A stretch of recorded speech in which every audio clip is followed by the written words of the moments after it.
What up? Is it true that Pisco is a straighterade orbiter now? Many people are saying this. Like, actually, I'm gonna pull that up while I like search for articles. I know what articles I'm like looking for. I just haven't put them in the document. Where is it? Because Majority Report covered Pisco's debate with Timmy Pool.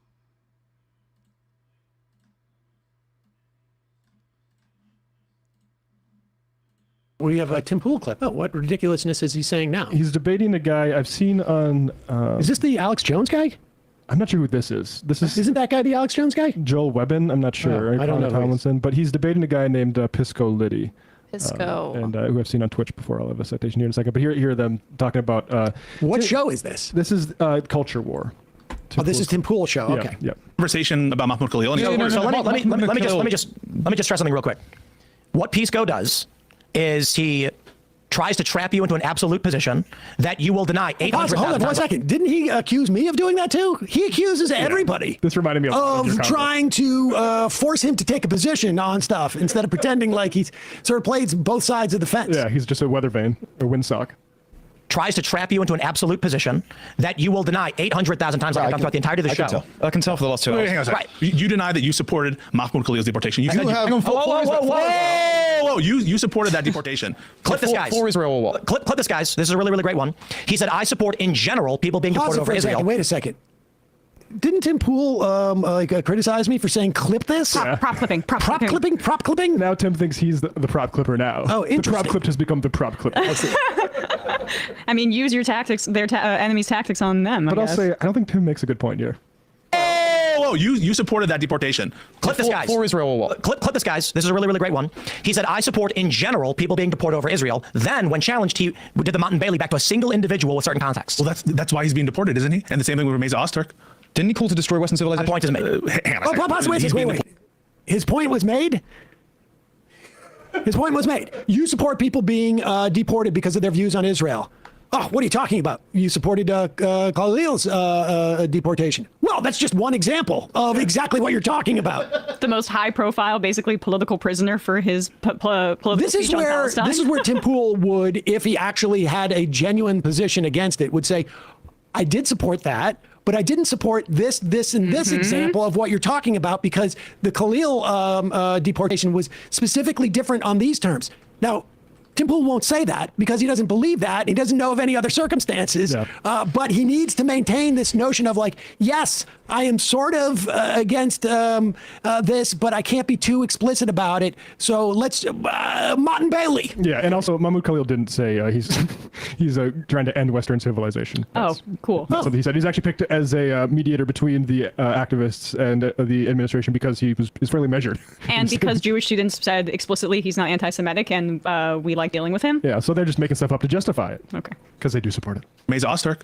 Didn't he call to destroy Western civilization? My point is made. Hang on a second. I didn't realize, I mean, you know that these people don't really have a spine, but the extent to which Tim Pool actually like fears his audience because he would not take a position on this, which was bizarre. He kept just like, he was asked, give a normative opinion. He kept just describing they have the legal authority to do that, and I don't have an opinion on it.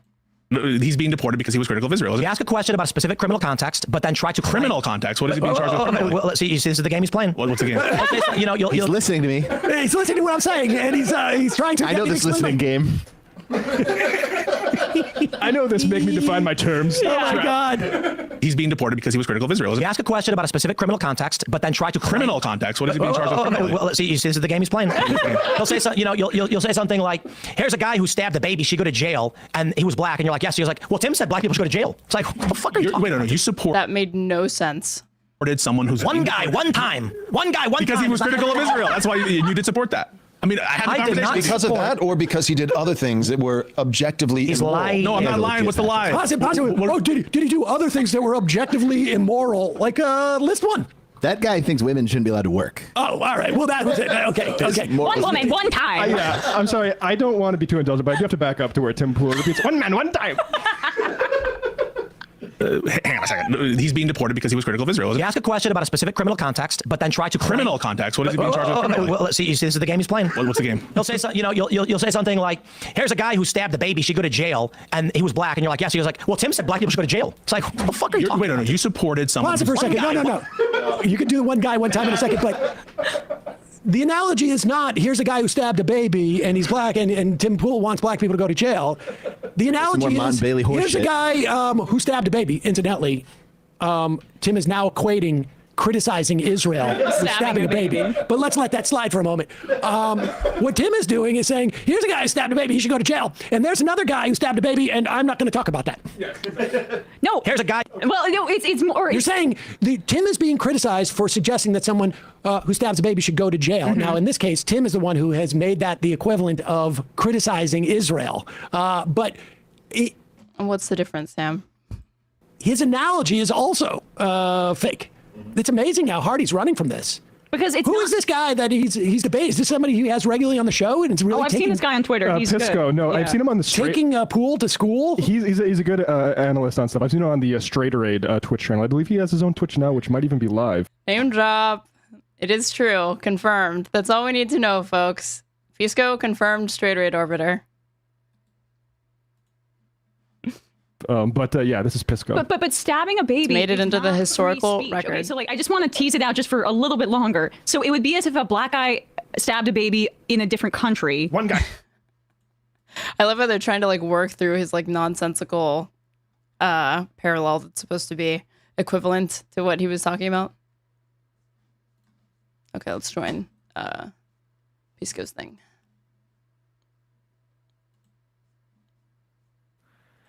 Go over there. Charge the building. Go take it now. Damn, okay. Oh, shit. Turn your camera on. All right. Did you get the link? Yep.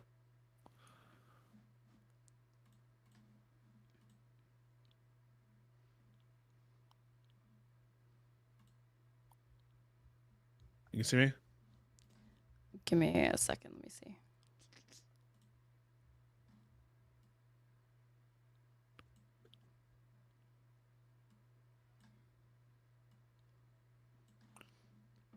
Oh yeah, very. How do you feel to be a Straighterade orbiter? Oh my God, that was the best thing of all time. Really, really was. So those guys who don't know, so they watched my clip or the Tim Pool clip on the Majority Report, and the guy's like, "This is, I think he's debating Pisco Liddy. This is some guy, you know, I see him on Twitter. I know him from the Straighterade stream channel." As you should. It's like, what the fuck? What the hell? What the hell? Join the fucking thing. Give me a second. I'm fucking around with my setup. All right. You better have some hot takes. The hottest. What'd you think of the title? What title? Thumbnail. The thumbnail? The Huge title fan. thumbnail. Huge fan. Pisco came up with that, obviously. No. It was all you. Insane, crazy leftist. You know, someone Designs pointed out reality. after that crazy, insane leftist probably flows a little bit better. Because we're getting maybe I it. should change it to that. No, apparently you're not supposed to do that. It fucks with the algorithm or something. Oh, okay, I won't change it then. Okay. Okay. All right, one sec. We're gonna show you. On stream. You're echoing. I fixed it. Right? Perfect. Hey everybody, we're here. Yo. Yeah, it was pretty funny. So does that guy like know you or something? Matt Lech, yeah, he and I are mutuals. Your moots? Yep. What's he like? Awesome. Obviously, he's a Straighterade enjoyer. How could he be anything else? Should I like follow him? You don't? Matt Lech? Especially after they rated you? Jeez, the disrespect. And you're expecting them to just leave out Holy the fact crap. that you're an orbiter of mine? What? I'm following him. I just followed him.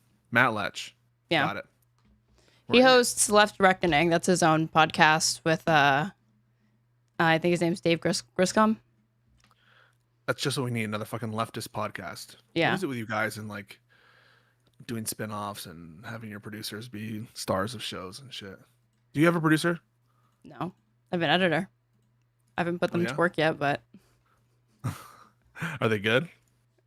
They're not gonna make a bad title about me. They're gonna come up with a title that will top even the one that's joining your second most recent video.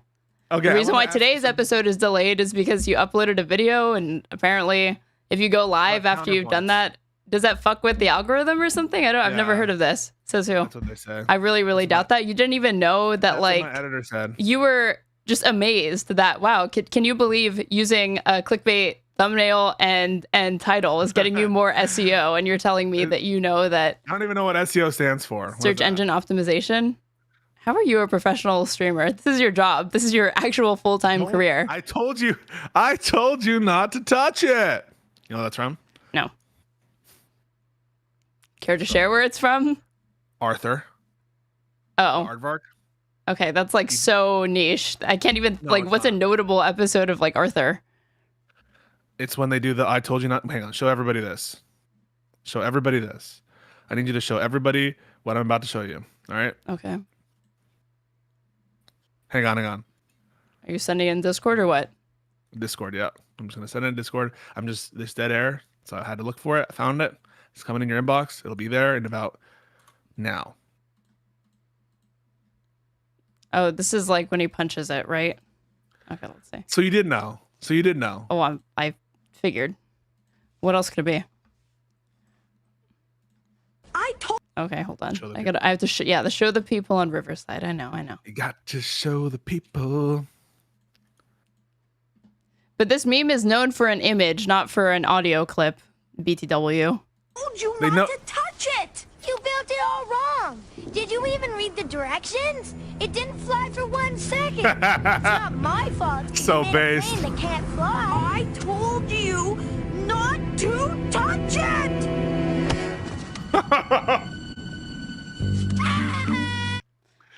So in this moment, you're reminded of this why? Because you want to punch me? You want to punch a woman? Is that what it is?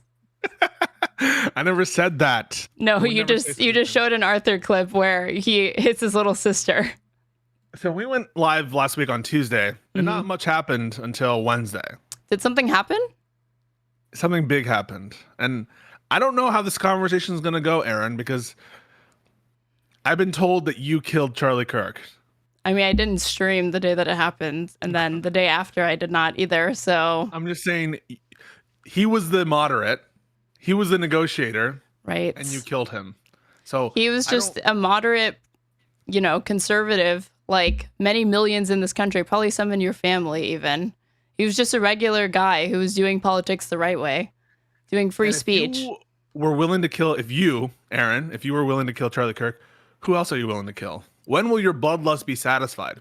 If they were willing to kill the moderate, they're willing to kill 80 million Americans, 90 million who all voted for Trump, including the fraud. Thoughts? That would be, I mean, I think you'd have to stop hosting the show with me, right? Because I'd be doing viewpoint discrimination. And Well, if there's something this that you might can't abide by, it's viewpoint discrimination. Well, this might be the last show, depending on your opinions that you give in the show. Give me a break. Come on. What opinion? I don't know what your opinion. What, that like you're virtue signaling on Twitter or something? That would actually be the thing that ends all of this, is if I were to suggest that, not anything I say that's like spicy related to his death. Well, Josh says in the chat, Pisco sweeping for Israel. It was Israel. Thoughts on that? Many people are saying this. I think you'd be. I don't think somebody could be a worse Mossad agent than Pisco. Yeah. I want to say, of this entire discourse, and I am going to let you have your piece, I think that collective punishment part is the most sinister. Like, I'm sorry for his widow, but when she comes out and says, all the evildoers who killed my husband will be made responsible, and you've lit a fire, and we will come after you, and this... I liked when she said, my cry is going to ring out like a cry. Like a that was awesome. cry. That was awesome Yeah. prose to compare a cry to another cry. A battle cry. Yeah, that was a little bit on the nose. In fact, I was a huge fan personally of her uploading a video of her kissing her late husband's corpse and saying, What do I you love think you. Very strange. Very, very weird, I gotta say. Not to do it. It's like not the action. It's just not everything needs to be on social media, lady. Candace Owens' reaction was far more genuine. Like posting When they're, moments like, of Charlie Kirk actually, in their past. yeah, like them hanging out, him actually being just a normal guy, as opposed to this woman, which thought it was a good idea to like post his dead hands or something. Like, it was weird. But there is this sentiment running around online. I think it's sincerely felt that the left collectively killed Kirk, that we are all in some way responsible for his death. So yeah, give me your take. What's been your thoughts? What's been percolating in there? I just think it's a fucking joke. I mean, is anybody actually... Well, no, here's the thing, is that it's a joke, but then liberals like Ezra Klein enable it because you're effectively preemptively apologizing by attempting to, like, I guess, show a fig leaf by sanitizing and whitewashing Kirk as like a thing that you can point to that, like, see, I disavowed it and then I didn't say a single negative thing about him. I really do get the impression that liberals think it is in some way distasteful or crass to bring up the things that Charlie Kirk said, believed, and advocated for on a daily basis while he was alive. I think they see it as like the liberal version of he was no angel. Canceled. Some people are literally getting canceled for quoting Charlie Kirk, and that's all they're doing. So there was one woman, I forget where, but they have like a list. They have like a database of all the people that they're getting fired or trying to get Charlie's fired. Murderers. Yeah, which they've since changed the title to, I think. To what? Charlie's Angels? That would have been awesome. But no, Josiah said it was something more distinguished than that. Yeah, like there was one woman, I think, on there, and I don't know the exact details, but who basically just put a quote of Charlie Kirk, verbatim quote for Charlie Kirk, and there'll be more of that, by the way, and they're getting fired and canceled, or they're attempting to fire and cancel her for that quote. So at this point, they're going way, way, way beyond the people who are actively celebrating his death to anyone who criticizes him as being not an angel. It's not just that. Anyone who fails to eulogize and valorize and actually care, that's also a sin now. That's also not, that's rude. The government, it's actually way, way, way more sinister than even the accused. I always think that they're like cancel culture of the left. That was always a bit of a meme in terms of, I think there are some people who went way too far, but name names. It's never been. Who?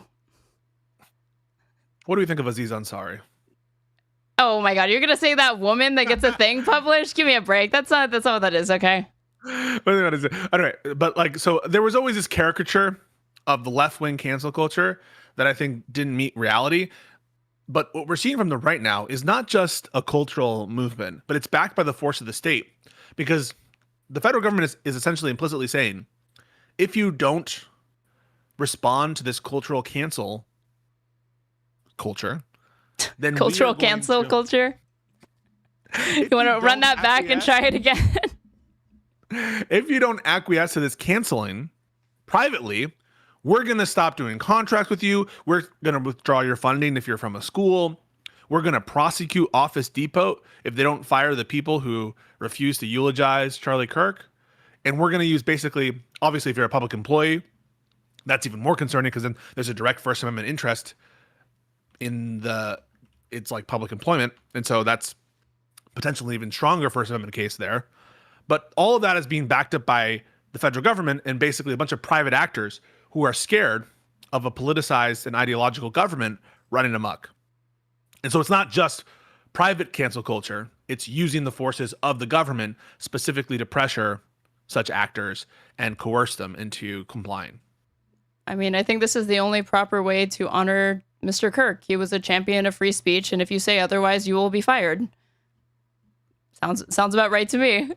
Yeah, I mean, it's so wild, and what they've done is even gone further and said, independent of your cancellation, your termination from your employment, now we're actually going to throw you in jail if you don't properly eulogize Charlie Kirk.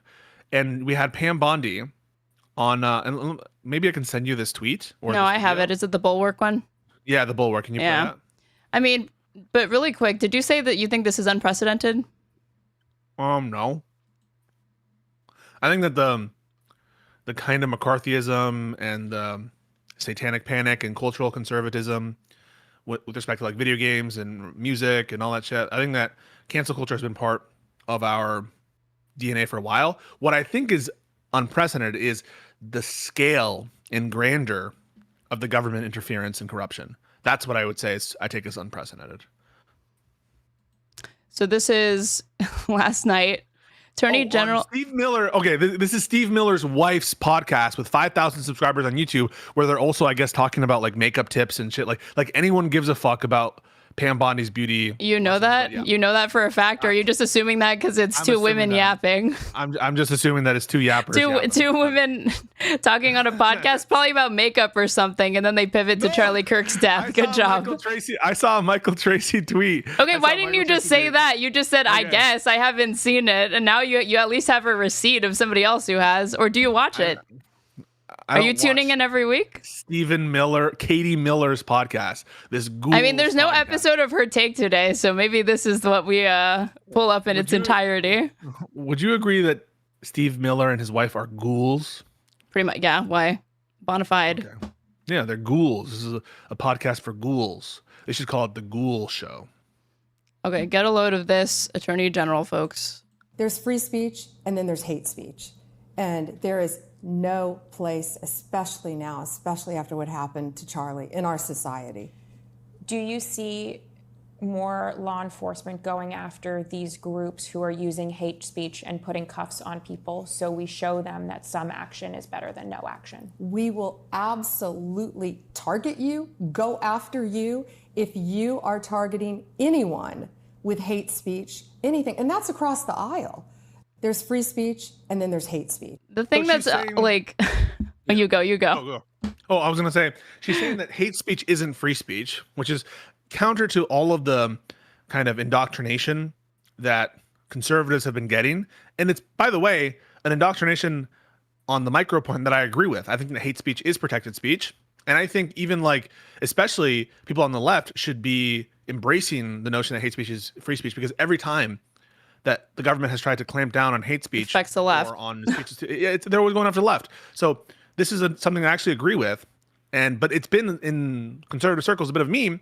And now the Attorney General, we're not talking about, and we'll play the clip of Trump threatening the reporter too. The Attorney General and then the President are embracing the notion of hate speech, of criminally prosecuting hate speech, going after their enemies, and it's out in the open. So you can't just say it's a few guys.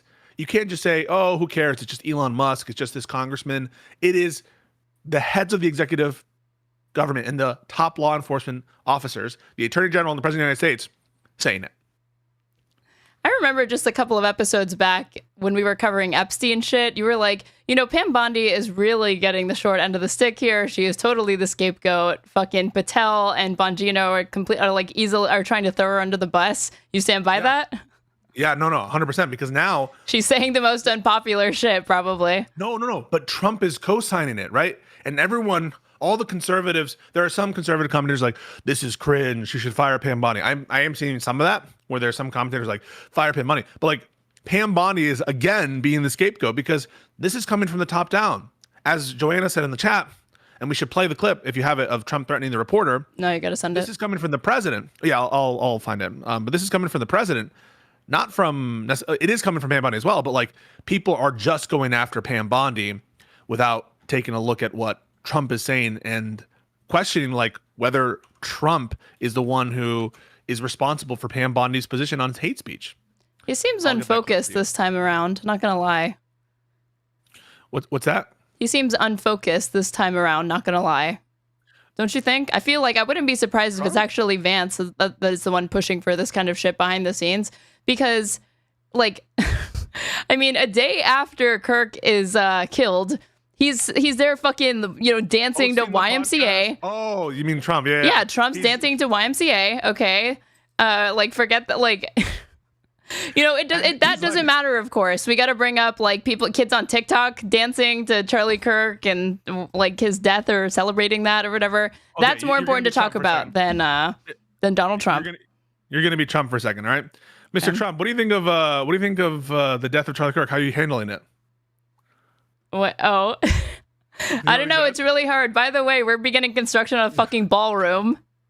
No, he said, I'm doing great. I'm doing good. Yeah, I'm doing really good. By the way, look at all these trucks. They're going to the fucking ballroom. No, he didn't. Really? Was it that explicit? Hang on. It was insanity. First of all, I sent you the clip of him threatening the reporter, so do that first. But I'll send you the other clip of him responding to Charlie Kirk's dad. But no, it was like more. It was more explicit.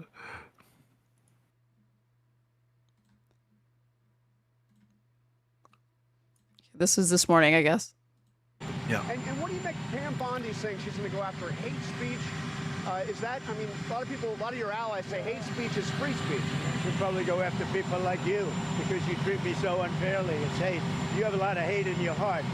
Maybe they'll come after ABC. Well, ABC paid me $16 million recently for a form of hate speech, right?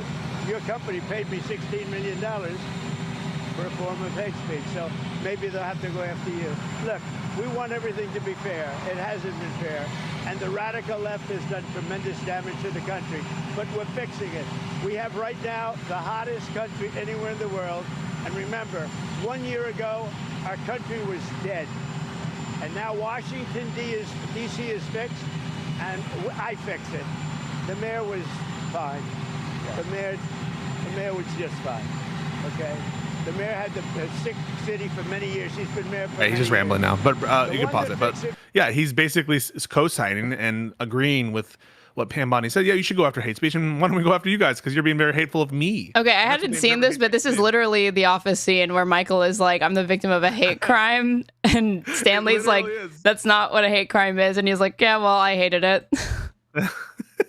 It's exactly that meme. And they're defining hate speech to mean basically anytime you're critical of Trump, or if you're not like sad enough, I guess. Yeah, protected classes and immutable characteristics include MAGA, being a conservative, identifying as a groyper. That's the, the groups of people that should be worthy of like protection. Black people, gay people, women, nah. And people who are not sad enough about Kirk dying. And well, if that's the standard, let's look at what Trump had to say. Oh shit, right before, like there's captions that say something about the hostages. Did you hear him ominously say that like Hamas has moved the hostages above ground? No. Yeah, he said this the other day. Anyway. How are you holding up over the last 3.5 years? I think very good. And by the way, right there, you see all the trucks. They've just started construction of the new ballroom for the White House. Wait, can you pause? What do you think I think very good. I didn't catch that he said, great. I think very good. And then he's okay. So that you have that. Then that same day, he's like going to Yankee Stadium, and they're like dun dun dun dun dun dun dun dun dun. And then people are like, "Are you gonna go to the Charlie Kirk Memorial in DC?" No, I'm just gonna go play golf.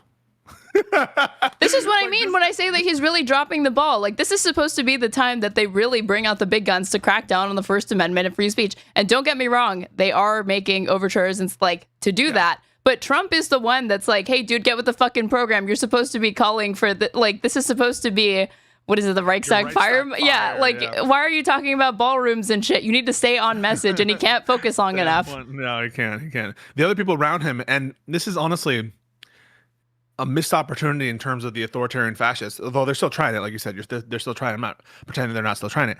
But they're all distracted with their like petty squabbles internally. Like Kash Patel is getting clowned on because he went to that New York dinner and was like tweeting from the toilet when he was like, "We got the guy, guys," and then I was like, "Oops, sorry, we let him go." Yeah, and by we, I mean that dude turned himself. His dad turned him in or whatever. Yeah. And then he travels 1,000+ miles to go to Utah for no reason, just to say everyone's working together. We're all best friends. We're all good. Everything's awesome, Gucci.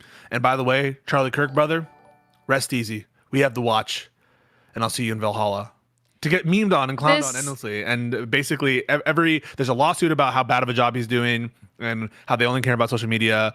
And wow, who would have thought two former podcast hosts would make a mockery of the agency that is the FBI? Shocked. Color me fucking shocked. There was a really awesome team, which is like two podcast hosts running the FBI while the vice president is playing the podcast host, literally taking the podcast over of Turning Point USA to mourn the death of another podcast host. Like, it's podcast hosts all the way down. And honestly, they're really fucking up. Even internally, I think that there's a lot of anger at how Kash Patel is playing it. And will it result in him being fired? I doubt it. Here's a tweet, by the way. I'm going to send it to you. I'd love for you to show this on screen.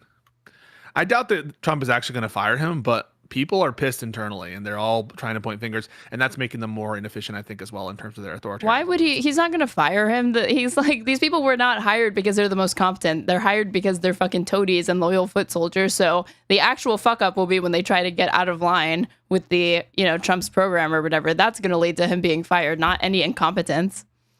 So this is breaking. The FBI, run by 2 podcasters, is actively investigating the murder of a 3rd podcaster, while the vice president cosplays as a 4th podcaster to host the show run by the 3rd podcaster. The USA, brought to you by Squarespace, BetterHelp, and ExpressVPN. Banger. Okay, this was funny. This being included makes me think that this is some Chat GPT. Yeah. This is Chat GPT. I'm telling you. You think? Yes, I do. All right. Well, it's good. I mean, ChatGPT. If that's no, this part I think that like they actually made it their own. This just including this screams AI to me. ChatGPT. Yeah, no doubt. But no, that is we're gonna spend some more time talking about specifically the shooting, its ramifications. The articles that I selected this week have to do with that. And yeah, because I do think it's a time of significance, both in terms of like the assassination itself, but especially the reaction to it and the kind of internal left-wing discourse. And I'm so curious about your take on all that. So where do you want to start, Aaron? Well, it's going to be a fucking Kirk fest, like, from this point on. So I do want to do some articles that are unrelated to Charlie Kirk, because objectively, Charlie Kirk being murdered last week was probably only the 50th most important thing that happened globally. Fucking Bolsonaro is like going to jail for like almost 30 years because he overturned, like, because of the, what was it? Election interference, right? They basically tried to do their version of Jan 6, but after Lula da Silva was already in office. Yeah. So, Okay, let me pull up. All right, this came out a few days ago. This lit my fucking fuse. I'm not going to lie. Okay. I don't know why he's doing this, dude. Oh, no. Mamdani says he will apologize for calling the NYPD racist in 2020. This came out 5 days ago. Zohran Mamdani, the Democratic nominee for mayor of New York City, said on Thursday that he intended to apologize for comments he made in 2020, calling the NYPD racist, anti-queer, and a major threat to public safety. So saying things that are objectively true as far as I'm concerned. He said that the remarks, which he wrote in June 2020 in a social media post in support of the Defund the Police movement, were made after the police killing of George Floyd in Minneapolis a month earlier. The comments were made, quote, at the height of frustration, he said in an interview with the New York Times, and were not reflective of his current campaign or, quote, my view of public safety and the fact that police will be critical partners in delivering public safety. Now, don't get me wrong.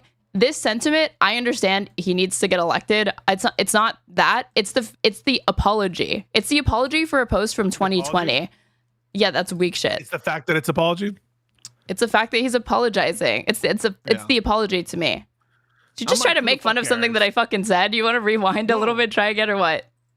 No. I said, is it the fact that he's apologizing? Oh, yeah. It is definitely that. I don't understand why he's like bending the knee, because you can this has been clearly his updated platform, because I don't know if you saw any of his debates, but I watched both of his debates, and he would not take the bait every time Andrew Cuomo and that other billionaire, I can't think of his name, but he was like one wearing the hostage ribbon or whatever, trying to bring up his you have tweets saying defund the police or whatever. He never engaged. He was fucking brilliant. He completely ignored them. Just talked about what his public safety platform is going to be. Now it's obvious that what's funny is he is doing, he's talking about doing defunding the police. He's just not saying defund the police anymore. But that's the sticking point. But this fucking apology, give me a fucking break. Why do this? Care that much about it though? Does it really hurt you? Does it make you feel? No, it's not that. It's a sign to me that he is weak. That's what I'm seeing, and I think that he's got consultants in his ear, and I think that he's doing shit that he does not need to be doing. You know what this is reminding me of? Obama fucking beer summit to host that piece of shit cop that arrested was it Henry Louis Gates or whatever, the Harvard professor. That is his version of that. This is what that is. It's a total empty virtue signal. It won't satisfy those people. You think the NYPD is going to be cozying up to Mamdani now that he's going to apologize? Be serious. Do you really think that? No, I don't think that. But it's a virtue. It's totally vacuous and empty and pointless. Who is it for? I'm not sure, Aaron. I think this is maybe who it's for, and you tell me if you agree. Okay.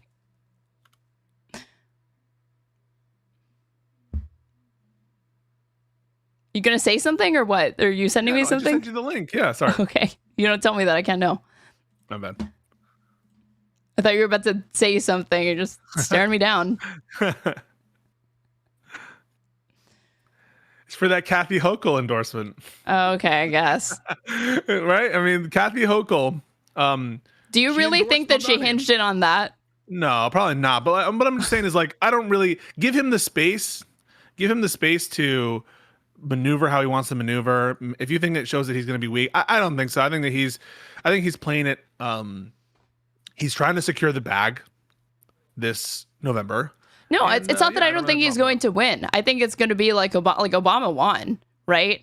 But when Obama got into office, he did not govern as progressively as people expected him to, given his campaign and like what he had been championing throughout all of that. And then looking back, there were signs, like the fact that he was like voting present so much. And like, when you really think about it, hope is like this campaign of like hope and change. Well, that's extremely vague, right? It was like a Rorschach test and people were projecting onto it. And so I'm not saying that I think that this is going to hurt his chances of winning. I'm not saying that, I'm saying that like his impulse to do it is one indicative to me of a mindset that has plagued the Democrats, okay? Where they run and win on grassroots energy. And then the consultant class comes in and they start getting in their ear about, you have to do this, you have to do that, or else you're going to face these like political consequences or whatever.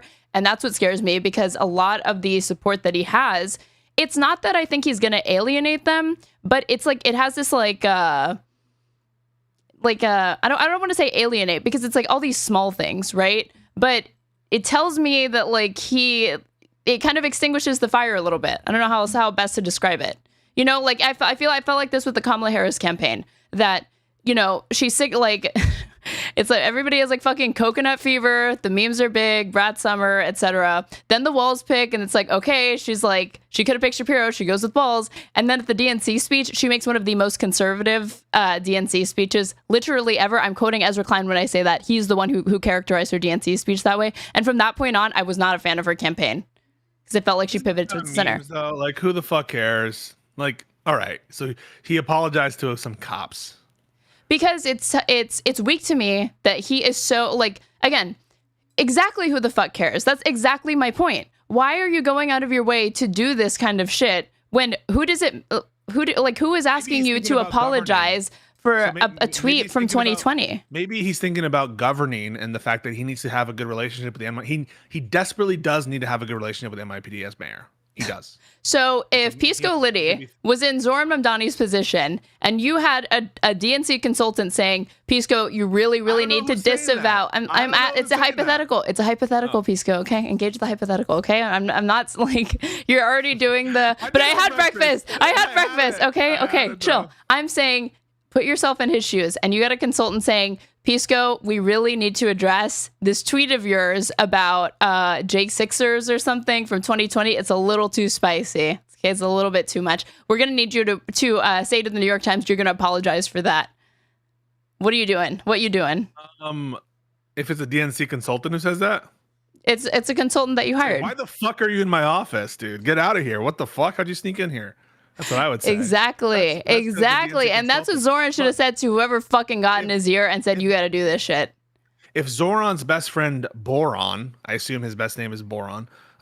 His best friend, whatever. Boron comes up to Zohran. So you're Zohran, right. I'm Boron. All right. Okay. Boron says, hey, Zohran, it's me, Boron, your best friend. You're going to win this race, dude. And you're going to have a good relationship with the rank and file of the NYPD. Might make sense to start building some bridges with the NYPD in order to be a successful mayor, because now we have to think about actually running the city.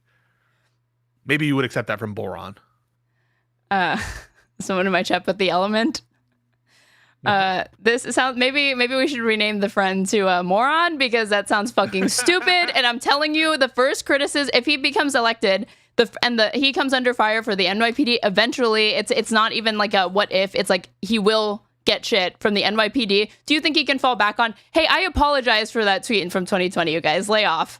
You think that's going to save him? No, it's not. maybe it's not the clincher. Maybe he's just trying to build some bridges and be like, yeah, With who? I'm going a little too hard. Who is this for? With the NYPD diesel. That's who it's for. How does this push the needle in any way, shape, or form? I'm so skeptical of that. You're an antisocial person, so I understand. Correct. You don't understand like the Insane, value of crazy policy. leftist. Yeah. Insane, crazy, antisocial person who doesn't interact with human beings. And yeah, so We're talking about cops. We're talking about cops. Yeah, cops are probably more emotional than your average person. That's awesome. That's great to hear. Yeah, I know. Yeah, so like Love that. The people that are armed by the state. Yeah, really fucking emotional. I know. New York is held under hostage by 3 groups. Very unhinged, deranged, criminal, homeless people. Okay. Am I talking to AJW? NYPD. Are you about to say, did you know the majority of crime is because of like 200 shoplifters that keep reoffending? Okay, fine. No memes. No fun allowed. Yes, you're correct. He should not cuck out. You should keep a complete position. It won't help at all to ever indicate any weakness by apologizing for anything ever. No, now you're strawmanning, because I'm not saying that there aren't things in his past that I could see biting him in the ass and being worthy of making a public statement on or making his position clear or something like that. I just think that he has already done that through his campaign by, one, not engaging with any of the past tweets. Like he completely ignored it in the debate. He wouldn't take the bait. Any attempt for the media to be like, but he said this in 20, it like hadn't worked. Now he's drawing attention to it. So I don't know. I think that this is literally just Streisand affecting his past tweets. I don't think anybody was combing through them except people like fucking Drew Pavlou. Let's be real. How are you, Drew Pavlou? This isn't to appeal to Drew. We need the Drew vote. Yeah, the Drew vote. We need the vote of Australian liberals. What? Go back to your article real quick. I just want to read something. Okay. Just go to the article. All right. So the initial statement was what? Can you go back up again? I just want to make sure I understand it. So he says this. The NYPD was racist, anti-queer, and a major threat to public safety. Yeah. That's not true. It's an opinion. Okay. It's not true to you. A true statement. Yes, I do. But to you don't think so. I know that. You're talking to somebody who's ACAB. What do you think? What do you think my opinion on cops is? This is putting it lightly as far as I'm concerned, okay? So do you think that it's possible that saying cops are racist, anti-queer, and a threat to safety? He said this in 2020. He said this in 2020 in a tweet. Do you think that Mamdani coming out and being okay? But when you say it was 2020, it was 2020. It sounds like what you're saying is he shouldn't have said it. You think he should have said it? Yes or no? Go. Yeah, I think it's fine. 1, 2. So you think it's fine? So why are you saying it's 2020? It's 2020. Well, why would you keep saying that? It's 2020. It's 2020. Because wait, that's weaselly. No, it's not weaselly. If he had said the words defund the police, I would be right here with you saying that was a mistake. And when he those are a bigger liability, because that phrase is ridiculously unpopular, even though the policy itself, when you explain it, that part is popular. So people should just drop the unpopular part of it and come up with a different slogan like reimagine public safety or whatever, because defund the police obviously ain't landing with who we need it to land with, okay? But the sentiment underlying it is popular, and that's what's incorporated into his platform. It's also why I support him. And you're just asking me what, the initial question was do I agree with it or restate your question? You agree with it? You think it's true? I think it's true. Yeah. Okay. I don't think that But then it's a separate question from there of, do you post it? And then it's I think it's fine that he posted it, but in 2020, if you ask me, should he post it now? I would not say to post it now. Okay, but the NYPD... But he didn't post it now. He posted it in 2020. I think we need to parse the statement. I think the NYPD, they got a lot of bad apples. They got some bad apples in there, no doubt. They got some racist bad apples. Do you know what that phrase is? What? A bad apple spoils the bunch. You know that, right? Yeah. Okay, so what you're saying when you say they got a few bad apples, you're saying the whole bunch is spoiled. You realize that, right? I'm not. Okay. Because okay, you want to try again then? Just because that's the saying doesn't mean it's true. Why did there are bad apples? It's not literally true, but the saying you're using the idiom incorrectly. Spoiled. I'm not. It's just a meme. There are some bad apples. That's just a meme. Yeah, hence they're all bad. It's just a few bad apples. No, some people will use it in different ways. Don't assume that. No, there's the right way to use it, which is how I just explained to you, and then there's people who use it incorrectly, unknowingly. But sure. This is your standard. Your standard is if there's one bad racist cop, then you can say the NYPD is racist. My standard is if you're invoking the phrase "a few bad apples," what you're actually saying, whether you realize it or not, is that the whole bunch is spoiled. That is what that means. Yeah. No. That's they the can phrase. Spoil the whole bunch, but it doesn't spoil. They have the potential to spoil, but the rest of the apples are fine. They're great. There's a few bad apples, and they could spoil the whole bunch, but they don't. All right. Well, when your birthday comes around, I will be sure to like find a bakery or someone that's willing to, bake it from a pile of apples that had a couple of rotten ones in them, since you're really not that concerned. Let's get to brass tacks. Here's the brass tacks. It was a stupid thing to tweet. In 2020, no. Now, yes, it would be stupid. Okay, so if now it's stupid to tweet, and you need to run the city, and part of being the mayor, no, you're skipping a bunch of steps. If it was a stupid tweet in 2020, leave it there. Just leave it there. Don't say anything. You don't need to bring it up. You also don't need to apologize. Just don't say anything. You could also quietly delete it. Another option. Weasley, you would call him out for being weasel if you just quietly. I wouldn't even know about this tweet were it not for this fucking article and the fact that he's apologizing for it. I knew about the defund tweet. Kyle Kulinski's second most famous tweet. Someone's hungry. They're hungry. Okay. And he's never deleted it, and I respect him. Yeah, so you wouldn't respect him if he's like quietly deleted.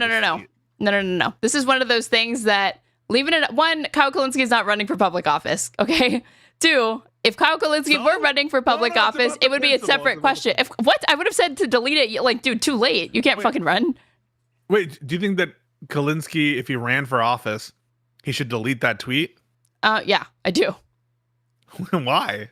Because I think it would be. Did you see what happened when Cenk tried to run? I also just don't think that it's a good idea when like social media figures on the left like tried to do it. Cenk tried to do this and immediately was met with a lot of like negative press and stuff like that because of comments that he'd said. Okay. Well, Mamdani, I mean, like this shit.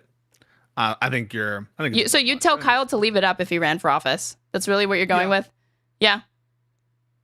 Okay, tweet it right now if it's fine. No, I would never tweet that. Why not? I don't use such words. So do you agree with it? Yes or no? No, I don't agree with it. Oh, okay. I think it's more of a joke. Why don't you let's quote tweet it and say tag at Kyle Kulinski. Please apologize for this right now. Go. I'm not going to do that. Why not? You said it was wrong. You don't agree with it. I'm not part of your communist system. I'm not part of this whole thing that you've constructed. See, you wouldn't do this yourself. You wouldn't do this yourself. You wouldn't listen to a consultant that would tell you to do it. No. Call somebody out to get them to apologize to you over a tweet that bothers you from 2020. If I felt bad and it was a wrong tweet, I might. Do you have any wrong tweets that you can think of? I can't even imagine you deleting a tweet. I don't know. I guess I'll have to do some research later. Well, you don't need to go into my Twitter and get some. They don't need to go into Zohran's, but somebody did, and they said, "Oh, look, you were mean to the NYPD here. Let's apologize. Let's talk to the fucking New York Times. Get a big old article where you say you're gonna apologize for a tweet from 2020." This is the problem with the commies, right? Because the commies, they will always want you to apologize to them and say, "Apologize for what you said about this marginalized community." You're talking to the communist that's like, "Shut up! Don't apologize. Do not ever fucking do it." Where's the Jordan Peterson tweet? Where is the Jordan Peterson tweet where he says you can never fucking satisfy these people? Hold on. Yeah, find it. Find that shit. You say that shit to him, it's implying that you're fucking him. Tell him you're not. But I am. You know which one I'm talking about, right? Which Peterson tweet? There's a Peterson tweet where he's like, what's coming up is if you haven't done anything wrong, don't apologize. But it's like, it's something about like, never apologize to a mob. You're not dealing with individuals who you can establish a relationship with. You're dealing with a soulless idea that has people in its possession or something like that. That's what I just read off Reddit. And you know what? Somewhere in there is a good point that I fucking agree with. Okay, he didn't need to do this, and you actually what? I just sent you a clip. Okay. All of your memes are just kid shows. I don't get it. It's not. Don't say it like there's anything wrong with this. What I'm about to show you. Whatever. It's a funny clip. You're gonna be pissed because it's not super. It is related in my mind.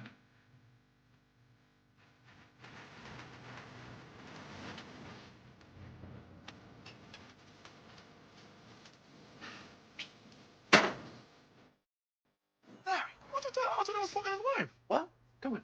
What he said? Don't fucking his wife. No, I said that. You said that his wife was beautiful. That's all I said. That's all I said. When you said that shit to him, that's implying that I'm fucking her. Well, just tell him that you're not. But I am. I've been coming for that ass for a while now. What is wrong with you? What is wrong with you? Why Why you fool around with married women? Ass, Larry. Ass is not ass. Ass is fucking ass, Larry. No, it's not. That's what the fuck I do, Larry. Well, you don't have to tap every ass. Do you? Do you have to tap every ass? What the fuck are we gonna do right now? What do you mean, we? I was just gonna fuck somebody up. I have nothing to do with this. I'm not tapping anybody. You're tapping. I'm not tapping. You are combined in this shit now with me, goddamn. We are Lego. We got a fucking Lego set right now. We are fucking interlocked together. We fucked her. Get away from me. Get out. Larry, fix this shit, Larry. Fix it. I'm not fixing anything. All right. So What was the point of this? The point of this is some people got to tweet, some people got to apologize. You just got to do you. And it's no point fucking crying over spilt milk. I think exactly. So why apologize for a tweet from 2020?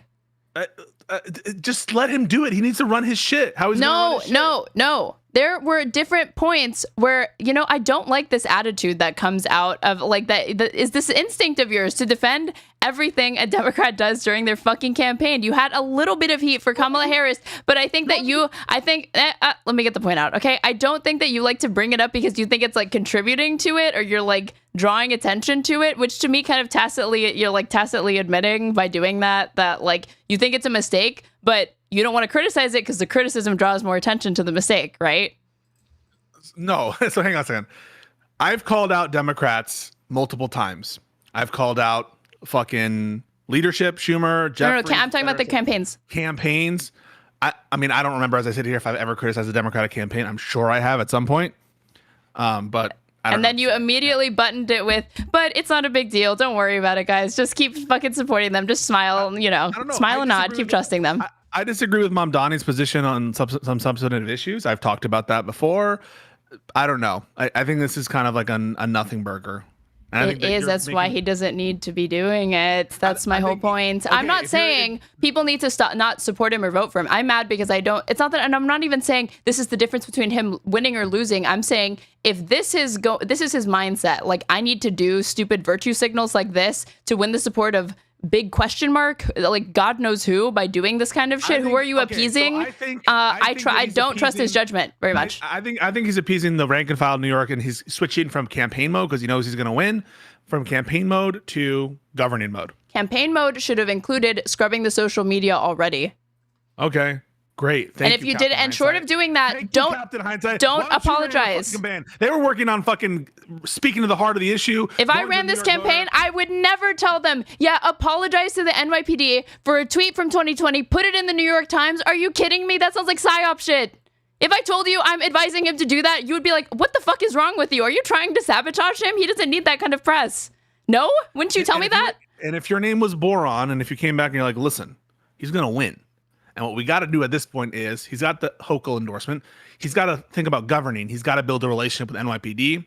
I don't know. I'd be like, okay. This is building a relationship with the NYPD.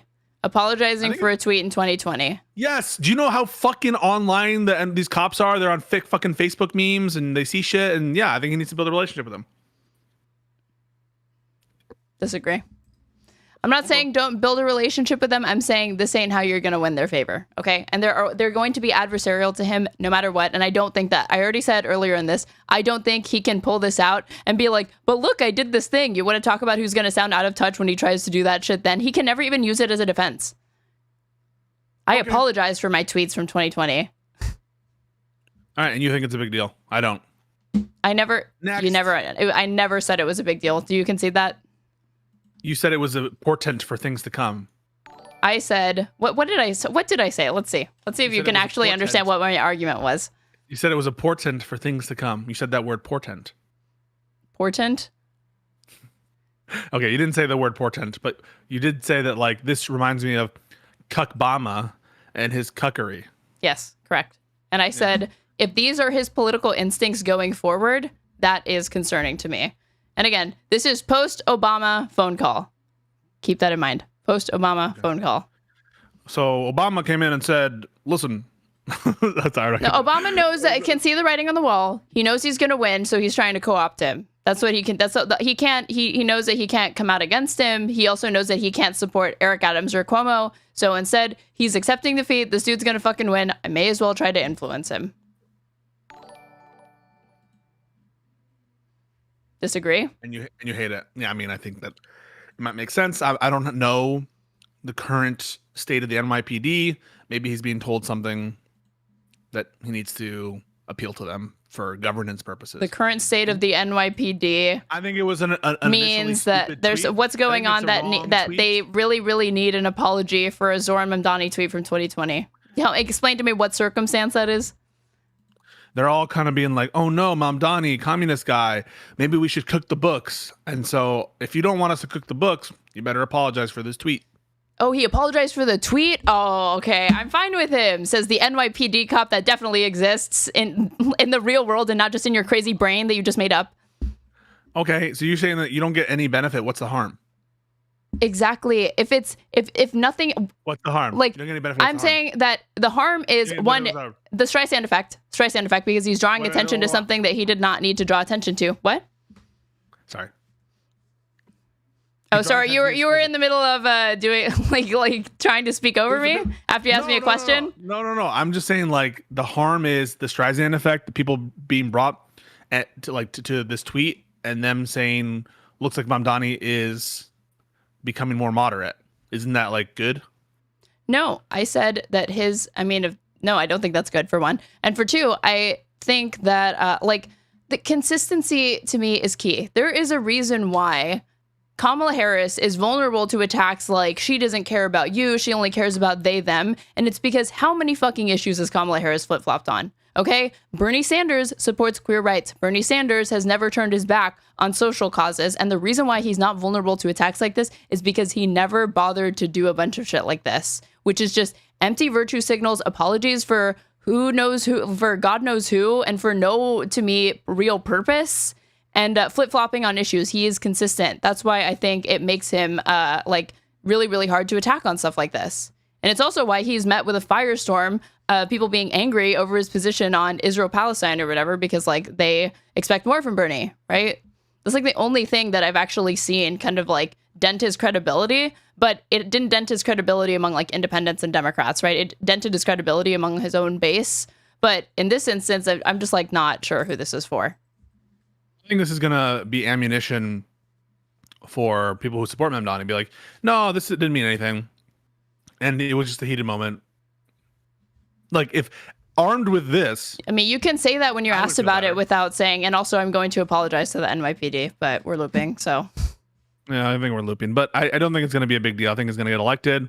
I think he's gonna be Mr. Mayor, and you're gonna have to call him Mr. Mayor. It's so funny. And he's going to govern like Obama, which is to say, probably going to be a disappointment, but whatever. Wow. I'm calling it now. Never satisfied. You have a fucking communist Russia. That's not true. I was totally on board with his platform or whatever. And I'm saying, and I said to the police. And I'm saying, and so I said that his political instincts, if this is what's to come, I ain't looking forward to that agenda getting off the ground. I got to be real. Okay. So I'm locking it in, okay? And we will see who's correct after he wins in November, fingers crossed, and then several years from now. I think he'll be a decent mayor. I think he might be stymied, but if he's stymied, it's going to be because of like Albany, not because of, the police. We'll see. Okay, moving on. This flew under the fucking radar. $10 million in contraceptives have been destroyed on orders from Trump officials. This was... You would trade these contraceptions for Charlie Kirk? Can I please get through this article before we start talking about Charles Kirk? Please. Yes, okay. This was September 11th, okay?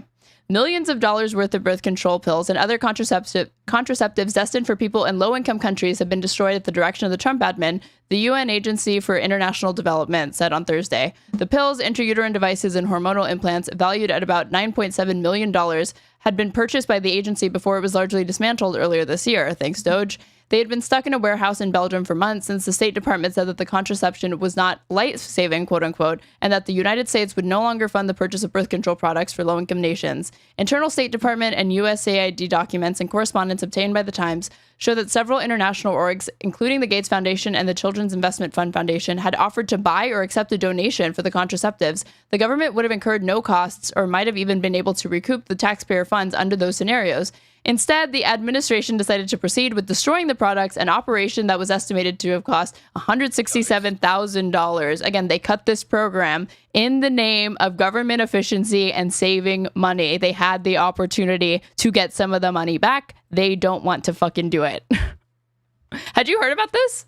I had not heard about it, and it's just par for the course for this administration. They do things that actually cost them money in the name of just being as bad as possible, and in the name of like destruction and owning the libs, I guess. What is the term? It's like vice signaling instead of virtue signaling. It's there's like some other, like their whole thing is not to signal. Oh, the cruelty is the point. Yeah, the cruelty, right? So yeah, this is not shocking me at all. Like, why not sell these drugs? Maybe there's some other things that we're not thinking about, but I don't know why we would just like let this thing go to waste. Similar things with some of the food shipments that were let rot in the early weeks and months of the administration, that they were before they were going to be sent out, when they were already like on manifest and already ready to go. So yeah, I mean, it's disgusting. And I mean, this is also par for the course because earlier they had like scrubbed CDC guidance on like how to use birth control pills from like different government websites and stuff like that. They also froze like, I think it was $60 or $65 million in funding for like other access to like reproductive health, just, you know, more of the same. But it's just insane how committed they are to wasting money for the again, this was I don't know when again, these were documents obtained by the Times or whatever, so I guess this happened before. But the fact that like, again, it comes out on September 11th in the week of Charlie Kirk, they won't even get credit for doing this evil shit. So they just did this evil shit and it like flew under the radar. They can't even vice signal to their fucking base. This is neutral evil. So there's, or maybe chaotic evil even. Like, they just want to watch the world burn. They're not getting any kind of like notable benefit from it other than owning the libs. And supposedly, right, the administration, some people voted for the administration because of reproductive healthcare. I know that's weird to say because like, how could you even say that of Trump? But like, there are some people who are like, they're going to open access to in vitro fertilization, this kind of shit. But who said general, this? There's no like rhyme or reason. Well, Trump said he was going to fund in vitro fertilization and that kind of shit. Was this after the Alabama ruling on the like fetal personhood and all of that? Okay, like to salvage that. Okay. Yeah, well, basically, like there were a bunch of women who draw gaslighting, saying like, yeah, you know, Trump isn't really going to go after abortion. He's just like, he wants to put it back to the states. He just overturned Roe. Yeah, he just installed a bunch of right-wing judges that then went on to like gleefully overturn Roe. Got it. And at this point, this like contraceptives are to prevent abortions, right? Like a lot of them, certainly like condoms and shit, and it's to prevent the abortions. And so presumably you'd be in favor of. No, it's to punish women for having sex. That's really what it's always been about. It's to control women's bodies. It's to punish them for having sex. And like the punishment should be a fucking baby. Okay. And Charlie Kirk, when I debated him when he was still alive, he literally said that to me. You debated him? Yes, I did. I told you this. Do you have a clip of that? Yeah. Should we see you debate? Just that part. Yeah. Briefly. The whole thing. It was like a whatever podcast episode. So it's pretty long, but. Yeah, we should get that. Oh, but it also says it is not clear exactly when or where the destruction took place, and admin officials did not respond to requests for further comment. See, why do this? Why do this evil shit, but then not even take the victory lap? What the fuck is the point? It's because they want less contraceptions in the hands of women. I think maybe.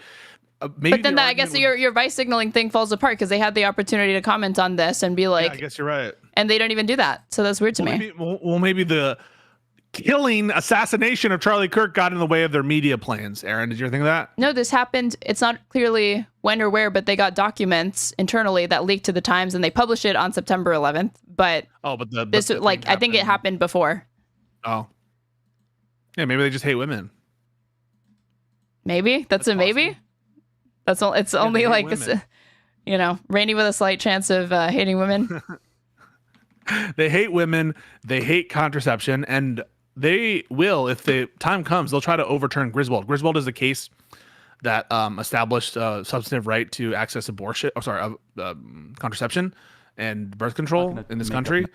And I'm fairly certain that if there were an opportunity to try to criminalize birth control, that people in conservative groups would try to bring that up. Oh, they're coming for that next. They've been coming for that. They're already going for the other substantive due process rights, like gay marriage and shit like that. So yeah, not surprising. Okay, so this was. Oh, look. Ugh, let's see. No, wait, actually, I'm not gonna speed it up that much. Of the angel. Why are you singing that song? Charles. Yeah, this was me debating the late great Charlie Kirk. You guys. Yeah. Shoot. Sorry. Okay. I wish I got to debate him. I was trying to do that. Like, I was trying to get an angle to debate him before he was unfortunately killed. Yeah, really, this has been hard because Pisco is not going to be able to debate him, you guys. I'm sorry. There's a really funny moment where so you showed me the Wick debate with Adam and Sitch, yeah. Adam. And he's like, this has been really tough for me. I knew. I knew Staxiums. I knew the guy.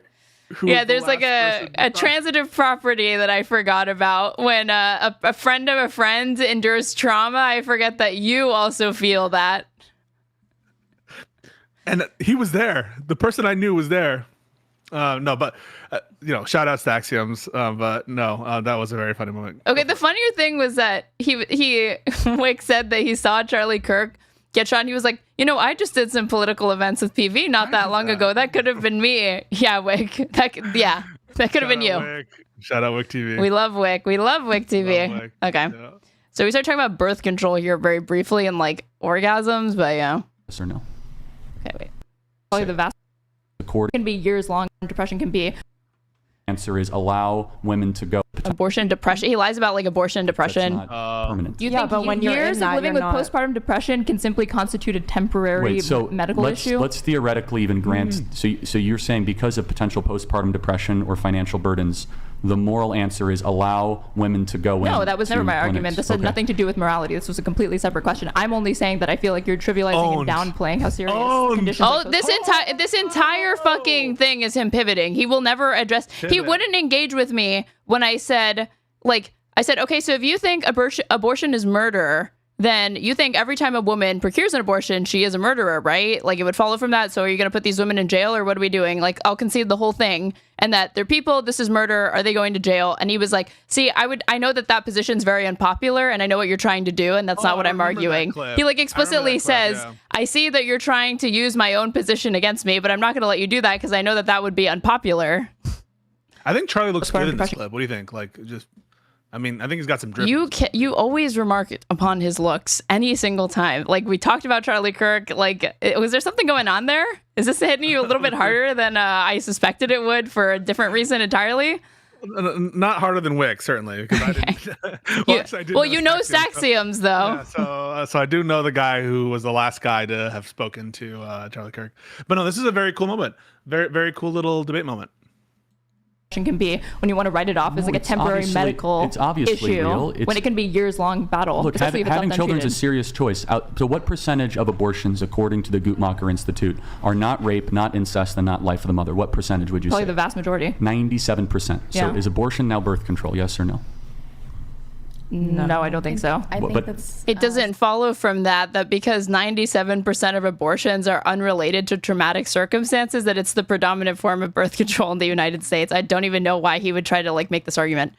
Situational to each and every Molly, do you think that birth control, it could be called birth control in certain situations? Because you're talking about over 1 million abortions, but there's tens of millions of women that are on birth control, that have IUDs, that take birth control pills. So obviously, that's not the only reason why. But it's a form of birth control, is it not? But now we're changing the argument to it's a form of birth control. Birth control, sure, but you acknowledge that it's not the predominant form of birth control. Well, no, I didn't say that. Hold on, I said it's birth control. He literally just said it was like one of the most popular, just twisting himself into a fucking pretzel right before my eyes. He did it the right way, Aaron. He did it the right way. Yeah, this is him doing politics the right way. It must be. We must stop and remark upon this. Do you ever maybe it's just a guy thing, and if it's just a guy thing, you can let me know. Do you ever say IUD and you're scared you said IED? What's that? What's an IUD again? Improvise. Explosive device? Or what? Yeah. No. Sometimes I'm like, did I say IED? How many times are you saying IUD anyway? I never say it. I've never said it before. Okay. Well, it's a hyper niche problem that I am not suffering from. Thank you very much. Can we get back to this? Yeah, sure. Awesome. So therefore, if it's birth control, then why would we allow it to continue if it's not? If you put the rape, incest, life of the mother, which we can debate.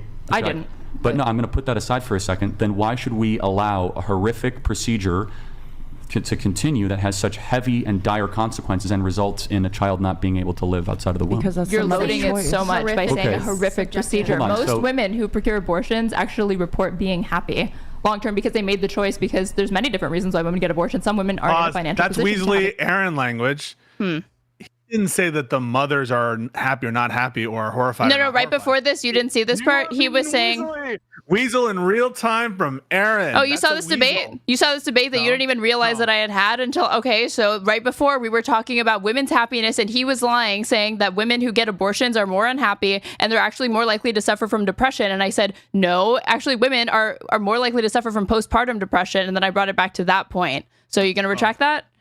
No, because in the context of this little specific interaction, you're going to say it's horrific, but people are happy, but that doesn't address whether it's horrific or not. And you're pretending as though the horrifyingness. He doesn't care about that point either. They don't. They always bring up like it's a painful. Wait, really quick. They always bring up it's painful to the fetus. It's painful to the fetus, and so it's like, okay, so if it weren't painful to the fetus, would you be okay with it? No. Why did you bring that up? This is really, really, really simple. Okay, really simple. I didn't make a claim that he cares or didn't care about that point. This is really simple. You were trying to get a stupid gotcha, and I just want to get through this fucking clip. Can we abandon this, please? Can you like, okay, Pisco W, whatever. He owned me, you guys. Pisco won. There we go. Gotcha. Yay. Okay, awesome. Okay, let's get back to it. The child at that time and actually decide to have children later. How'd they get pregnant? What do you mean? They had sex, unprotected, so or wait, an accident. So they want the orgasm without the responsibility. Do you think the majority of women are having orgasms in sex? Are you serious? Have you seen the studies on orgasm gaps between men and women? So they want all the pleasure. This is like that moment in Marvel and Avengers when all the lady Avengers. Can you shut up? Okay, we're not doing any more of this. Whatever. Wait, it's a joke. No, I actually think he looks like a little bit like you clown on him a bit. He literally said they want all of the pleasure, but like none of the responsibility. And then he said he like made the assumption that like women are like coming all the fucking time during sex, which is not true. If anybody knows any of the stats related to the orgasm gap between men and women, I'm just talking shit. It's not just a good moment. This was like fucking own after own, man. I fucking cleared him on this, but whatever. Yeah, good shit. Rest in peace, by the way. Rest in peace. Rest in peace. Listen, I think that those were good clips for you. I forgot that you had debated him, and that's cool. And you have to do something that I never got to do and never will be able to do. The most I got was a Twitter response once to one of my little pokes at him. That's all I ever got. So you have to savor that moment because you're never going to get it again. Okay. It's a shame. It's a shame. No, but this is horrible what they're doing with contraception in addition to all their other like attacks on women. So, well, speaking of another horrible thing that the GOP wants to fucking do, there's two parts to this story. Republican plan would make it easier to revoke U.S. passports. What to know? So this was published September 15th, and I think the update is they're walking this back because they saw how unpopular the response was. A new Republican bill. Yeah. A new Republican bill would make it easier for the federal government to revoke or refuse to issue passports to American citizens. A House Foreign Affairs Committee spokesperson responded to concerns about the bill in a statement to Newsweek. This provision is just one small part of a larger comprehensive State Department Authorization Act that the Foreign House Affairs Committee introduced last week. And while preventing someone convicted of aiding and abetting human traffickers and foreign terrorist organizations, what do we want to bet that this has to do with criticizing Israel? From fleeing the country shouldn't be controversial. The committee will not allow this distraction to overshadow the bipartisan effort to restore command and control of the State Department to the Secretary. As such, the committee will consider an amendment to remove it from the bill during markup of H.R. 5300. The statement reads, "Why it matters. The federal government's approach to those who have participated in pro-Palestinian protests has become a major free speech. Awesome job, Newsweek. Cases such as those of Ms. Ozturk, a Tufts love it. Top 10, 10 out of 10 journalism. Rameza Ozturk. Yeah, this is one of the major cases. Yeah, Rameza Ozturk, a Tufts University student who was arrested after co-penning, if they're being really specific, she was literally a co-author of this, an opinion piece for her college, not even in a fucking major publication, critical of Israel, and more so was critical of her like school's relationship to Israel. But I digress. Yeah, well, it was more about like the divesting nexus. Yeah, right. The nexus with the school. Have underscored those concerns. Critics have warned the new House GOP bill's vague language could leave open the possibility of similar cases for American citizens who are seeking to obtain or already have a passport. What to know? Representative Brian Mast, the Republican chairman, the Florida Republican who chairs the committee, introduced a sweeping authorization bill that includes myriad measures pertaining to the State Department, including one piece that would give Secretary of State Marco Rubio greater authority to revoke American passports for those who have supported foreign terrorist orgs. The bill would allow the Secretary of State to decline to issue a passport to or revoke a passport from anyone who has, quote, knowingly aided, abetted, assisted, or otherwise provided material support to an organization the Secretary has designated as a foreign terrorist org pursuant to Section 219 of the Immigration and Nationality Act, according to the text of the bill. So Hasan, if this had passed, could kiss his fucking passport bye-bye because there was absolutely no way. There are a couple different really important points on this. So the first is this notion of material support. People will take legal concepts like material support or a legal concept like incitement and just apply it to things that seem like it. Oh, well, Hasan has made some edgy statements in support of certain terrorist actions, arguably in favor of 9/11 or whatever. Or he had that Houthi interview and therefore that's material support of an FTO, foreign terrorist organization.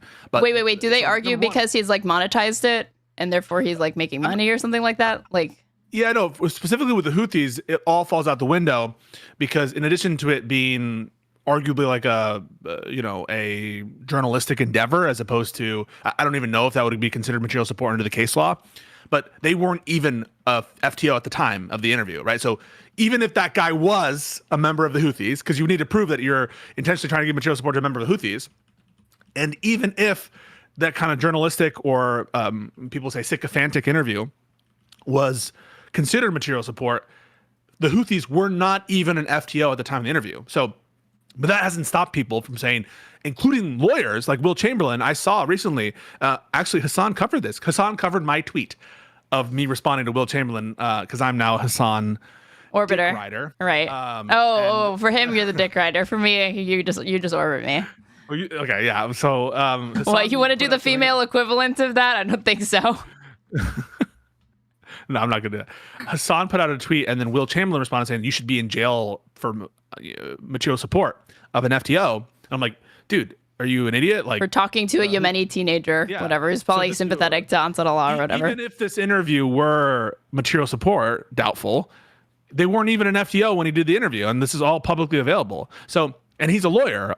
And so nothing, the whole point of this is you can put it in whatever terms you want. These legal terms of art are being used by both the government and by conservative commentators to include wide swaths of conduct that aren't included in the actual legal definition. And this is a fucking horrible idea. This is a horrible idea because it's just going to give permission to go after American citizens in their American passports for freedom of speech and to keep them in the country. And this is, again, trying to reduce the power of one's citizenship and remove barriers on the government interfering with the rights of citizenship. And the last thing I'll say, I'll let you respond, is this is why the global entry thing matters, okay? This is why I fought against the global entry revocation against Hasan, and you're seeing it now is because you need to stand on principle. And they'll start with things like privileges like global entry, and they'll keep going, but it's the same exact rationale as the revocation as the passport. Yeah, they're trying to see what they can get away with. And if they can get away with, a very, very flimsy pretext for, like, what did they do? What did you just say? Like, revoking global entry or whatever? Then they're going to escalate it to shit like this. It naturally follows that that's what they were attempting to do. And it's good to see they swiftly saw the backlash and were like, okay, well, maybe not. But on that, actually, before we continue. I want to say that has to do more with it being probably in the minds of a lot of these like more populist conservatives that are now starting to turn a little bit against Israel and the administration's position on Israel. I imagine it has more to do with that than like the notion of the administration doing viewpoint discrimination. I don't think it's a principled position. Oh, I mean, Charlie Kirk's gone, so who else is going to manufacture support for Israel on the fucking right? He was like the #1 dude. And before we get there, I do want to put a pin in it, but like I think that the death of Charlie Kirk is really, really, really bad. Because in addition to all the other reasons we've talked about, because I think it's going to empower the Groypers. I think they're already angling. Nick Fuentes is 100% angling to fill that fucking power vacuum. Steve Bannon, you know, he's the one saying that he's speculating that he thinks that Nick Fuentes is like the future of the party in light of this. He said that like within the first 48 hours of learning that Kirk had been killed. So for those who take Bannon's instincts surrounding like who's going to be the next right-wing guy seriously, Yeah, so you're bringing up the case. So, Aaron, this is the seminal case on material support. And to be clear, material support, as this case in Holder establishes, and listen, this was a conservative majority that decided Holder versus Humanitarian Law Project, but even this conservative majority said material support does not cover independent advocacy. It doesn't, like, so you can say, I support Houthis, I support Al-Qaeda. That's not material support. Material support doesn't include independent advocacy. But sorry, go ahead. Well, Chomsky, within this, I just wanted to bring up that Chomsky and Carter said that they nonetheless saw this as an attack on the First Amendment because there's a chilling effect that has to be factored in. Yeah. That even though, of course, you know, communications with these groups is not technically material support, look at what happened, again, with Hasan or whatever. Like, you are still putting yourself at risk for being... For even interviewing them, right? Yeah, because for even interviewing them. Yeah, right. And this would include things like providing legal service to the Houthis, right? Yes. And think about like Alan Dershowitz. Alan Dershowitz, who goes to Israel and is like doing legal cases for the state of Israel, defending them in all these different proceedings. If they were to try to do that, super chat from Josiah. Soy pill spank Sitch Adam. Sitch started off good faith, but got progressively annoyed. Adam started and stayed there and pouted like the loser he is. Not surprising at all. Thank you for super chat, Josiah. But yeah, like this would cover the conduct of providing legal services. So you can imagine, let's say that you were fighting in the ICJ and you were providing some kind of legal representation to Hamas and saying that Hamas is the victim of a genocide or whatever. That providing of legal services to Hamas would be like classic material support. But it's no more, no less. Like right now, Dershowitz is providing those services to a genocidal state. And it's just a matter of who's being designated as a foreign terrorist organization and who's not. And so that's the fear. The fear is if you allow this kind of notion of material support, and it is the holding of the court, and so I'm accepting it as a holding of the court, and that's what the holding is. But I do agree with the criticism here, which is it chills this kind of conduct, even peaceful conduct, and the kind of whims of the president get to dictate whether what you're doing is like you're considered an upstanding member of society or whether they can throw you in jail. Well, that justification that you just outlined is the exact one that was used to justify not using UNRWA to distribute humanitarian aid to Palestinians and instead do the Gaza humanitarian or whatever the fuck that we created or whatever, because they were like, there's allegedly members of Hamas that are within UNRWA, so the whole thing has to be, we can't use it anymore because that would be aiding a terrorist org or whatever. But that's so, could you imagine, do you remember that story in the UK where that nurse went rogue and she had like killed a bunch of could you, but she worked for the NHS. Okay. It's a nationalized health industry within the UK. So could you imagine if they said, we're going to defund the NHS on the basis that there was a domestic terrorist within it, this nurse, and if we were to actually fund the program, the NHS, we would be aiding and abetting domestic terrorism. No one would ever take that seriously, but nobody even verified the claims related to UNRWA. It was a terrible pretext. And it's also, I think, even worse in the case of Palestine, because Hamas is in charge of like so many different civil service organizations and beyond just health, right? Yeah. It's like they're the de facto, like authorities there, which is problematic for a bunch of reasons. And I'll also add that fungibility argument was deployed in the same context vis-a-vis Israel to say you shouldn't vote for Iron Dome because money is fungible. To some extent, that's true, I suppose. But like, money is fungible, I guess. The question is like, what is it going towards? And do we think that, well, funding this makes you, complicit in X, Y, or Z? And so we're just asking for a consistent position here. I mean, my way to criticize that is, would you ever give a school shooter a bulletproof vest? Would you ever give a terrorist group food? What? No. Engage with what I'm saying. Would you ever give a school shooter? I wouldn't. Exactly. So Israel should not be getting defensive weapons from the United States. And this is also not just rhetoric, okay? Hamas, because it is a frequent violator of human rights, Amnesty International has called years before October 7th, needs to be subject to a comprehensive arms embargo, which means that any military-related items should be restricted from falling into its possession, okay? But under international law and American domestic law, Israel should be subject to this, because if you read Amnesty International's report called Fueling Conflict, they also outline how they are a frequent violator of human rights. And this was a report written years ago saying that Israel must be subjected to a comprehensive arms embargo. So that position, even entering into the mainstream, was actually not something that should have been viewed or treated radically if you knew anything about Israel-Palestine, because Amnesty and these human rights organization groups had been calling for that for years because of the conditions within Israel and how they treat Palestinians even before October 7th. I think there's a level of attenuation that should be considered here, and intent. So if your intent is to fund Hamas so that they bomb, I think that you would not have a problem with us criminalizing that, right, Aaron? Like if the specific intent is like you're going to help this organization because you want them to bomb civilians, you wouldn't have a problem with America being able to criminalize that, right? No. Right. And likewise, I think that there's an attenuation perhaps also in who's receiving the money. If it's Israel receiving the money versus a group in Israel, if it's Hamas receiving the money versus a group in Hamas. But here's a question though, like if you are providing legal services to Hamas, or if you're providing PR services to Hamas, or if you're part of like, you're getting paid on the table for Hamas for like going around in the United States and like basically saying that Hamas is great and it's a wonderful organization, we support Hamas, do you think that that should be punishable? No. Maybe you should have to register with FARA, but I don't think it should be. I don't think it should be punishable. Okay, because right now I think it would be, because it would be. 100%. But I do think that is an imposition on people's, free speech rights and their freedom of association. Do you agree or no? I'm not sure. It's a hard one for me. I think that there's like a association with the foreign. I think with foreign stuff, it's always kind of different because of there's national security interests. You could say that the government has some compelling interest to make people out that they're doing this or something like that. That's why I said maybe it needs to be subjected to FARA if they're receiving money from Hamas to engage in those sorts of activities within the United States. But that would not just be because it's Hamas. That would be because whether it be Hamas or just another Palestinian organization or whatever, you should have to declare it because you're taking money from a foreign organization and you're doing political advocacy on their behalf in the United States. Yeah, I basically think that I'll reread Holder, but my intuition is that at a bare minimum, that kind of registration of activities seems like it would be justified, and there's a long history of that. In terms of outright criminalizing certain things, I do feel uncomfortable with the limits here. So like basically, if you have a pen pal who's foreign, or if there's anything foreign, basically we have the ability to criminalize it.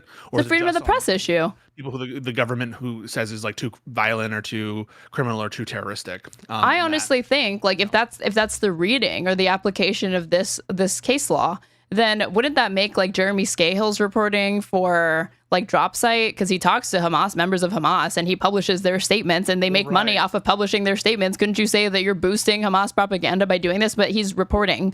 So that's what I mean. I think there at a bare minimum, there would need to be, for me to consider it material support, there would need to be some kind of contractual or some kind of like reverse obligation there that you're acting as an agent. I do think that there should be, if this exists, there should be a wide journalistic exception. There should be a wide kind of like public interest exception. And that kind of doesn't leave a ton of stuff. I think it would leave the kind of material support done for the purpose of promoting the group's terroristic aims or something. I haven't fully formalized this in my head, but I'm skeptical of this concept being applied in the way that it is. And I think that, but the thing is like, we don't need to even get into this. Mm-hmm. Because even accepting this precedent from Holder and material support, I think it's clear that Hasan Piker doesn't fit that category. I think it's clear that. But he interviewed a teenager on Twitch, but he did that though. Yeah, no, I think even the concept under Holder doesn't include what Hasan did. And I think the administration isn't going to limit itself to what's allowed under the doctrine. I think they're going to be way more expansive than that. And all of their other statements on free speech have been like that with respect to like hate speech and incitement and flag burning. They're willing to really stretch the envelope and go beyond these categories of unprotected speech. And the thing to you that it hinges on is the fact that, again, it involves like foreign interests, but like, because I'm thinking about laws that we have that already cover this, and it's like, well, there's laws against incitement. So really advocating for terrorism, period, is kind of in like already going to be an issue for the within the United States openly. So the adding but it's a foreign group on top of it just kind of seems like it's already covered by existing law. Right? No. Here's the difference, because for incitement, you need imminence, you need specific intent of the criminal act, and so that will carve out a shit ton of material support. Because there's if you're not doing a public communication, very unlikely that you're inciting terrorism. Now there could be some, and certainly not if it's not imminent, right? So it wouldn't be covered. If you're like, hey, go plan a terrorist attack tomorrow or like in 20 days, that's probably not even going to be imminent so far as in the incitement doctrine. What you might get is like conspiracy liability, or complicity liability, accomplice liability, accessory liability. If there's some kind of concerted effort for you to help someone plan a terrorist attack, that's a little different. But if you're just stating that you would support such an attack, and you're doing so publicly, that kind of thing, that's not going to be covered by the incitement doctrine. But I do think that there's ways to capture the really bad actors. The really bad actors are the ones who are using front organizations and are funding terrorism because they believe in terrorism, right? The people who are like funding Islamist groups, funding Christian nationalist groups, funding all these different groups to do the terrorism attacks because they actually believe in it. Those people, I think, can be covered. That's true material support. That's true material support, and that's true like conspiracy, right? You're part of a conspiracy to further a crime happen, right? Yeah. So it says here, the Supreme Court ruled against the humanitarian law project, which sought to help the Kurdistan Workers' Party in Turkey and Sri Lanka Liberation's Tiger of Tamil Eelam learn how to resolve conflicts peacefully. It concluded that the U.S. Congress had intended to prevent aid to such groups, even for the purpose of facilitating peace negotiations or UN processes, because that assistance fit the law's definition of material aid as quote-unquote training, expert advice or assistance, service, and personnel. The finding was based... This is super important. What the Supreme Court said is, even if you are going to an organization like Hamas and be like, this is how you engage peacefully, and this is how you would interface with leaders for negotiation purposes. That would be material support, because it's giving some amount of training, expert advice or assistance or any kind of service. And the only thing that matters is that the group is an FTO, and the kind of help that you're giving, so long as it clears a minimal threshold of materiality, which isn't a super high bar, but as long as it clears the threshold of materiality, it doesn't matter that you have purely peaceful intentions, that you just want to spread food or whatever. As long as you're giving material support to that group, it can be criminalized by the government. It's insane to me. It's an insane standard. The finding was based on the principle that any assistance could help to legitimate the terrorist organization and free up its resources for terrorist activities. That's the fungibility stuff, right? Because by helping them do legal stuff, you're freeing up resources that they can use for terroristic purposes. Right.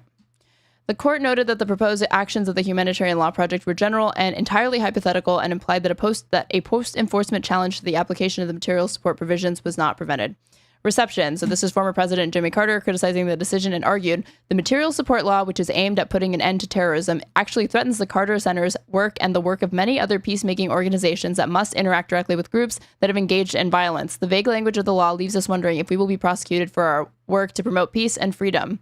Can you pause real quick? Because we have a comment that says, so Khalil fits, got it. No, Khalil does not fit. Why would he fit? Various different reasons. He doesn't fit, number one, because no one ever charged him with material support. Okay, so he was never charged with material support, so he wasn't charged under the statute. He wasn't deemed to be removable on the basis of this of material support. He was deemed removable because of the Secretary of State designated him as such, right? So because he had some negative effect on foreign policy interests, not because of material support. So it doesn't fit what he was actually charged with, either in terms of criminality or in terms of removability. And then separately, there's no evidence that he gave material support. Independent advocacy by the terms of Holder is not covered by material support. So if you independently say Hamas is good, Hezbollah is good, by the way, no evidence that he actually said that stuff, right? Everyone's looking for Mahmoud Khalil saying Hamas is great, Hamas is wonderful. So on every level, factually, in terms of what the government is alleging, and in terms of like what would be true if alleged, that is to say, if he was stating his support of Hamas or Hezbollah or whatever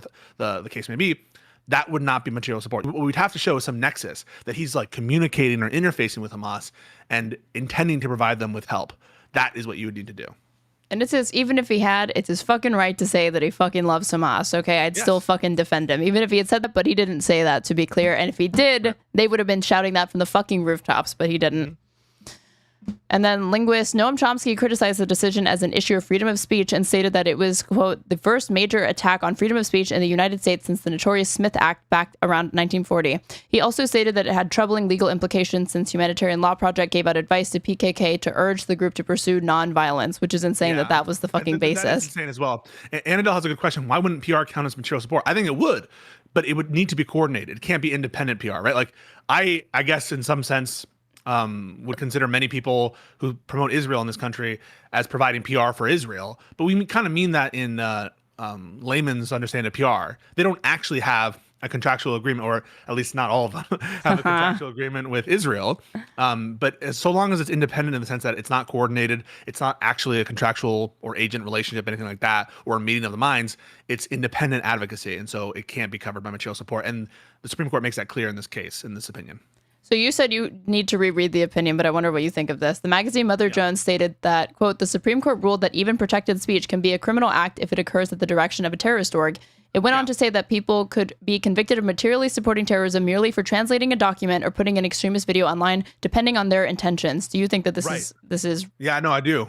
So for example, if you're talking to a Hamas member and the Hamas member says, listen, Abdul, we want you to go and say this, and you go out and say Hamas is good because Abdul told you to, then even though saying Hamas is good is protected speech, you're giving material support. Or arguably, right? I guess there could be an argument because it was at the directive of somebody affiliated with the org. They considered that. So now there's like a meeting of the minds, and so you're supporting that group materially, and you can't claim it's independent advocacy because there's some nexus. And the reason why people like Chomsky et al., I'm guessing, are concerned about it is you're opening the door to the government even asking the question and going into your messages and saying, hey, did you talk to this person, that person, this person? Because, hey, we have some reason to believe that you're saying stuff, right? Like you're saying you're pro-Hamas. And so why don't we take a look at your messages to see if you've ever talked to Hamas? And so beyond the will you be prosecuted thing, it's will you be investigated?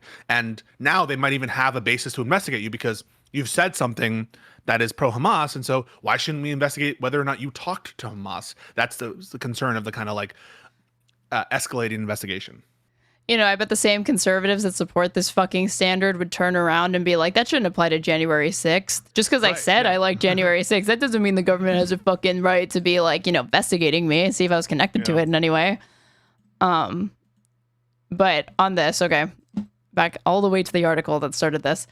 The measure specifically, it has a few exceptions for those citizens who are out of the U.S. and seeking to return, as well as a humanitarian and emergency waiver. Anyone whose passports were to be revoked would be able to request a hearing to appeal such denial or revocation no later than 60 days after receiving notice of such denial or revocation. The measure specifically says it would allow the secretary to revoke passports for quote-unquote terrorists or traffickers, but has stirred criticism and concerns related to the First Amendment. And then they talk about like material support for this. Would require a direct connection between the speaker and a terrorist org, but the concern is that under the bill, the Secretary of State would not have the same evidentiary standards. The concern is that a lot of that speech is going to be protected by the First Amendment if you have no direct connection to those terrorist orgs. She noted that the only recourse in the bill is an appeal to the State Department itself. One thing to make clear is that our concern is not just about the present moment that it could be abused, but if this becomes permanent law, then forever any Secretary of State who wants to suppress speech could exploit this to punish viewpoints he or she doesn't like. Oh, your favorite thing, viewpoint discrimination. Yeah, 100%. That's what I've been talking about this entire time. That's why I was on the global entry stuff, because you can see where it goes, and this is exactly where it goes, and that's why I think I was right. So they actually made not to the. I thought for a second the State Department made a fucking press statement to the Intercept. Seth Stern, director of advocacy at the Freedom of the Press Foundation, told The Intercept, Marco Rubio has claimed the power to designate people terrorist supporters based solely on what they think and say, even if what they say doesn't include a word about a terrorist organization or terrorism. We see that with Mahmoud Khalil and Ozturk. Mast wrote in a statement earlier this week, as chairman, I made a promise to restore command and control, and this legislation delivers. It ensures every dollar and every diplomat puts America first and is accountable to the president's foreign policy. It also prevents ideologues masquerading as diplomats from using their posts to push left-wing agendas instead of America's interests. This bill is not just a reform for today or for President Trump. It is a lasting framework that will strengthen the State Department and benefit every commander-in-chief who follows. That is chilling to read, man. Yep. Well, thankfully or hopefully they well, I have the update already. They have already said. I think they're backtracking on this because the reception was not great. Horrible. And that's why I said it at the start. It starts with immigrants. It starts with people you don't like, but it'll eventually swallow up U.S. citizens and like people with U.S. passports. And you'll be checking, and sometimes they'll make mistakes and they'll cancel your passport because you said the wrong thing because you criticized Israel. Yeah, it's like bad enough that like you have these instances like Mahmoud Khalil, right? But it's just one case. But then it's a difference to actually try to, again, make it a legal framework like they're openly stating their intention to do, even if it's just one provision buried in there. It's the start of it.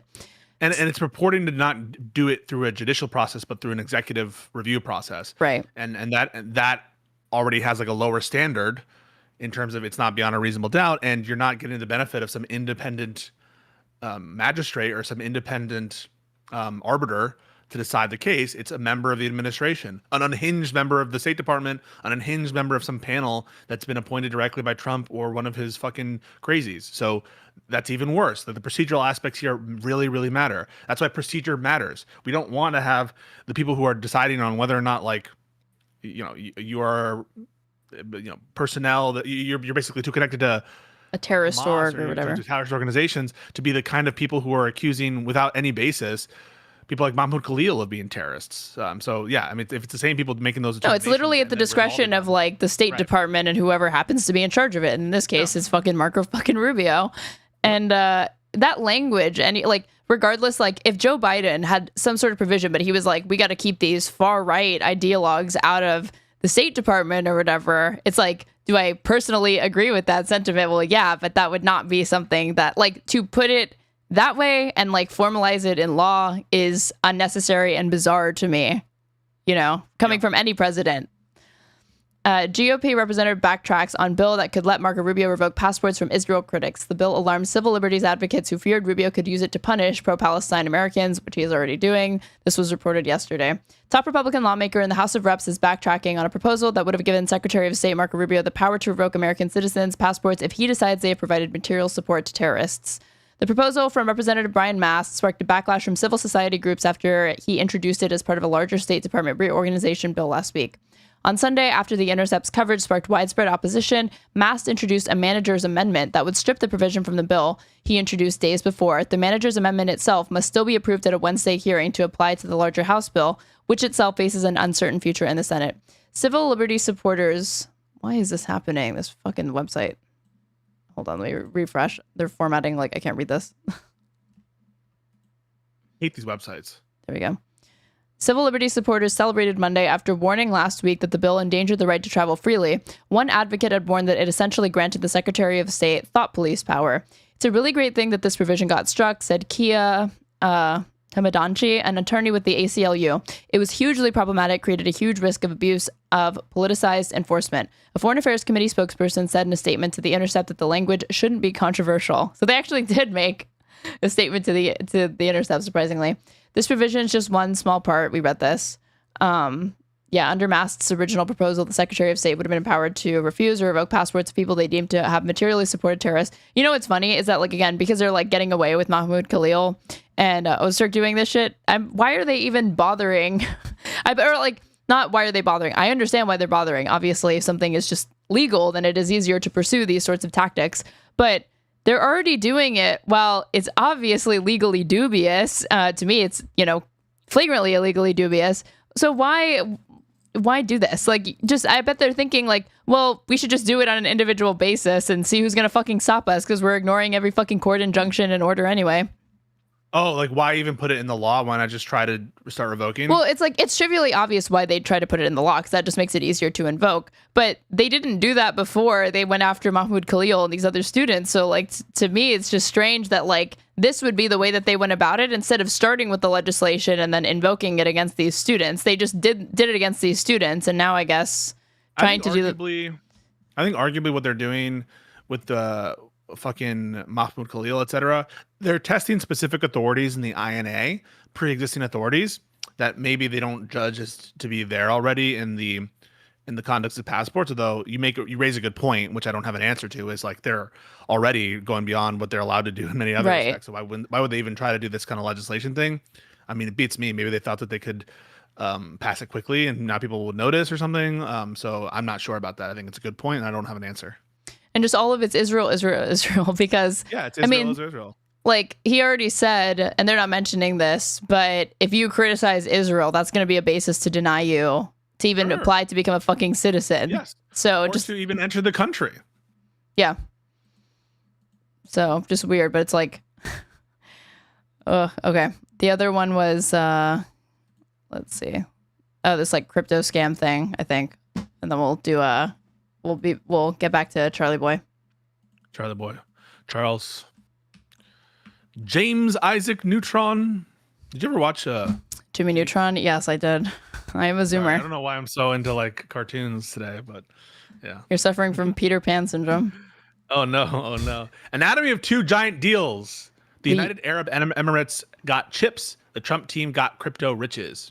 A lucrative transaction involving the Trump family's cryptocurrency firm and an agreement giving the Emiratis access to AI chips were connected in ways that have not been previously reported. Go ahead.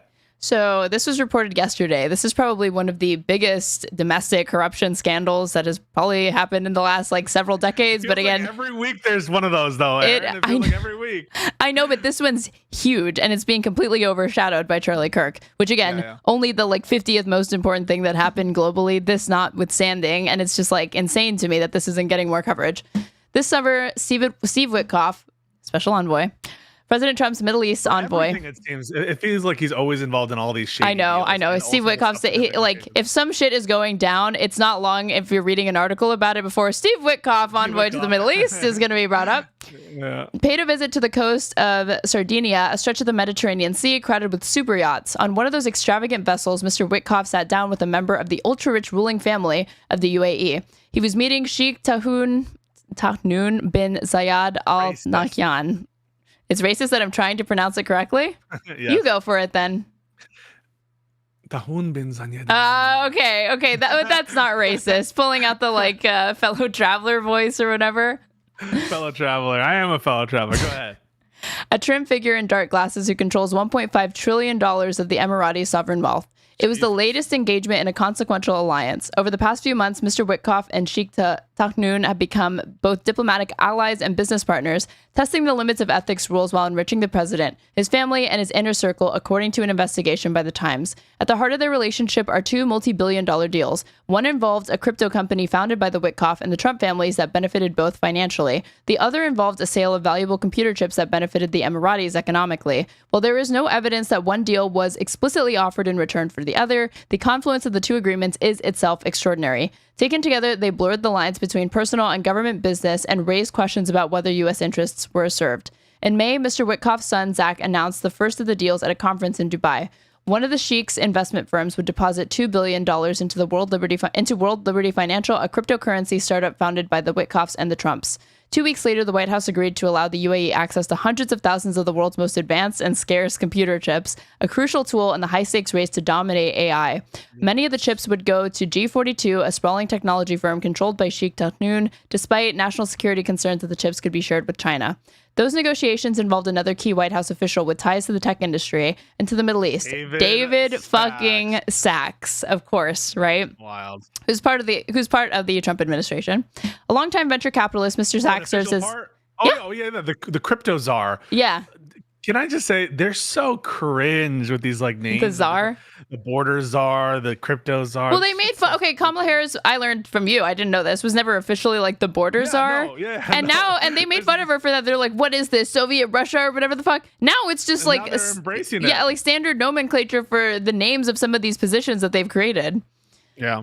Yeah, the admin's AI and crypto czar, a newly created position that has allowed him to shape tech policy, even as he continues to work in Silicon Valley. So there's no like divestment. There's no like, maybe it's a conflict of interest that you have the Nazis running the Nuremberg trials, the Foxes running the hen houses, the tech billionaires running the tech policies and regulating themselves. Like, that never has caused a problem. We've never had problems, for example, in terms of like financial instruments and deregulation and putting these fucking Goldman Sachs people in charge of regulating these investment firms that then do fucking crazy risky shit. Or deregulating and saying it'll take care of itself, leading to the 2008 financial crisis. I'm sure this will have no consequences. The Times found that the American people, if there are consequences, you know who's footing the bill?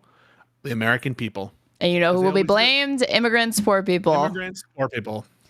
The Times found that the agreements were intertwined in ways that have not previously been reported and that they provoked concerns about conflicts of interest, even from staff members in the Trump administration.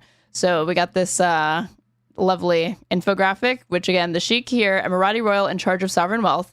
So this goes out into two different branches. Invests $2 billion in Binance, a crypto exchange, using digital coins from World Liberty Financial, a crypto company owned by and operated by, ding, ding, ding, Whitkoff and Trump families. And he's also the envoy. And then the other branch of this show says secures access to valuable AI chips in the agreement with the White House in discussions involving David Sachs and Whitkoff. Sachs is Trump's AI and crypto czar and tech industry investor.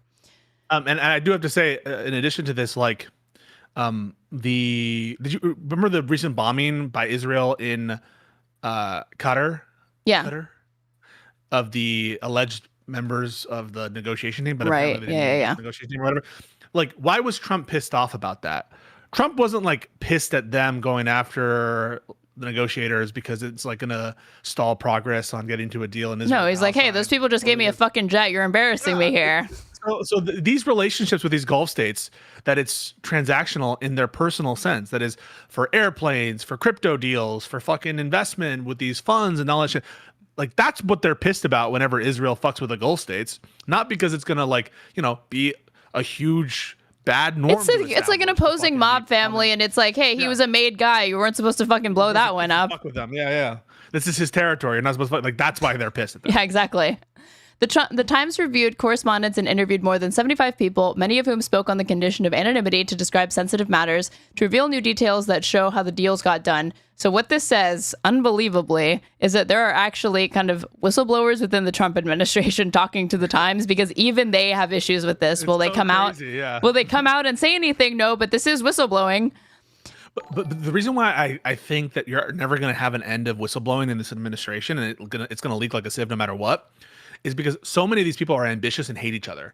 Right. Like, I'm sure all of these people, even like Elon Musk was enemies with everyone else in the administration. Susie Wiles has enemies internally. And so I don't see this kind of leaking stopping. If they want to like embarrass people, the same thing happened with Hegseth and his versus, who was the national security advisor? Mike Waltz? I think so, yeah. Remember the whole Signalgate shit? They were all fucking leaking on each other and attacking each other and that kind of shit. So I'm not super surprised that we're seeing. I mean, 75 is a lot of people. I think you're right. Like, and it's cause for celebration. It's unprecedented. This is probably the most amount of people. Like, it's not just one or two people close to the president. That's the most that I've seen usually reported. 75 different people. Yeah. You know, and keep in mind, within the Trump administration, we're not necessarily talking about personal appointees or anything like that. It could be like staffers or people that were already there, but they are still technically part of the Trump administration. I just like, when the denominator is 75, I wouldn't be surprised if somebody extremely notable talked to the Times off the record for these types of details. Steve Whitkoff advocated to give the Emiratis access to the chips at the same time that his and Mr. Trump's family business was landing the crypto investment despite an ethics rule intended to prohibit officials from participating in matters that could benefit themselves or relatives. This is like so adorable.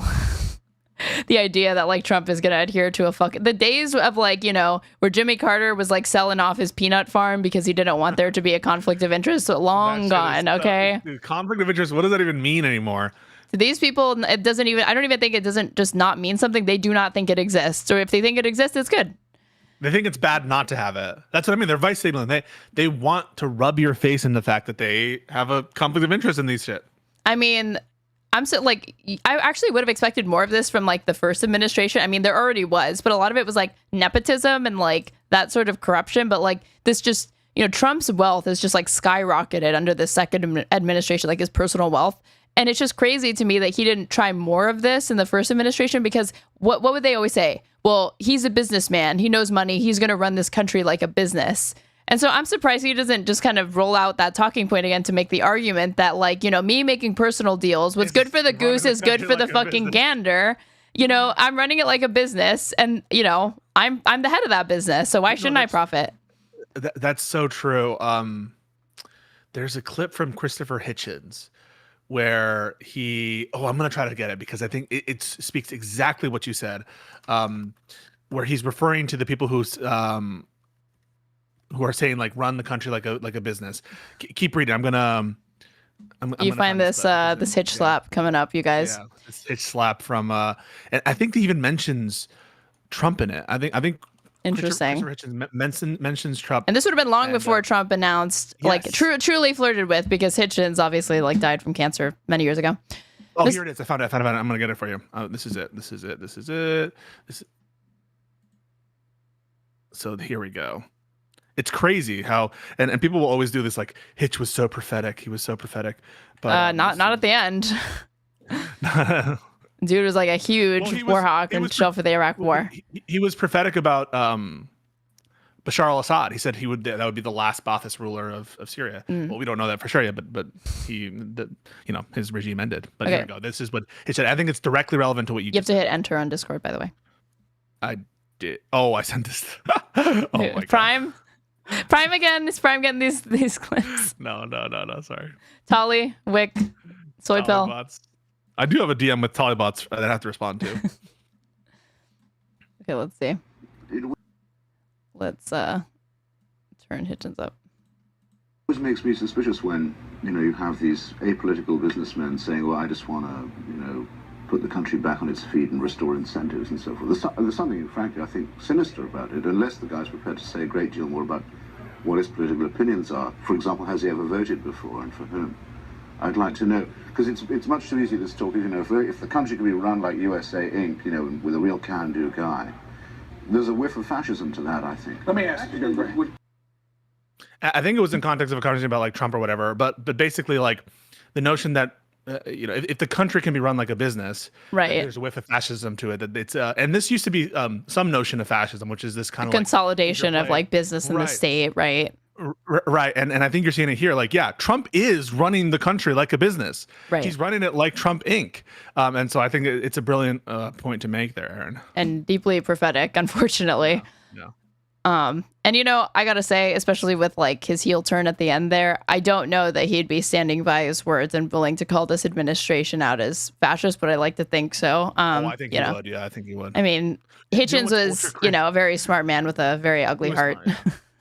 I think that he had his faults. I didn't agree with him on his neoconservatism near the end.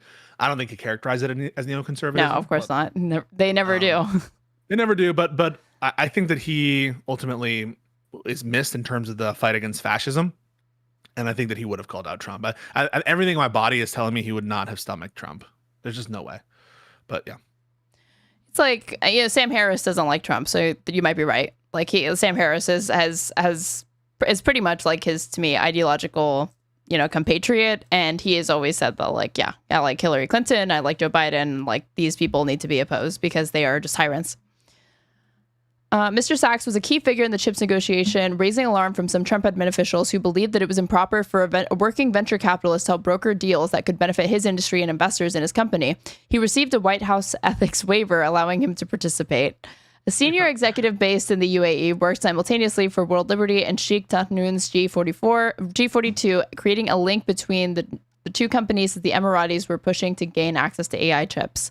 Some Trump admin officials tried to limit the chips deals, but an unexpected intervention by conservative agitator Laura fucking Loomer changed the power dynamics within the White House in the UAE's favor. This bitch is everywhere. She's America crazy. first. Representatives for the White House and World Liberty both denied any connection between the two deals, with an administration spokeswoman calling the crypto transaction totally unrelated to any government business.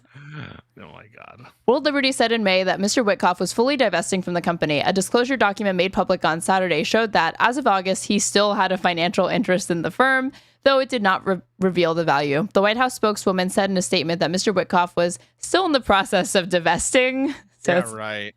And even if they did, they put it in the hands of some crony or someone who's totally holding it in trust for. I mean, that's what they did in the first Trump administration. They had all these like fake whatever stacks of documents. This is me divesting my whole bit. Like it was all fake. Yeah. So no one believes it. No one trusts you. Asked whether Mr. Whitkoff violated federal ethics rules, the spokeswoman responded that Mr. Whitkoff was, quote, working with ethics officials and counsel to ensure he is in full compliance. That is accurate. It's Donald Trump with a Groucho Marx mask. This is our ethics expert. Yeah, for real. Senor Whitkoff. Like, okay, but like, it's such a fucking joke. but they're saying the quiet part out loud because this to me reads like when you say he's working diligently with these people to make sure he's in full compliance. It's like, yeah, you're exploiting every fucking possible potential loophole to get this shit in and not get in trouble. You're trying to violate the ethics rules as much as possible. Yes, we are consulting. Yeah, that is technically that is malicious compliance. You're not wrong, but it goes against the spirit of what's intended by the entire point of having ethics reviews. The White House statement also said that Mr. Sachs had acted appropriately. Mr. Sachs had no financial interest in the UAE chip deal, the statement said. And a spokesman for G4, it's just like, again, just shameless lying to your fucking face. He has no financial interest. Like, not even like he doesn't have a direct financial stake. No interest to claim that? It's a bull-faced lie. This is like, to me, again, North Korea level shit that they just say. And a spokesman for G42 said the company was grounded in integrity and committed to safeguards, auditing in coordination with the Americans to ensure that U.S. technology does not get into the wrong hands. Already, the two deals have been transformative. Instantly, the next sentence. The first instantly propelled World Liberty into one of the world's most prominent crypto companies, giving it a revenue stream that could be worth tens of millions of dollars annually. The second is still pending, with final details under discussion in the White House, but it is poised to be a monumental victory for the Emiratis. The Trump admin agreed to exponentially increase the UAE's access to one of the most important inventions in modern history. The back-to-back deals violate... Had you heard of this story yet, or no? No, it's fucking crazy. Again, it's like being overshadowed by everything. It should be fucking front page news.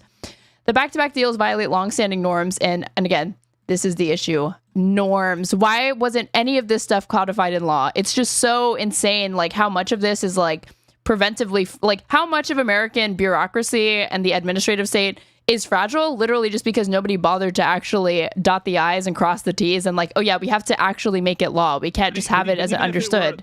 The problem is, Aaron, it wouldn't help anything because even if it were criminal, who's enforcing the laws? It's the executive. In this it would help something. Take that back. Don't say what would it help just because they're ignoring it. That's like saying like who cares about a law against murder because murderers are always going to murder. I mean, I agree. I think there should be some codification of these certain norms and make them more enforceable. I just think that in the current climate, like they're already breaking aspects of the law that are enforceable. Like they're violating posse comitatus, which is a criminal law. So I agree with you that I wish they were codified. I just don't know that it would help in this situation because the people who are enforcing the laws are the same people breaking them. And so there's an inherent conflict of interest. And the courts are basically saying that no one can enforce a law except for this one person, the president. And he has to be able to control every enforcement all the time, no matter what.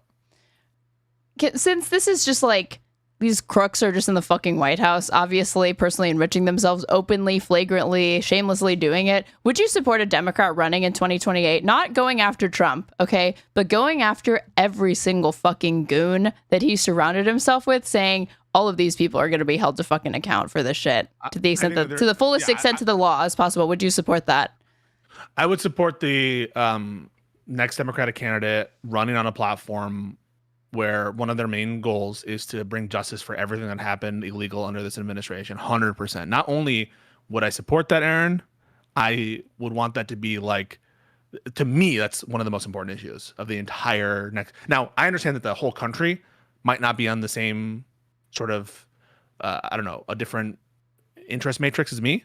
And they might rank like affordability higher than what I'm ranking truth and reconciliation. No, this is like blue drain the swamp is what it should be. Like an actual draining of the fucking swamp. Yes. I think that there should be a blue drain the swamp. That's a great way to say it. That's my platform. Drain the swamp, but not just drain the swamp, punish all the swamp monsters who created more swamp. And I mean, if they really want to be the pick-me dem, they can say that I'm not going to be like President Obama who gets into office and says, we're not going to prosecute anybody for fucking like the Iraq war, none of that shit. And just we're looking forward, right? Unlike that administration, we're actually going to and we're going to hold all these people accountable to the furthest extent of the law. If the Democrats had that majority, I would, if they had they're never going to have this. I would support a constitutional amendment undoing every single Trump pardon in both his terms. That's how bad I think the Trump administration has been. I would publicly support. By the way, I would also support undoing immunity ruling, pardon, but also immunity ruling and all that shit. But yeah, I would support a constitutional amendment to undo all of Trump's specific pardons between those dates, getting rid of the immunity decision and going after every single person. I think that like I sort of got I was not just asking you some sort of like layup question for you to be like, yes, I support that. I know. I only asked because there have been different times where I'm like, oh, would you support them doing this? And you're like, no, that's like politicizing the DOJ. And I just wondered if you saw this as like kind of a promise of doing that. So I think politicizing the DOJ is saying like we're going to do this for political reasons. We're going after, let's say there are people like the Joe Manchin thing. Like going after Joe Manchin because the daughter, like investigate the daughter for her connections to pharmaceuticals. I don't cross that. But like when you're like go after Trump because he broke the law and tried to steal the election. Well, not Trump. Because the fucking. Oh yeah, we'll go after his. He's going to pardon everyone in the administration, no matter what. Like he'll just pardon everyone in the administration. So it'll be the same thing because it'll be pardon and immunity there. So unfortunately, do you think he will?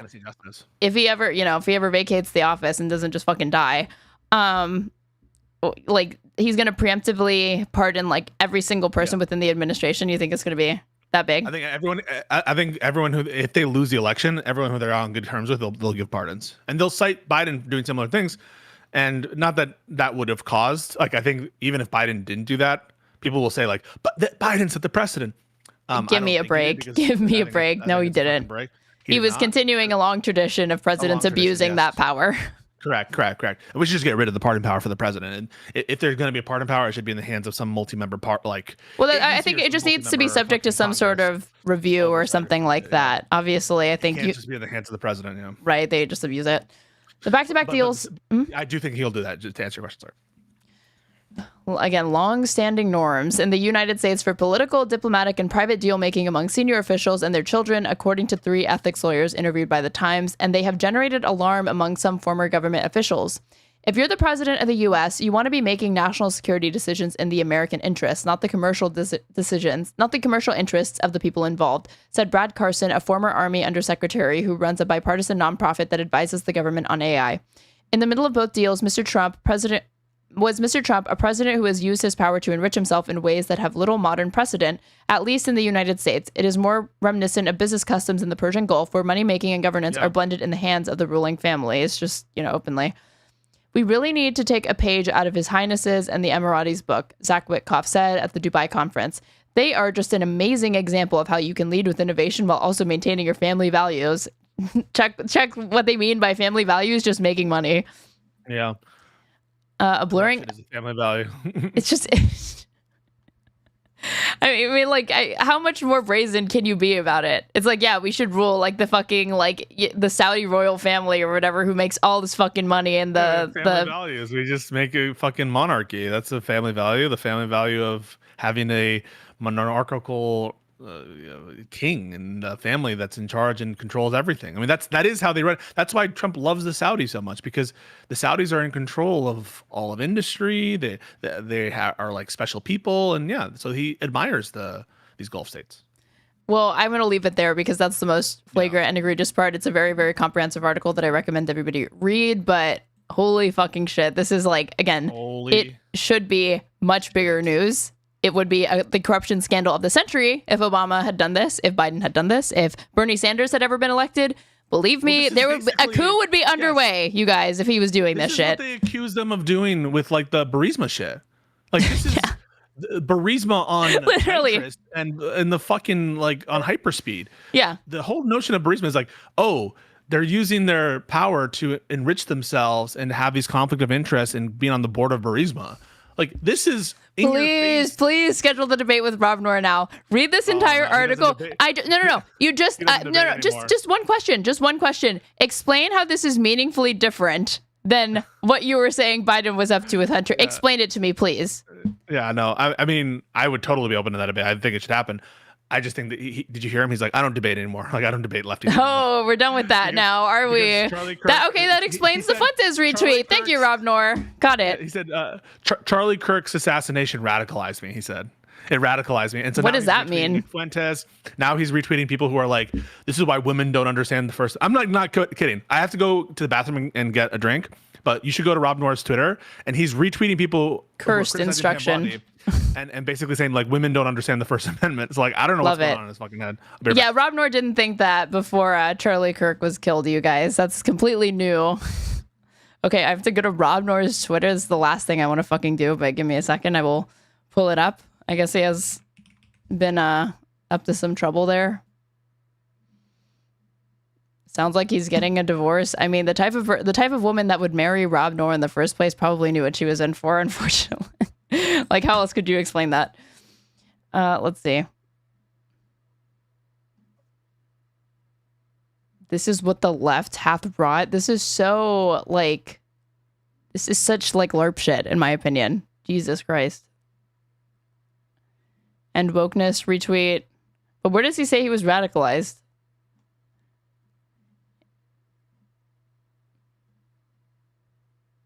Matt Walsh, retweet.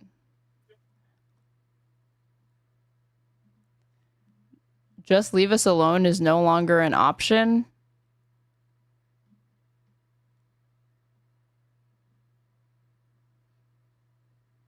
Okay. Scared me.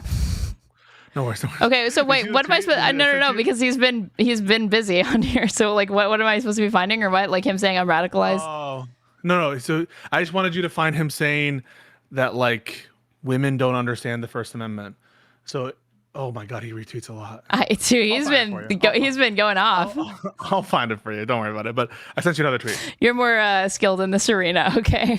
Yeah, I'll find this for you. Don't worry. Don't worry. Let's see. Tucker Carlson. Jesus, let's see. Join us at 8. The meeting of the minds, you guys. The meeting of the fucking minds. Join us at 8 p.m. with Megyn Kelly, Scott Adams, creator of Dilbert, Cenk. Fucking Cenk, dude. Cenk said insane shit. He was like, this is one of the darkest days in like all of US history or some shit. What the fuck, Cenk? What are you talking about? That's not even true. That's like nowhere near being true. And Patristic Nectar. I don't know who that is. This ought to be great. Cenk, dear Lord. They hate him. But I'm like, this is a conservative saying that. There are literally nobody is happy that Cenk is doing this. Wait, did you like that? Yeah, of course I fucking like it. This is fucking hilarious. So fucking Cenk was the one leftist. I just rolled my eyes so hard.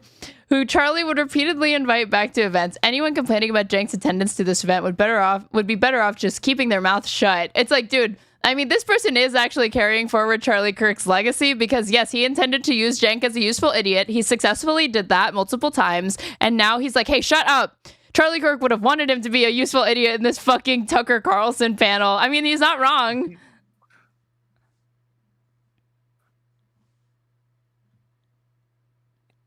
Why Cenk, though? Honest question. People, they're so mad about Cenk. That is fucking amazing. Hey, Cenk. The thing is, like, he should know that. He should fucking know that. He should know that, like, he's never going to win over these right-wing populists. And so this whole thing of, like, appeal to the right-wing populists, we're in the populist woods together. That was always fucking dumb. That was a meme. It was always dumb. It was always a meme. You were never going to get that. Like, just appearing with these people... Again, like, to talk about what? Charlie Kirk's fucking legacy? Like, I don't even know. Again, unprecedented, just insane shit going on. Like, the statements that Trump is making about, like that, and Pam Bondi is making. It's just, like, crazy that you're doing, that's how you're spending your time right now, dude. Unless you're there to fight all these fucking people. All right. So this is the tweet that Rob retweeted. You should go ahead and send that to whoever you just accidentally sent the Hitchens thing to as well. Another cryptic message. I sent it to you. No. I'm saying that you should just also send it to them. Oh, okay, so he retweets Stefan Molyneux, I'm guessing. He reposted this. Yeah. Why do so few women understand free speech? Okay. And then he also retweeted this is MAGA. So when you said there's been MAGA opposition to this is what you meant? Yes, this is what I meant. So, and he also, so this is Rob retweeted that, and then he also retweeted this. I just sent it to you. Awesome. He says, why do so few women understand free speech? And then he retweeted this. Go up. What the fuck? Women. Awesome replies underneath Stefan Molyneux's tweets. We love it. Okay. Nice. Only a woman. Only a woman. Oh, you read it. No, you go. No, go for it. It's your moment here. Only a woman would think hate speech is the best legal strategy to fight an active terrorist organization. What organization operating inside our country that just assassinated one of the most prominent conservative voices in America so unbelievably arsered? So catch up, Pisco. I'm sure like whatever terrorist organization like this, I'm sure they've been talking about this for days now. So there's no evidence whatsoever that there was a terrorist organization. I mean, there was a terrorist who did it, and it was the guy, but there's no evidence that it was a terrorist organization. But the cherry on top for me is that he just like retweeted two people saying like, women don't get free speech. Dude, of course. My my mutual following this account, followed by Connor, of course. Oh, yes, Connor. But to be fair, Connor follows like a lot of people. He follows a lot of people. He just follows anybody. But if I put like terrorist org, who are you talking about? And you know what's funny? We got some horseshoeing going on because Kyle Kulinski, he's like precluded the possibility that this is anybody on the left. I've largely done that as well, given the few, the evidence that's come out. We're going to go over that. But he was like, it's either a groiper or it's a hit job. Like I was watching some video from him yesterday and he was literally saying this. Let me see if I can't find it. Kyle's spitting, man. Kyle is just, he's on one. I love it. You love Kyle. We love Kyle. And apparently he was on Doom Scroll because it keeps showing up on my Kyle's video got 655,000 views in one day. Okay. And I was one of them. Let me see. All right. Welcome to the show, y'all. We have a It's titled The Charlie Kirk Story Isn't Adding Up. Okay. And so this is his 50-minute magnum opus. But the most important part is when he's like, again, groiper or it's a hit job. Let me see where he says that. A lot of beans.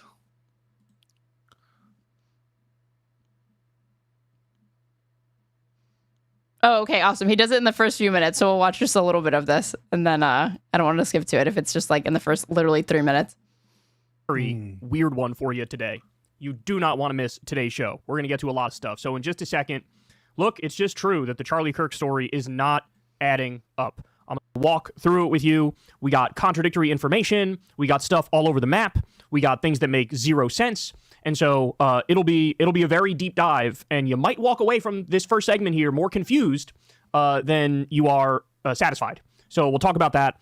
Then we'll get to MAGA has decided to put the cancel culture on steroids and human growth hormone.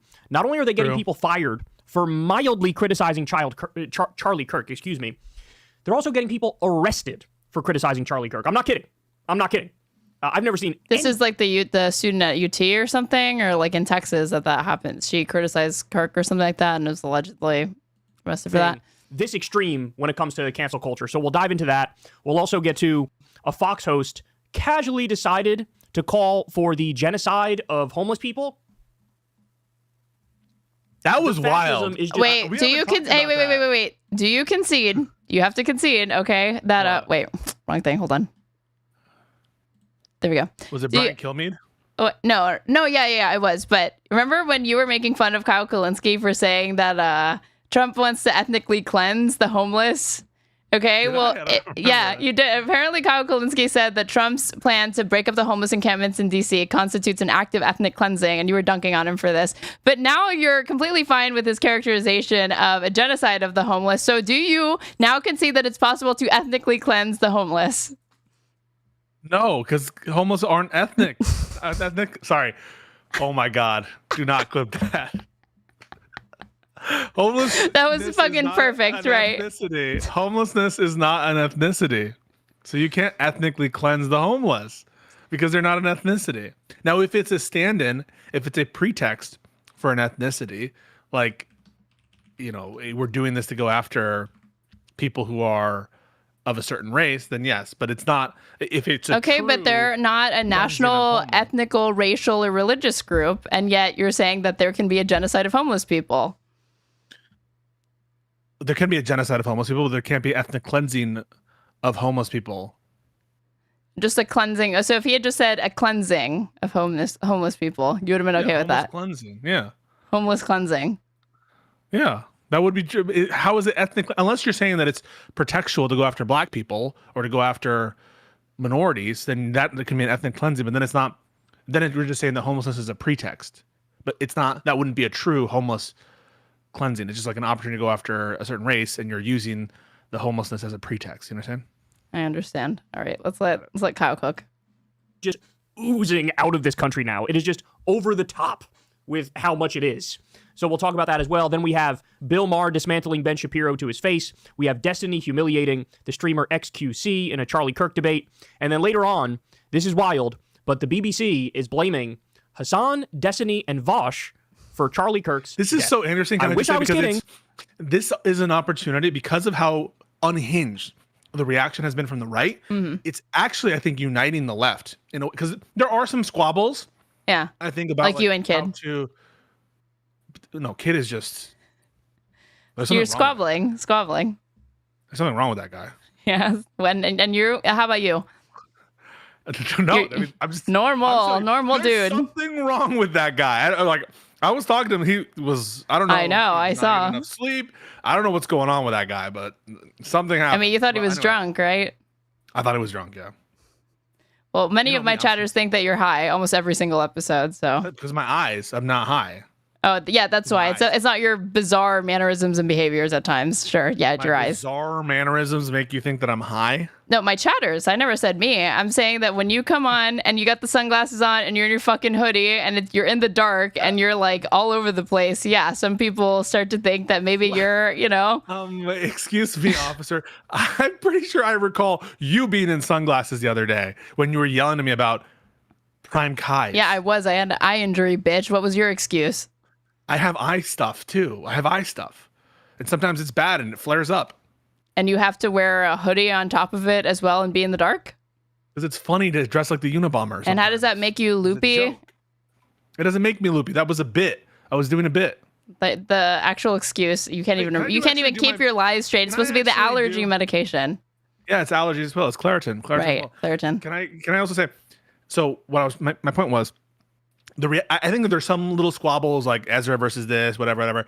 But in general, I think that the unhinged reaction from the right has united the left in a temporary fashion to be going against the unhinged excesses of the right. And I think that that's evidenced by Kulinski now, who has, I think, major disagreements with some of these people, including Destiny. I don't know how his stand-in is with Vosh or Hasan, but these are all people that have disagreements with each other. And I think even like bog-standard liberals are calling out the bullshit from the right that's coming out of the reaction to the assassination. And so I think that's a good sign. I think it's a good sign that we're all viewing, maybe it'll be cold comfort because the administration might be able to, entrench on people's rights. But I do think that it's good that people are recognizing the evil authoritarianism from the Trump administration. When you said the liberals are calling out the bullshit on the right, it's like, well, I would hope so. They're the libs, right? That's what they're kind of supposed to be doing. Yeah. I am not kidding. We have the video. We have the clip. So you don't want to miss that. You guys know the drill. Everybody, please do me a big favor and subscribe to this channel. That helps out big time and costs you nothing at all. You can also support the show on Patreon. Thank you to everybody who does. Remember, this is real independent media, so we're reliant on small dollar donations from people like you in order to keep it going. I've never talked to an advertiser, never done an ad read, never talked to a billionaire or a PAC or anything like that. Very proud of that. And you guys have made it possible for us to be independent. You can also sign up for Crystal Kyle and Friends on Substack. That link is below. We had a great interview with Joyanne Reed last week. You definitely want to check that one out. And everybody tune in to the Corn's World YouTube channel and go subscribe over there because we do live Kyle and Corn episodes. Damn, Kyle, come on. Get the fucking program. Tonight as well. The shilling. We've been pretty consistent. He's a shill. Doing it. But anyway, he's a Corn's World shill. Go subscribe to Corn's World. All right, guys. Corn's World is a front for Corn's World is a front for Hamas. And I have the fucking stats. What was that? Chorus's World? Or what was it called? I think he has a friend named Corin, and they do a show called Chorus? Corn's World. No, not Chorus World. Corin. Oh, okay. I misheard. I misheard. Just fucking around. Stop fucking around. You're not even serious. See, I can't even, because your serious voice is the same as your jokey voice. You only have one voice. Did anyone ever tell you this? Never heard this criticism in my life. First time I'm hearing about it. Press play. Said we got a lot to get to. Last time I talked to you guys, I was pretty convinced that the person who did this shooting is far right. I was pretty convinced. Now I'm going to walk through it with you why I was convinced that the person is far right. We don't have evidence of this, right? Now, we don't have evidence that he's right wing.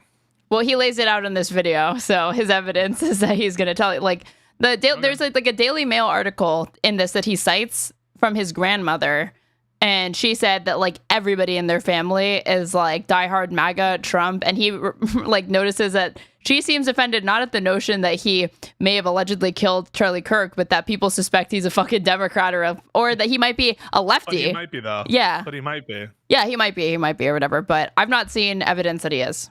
Have you? Well, we're gonna go through the indictment. I think they have some clips that they have some. I've seen one cutout of some text messages where he's like, where the I don't want to spoil it, so just reply. I mean, it's a big old staring contest. Neither side wants to own this fucking dude. Nobody wants to be around him. Wait, we don't have to. Even if he was going after Charlie Kirk because he's anti-trans, why would the Democrats own that? Right? Why No. Like I'm saying, the left wants to like. Because it will be it's going to be used by the opposition, is what I'm saying. It's not about like whether or not you like champion him. Obviously, it will be opportunistically invoked or whatever. Like, nothing we've said has like. Okay, but life would be better if they didn't have that as a political football and tool to fucking throw around. No. Yeah, I guess would it be better? Do we prefer if it were a right-wing shooter? Are you asking me that? I would prefer there were no shooter, but you can acknowledge that right now, I'm going to say I prefer that it's a right-wing shooter. Here's why. Because the right is in charge. Trump is in charge. MAGA is in charge. And if it's a right-wing shooter, I already saw the pivot as soon as some information about this dude came out. They immediately went from, we need the fucking death penalty back to, you guys, it's really important to be aware of mental health and see signs in people that maybe shouldn't have firearms. They immediately backed off of that. So I think as far as like, yeah, it would be just in like, yeah, it would be better if he was right wing because they won't go off. Reaction? Yeah, from like, yeah, they can only go so far with like cynically weaponizing this shit. Okay. If it's from the left, it's like it's open field, no? Yeah, no one wants to think that their side is the one that's, or people who are influenced by their side is the one doing violence. But if it happens to be the case that this individual is a liberal or a Biden voter or some shit, I don't think that the Democrats need to own anything. They just got to be like, yeah, it's bad. Okay, but would you rather have them be on the left or the right? I think in terms of the reaction, you made a compelling case. I'd rather than be like a MAGA person or like a Groiper or something, because I just think the reaction will be less authoritarian. I guess if you're forcing me to pick like an ideology there, that you forced me to pick. Huh? You forced me to pick. You're the one who raised the question.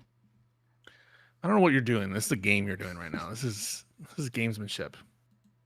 I'm not so sure because I keep coming back to professional hit job. This looks professional. Yes. There's so many things that don't add up. And it doesn't look professional, Kyle. The official story. Let him cook. Let him cook. Story just crumbles in on just hear him out immediately. But let's start with this because Kash Patel, and everybody knows this, he's been failing at this job miserably. It's actually kind of embarrassing. True. He did this like fucking victory lap. Meanwhile, the FBI had nothing to do with getting this guy. Like his dad and a youth minister. Wait, really quick. Somebody says his Discord log seem left. The log says the hate has to end, not compatible with the Groiper. Lost Highway in YouTube chat. Are you fucking kidding? The president literally said, there's hate speech against me and the MAGA movement. They clearly have a conception of hate. It just doesn't conform with fucking reality. I'm like, the idea that negates that he could be a Groiper or far right. They're the ones taking up the cause of what constitutes hate speech. Hey, right-wingers in the chat, I need you to rise up right now, right? Right-wingers, MAGA in the chat, rise up. Can I get a copium in the chat? Any copes for Erin? She's coping pretty hard here. How am I coping? I'm just saying I want the right-wingers to rise up and say copium. Because, come on, do you think that it's likely that, just be real, if you were told, yeah, I killed Charlie Kirk because he was hateful, what are the odds, that it's a lefty or a Groiper? Do you think that those are even odds, that you really can't tell, that there isn't a greater likelihood that it's one or the other? I think it's a greater likelihood that it's a Groiper, because if it was a fucking lefty, because if it were a fucking lefty, I mean, like, again, I don't really have a stake beyond the kind of pragmatic case that I made, because either way, and like fucking disavowing this political violence, I don't think it's not right. I'm like in so many different ways, not that Charlie Kirk was accused of a crime, but it's like, I'm not for the death penalty, even if he had been accused of a crime. I'm not for political violence of this nature, obviously. Who cares? You're just saying random things. Why is your tendency that it's more said what? And I started explaining, and now you're saying it's all words in theaters. Do you want to hear my answer or not?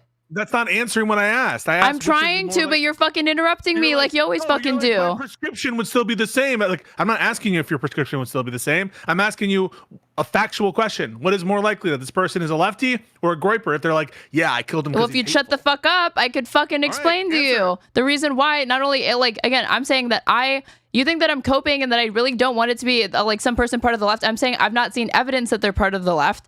If they were, my reaction would be the same. But 3, the other thing is that, like, who asked, Aaron? I'm trying. Shut the fuck up. Let me answer. Shut up. Okay. I'm saying that even if they were part, like, I don't think they're part of the left, because if it was this has had to be some like far left, like weirdo fucking like, and they already would have had a manifesto explaining that, like, I'm actually some sort of anarcho, whatever the fuck, and they'd be annoyed that people are thinking they're a fucking Democrat.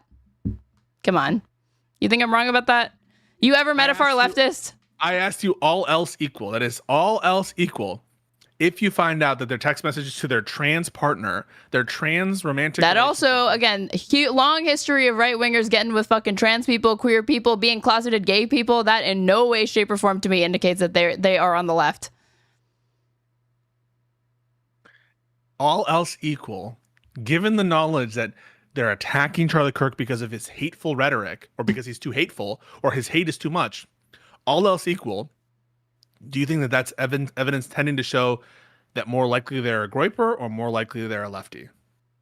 That in and of itself is more evidence that they're a lefty. But I think they are, wait, you're not hearing the rest of my answer. I think that just that, if I only had that piece of information alone, that's information that to me would indicate that they're a lefty. But taking it in its totality and what else I know about this fucking kid, I think he seems like a groiper. Why? Because the whole... He's a groiper. Can I explain? Can I explain? Yeah. Okay. Yeah. There was a Halloween costume of him. Not only there was one of him dressed up as Trump. There was another one of him dressed up as like a Pepe meme in the like black tracksuit. Did you see that one or no? Yeah. Well, a lot of people have that tracksuit, but yes, I know what you're talking about. Yes. Okay. Did you think that it was in reference to a meme or not? I think it's in reference to a meme. Yes. A far right, a meme associated with who?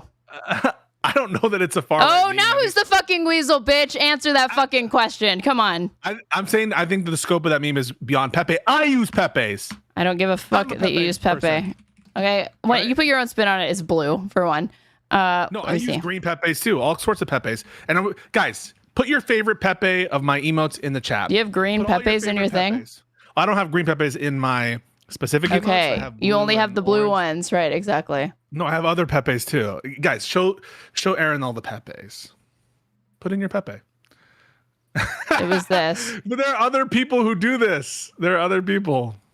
You're asking me what my opinion is, and I'm saying this kind of stuff. Again, happy Halloween, handing out candy alone since these weirdos ditched me. Tyler is some guy from a meme. Austin is the crazy end of the world homeless guy, and Logan is a fancy skeleton. Hashtag my kids are weird. Hashtag happy Halloween. Hashtag boy mom. You don't think that was what he was going for? I have no... What was he going for? Maybe he was going for Pepe. Maybe. I'm not sure. But again, I don't think that meme... I'm pretty sure I've sent that meme to friends before. I don't know if that would be a right-wing meme. Is that a right-wing meme?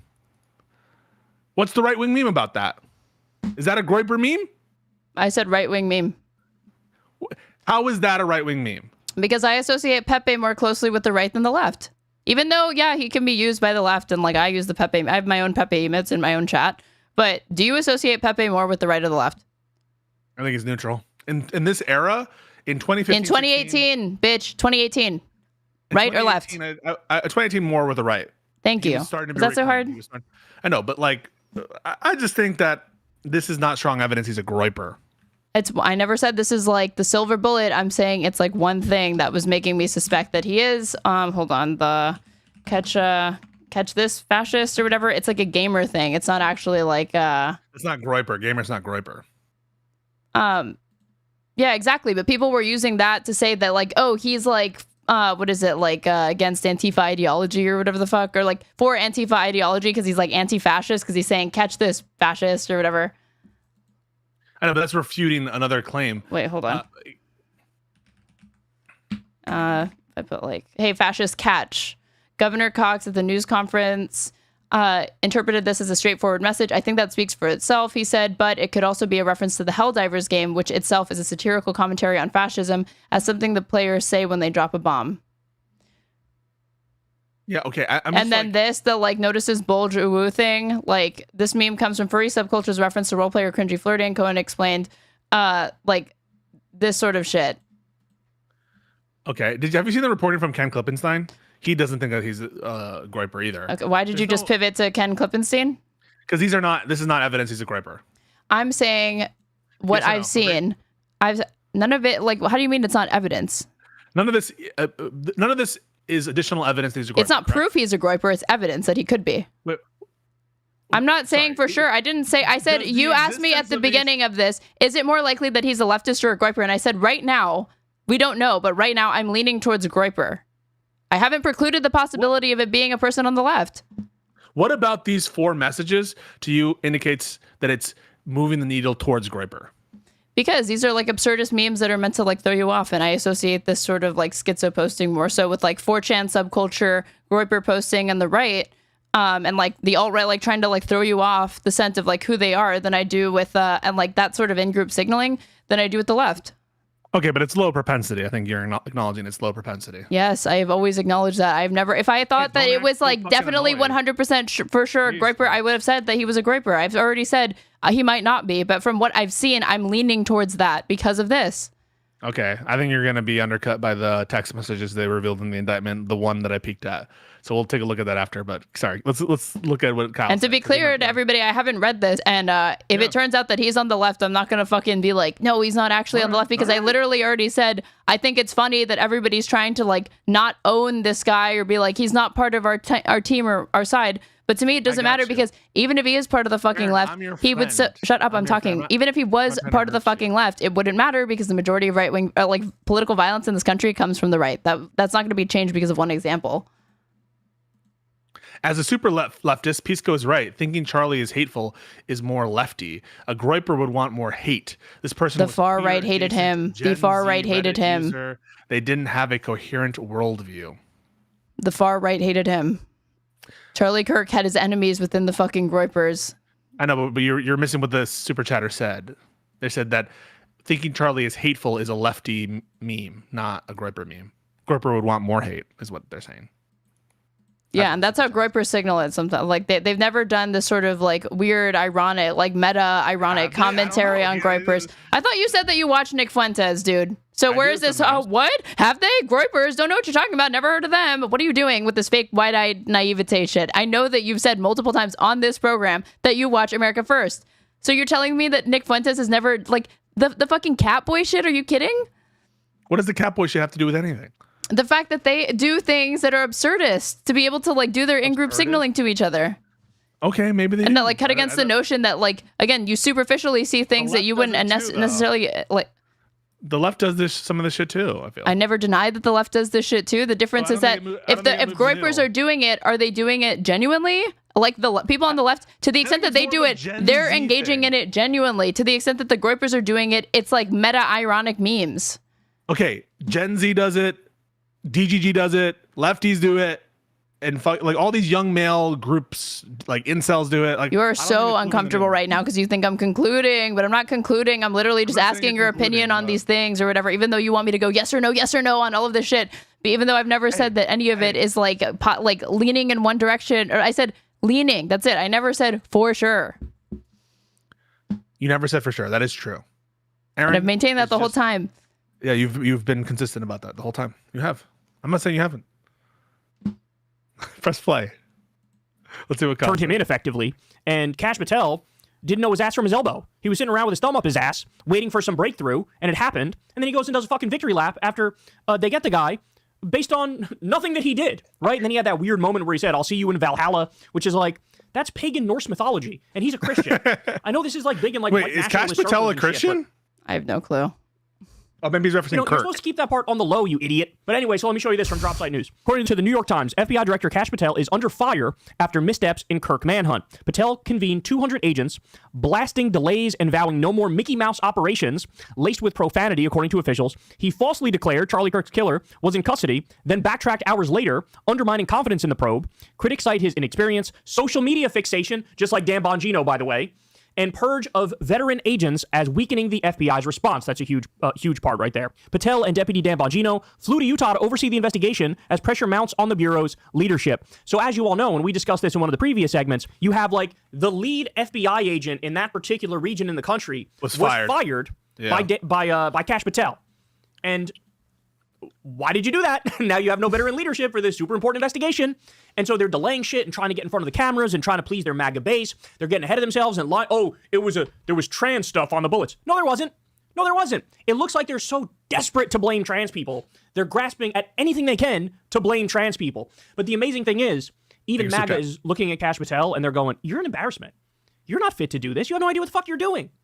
You have no idea what you're doing. You're in way over your head. All right, so Kash Patel absolutely positively. And you know what's funny? That article that we read on stream a couple of weeks ago on how the FBI is lowering their standards, it was specifically to go more after domestic crime like this and move away from national security threats. And they're not even accomplishing that.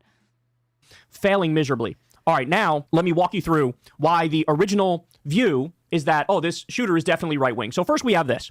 Originally from the Daily Beast here. Tyler Robinson, of course, is 22. He did the shooting. The man arrested in connection with the assassination of Charlie Kirk comes from a MAGA family, his grandmother has revealed. Although MAGA figureheads have been quick to point fingers at the left for Kirk's death, Tyler's grandmother, Debbie Robinson, 69, insists they come from a family of Trump supporters. She spoke with the Daily Mail on Friday after news of Robinson's arrest broke. Quote, "My son, his dad, is a Republican for Trump. Most of my family members are Republican. I don't know of any single one who's a Democrat." According to the outlet, Robinson's father, 48 years old, was the one who turned Tyler into the authorities after he confessed to the grisly crime. Debbie has not been able to get in touch with her son since news of her grandson's arrest went public. So according to the grandma, they're all Republicans. Every single one of them is right-wing. And as many people have pointed out, it's kind of hilarious that she was more offended at the idea that perhaps Tyler was a leftist than she is at the fact that Tyler killed Charlie Kirk. Take that for what it's worth, but this is what the grandma said. I think he's making an assumption there. I think it's because the Daily Mail is probably, or was it the Daily Mail? Who was it? Yeah, but the Daily Beast picked it up. Yeah, they're trying to get to the motives. So that's what they're concentrating on that. I don't know if that's fair to say the grandma is more offended at the notion that they're a Democrat than the fact that he killed someone. I think that's just what people are interested in. Point number two, there's this Groyper meme and far-right Nazi meme. So this is the meme right here. That's a Nazi meme? Like I mean, come on. Is this a little ridiculous from Kyle? Love Kyle, but this is a Nazi meme now? Well, I didn't call it a Nazi meme. I've seen parts of this. I didn't finish this whole video yesterday. I saw part of this video. And again, given 2018 and that I'm not super schooled on Pepe lore or whatever, as far as I know, that the superficial cursory look into it I did because I also did a Google search just to confirm that it was or whatever. I didn't see Nazi, but I saw alt-right adjacent 4chan shit. Nazi meme. I don't know. I don't have any reason to think this is a Nazi meme. But yeah, sorry. So this was a big piece of the puzzle where it's you don't do this if you're some lefty. But do you admit that it could be because it's Pepe in 2018? I don't know. I think liberals and left. I think everyone loves Pepe. Do you think it could be? Yes or no? By could you mean logically could? No. I'm saying, do you think that it's possible that this is not just any old Pepe meme? Possible? Do you mean if by possible do you mean logically possible? Is it possible for you to not be a Weasley pedantic fuck every now and then? So when you say could, you mean is it likely? Okay, so I'm pressing play. All the Pepe shit. Counting that as you not dodging the question. Okay. On the right. Because I think you know that it's possible that this is some alt-right meme and you don't want to say it for whatever reason.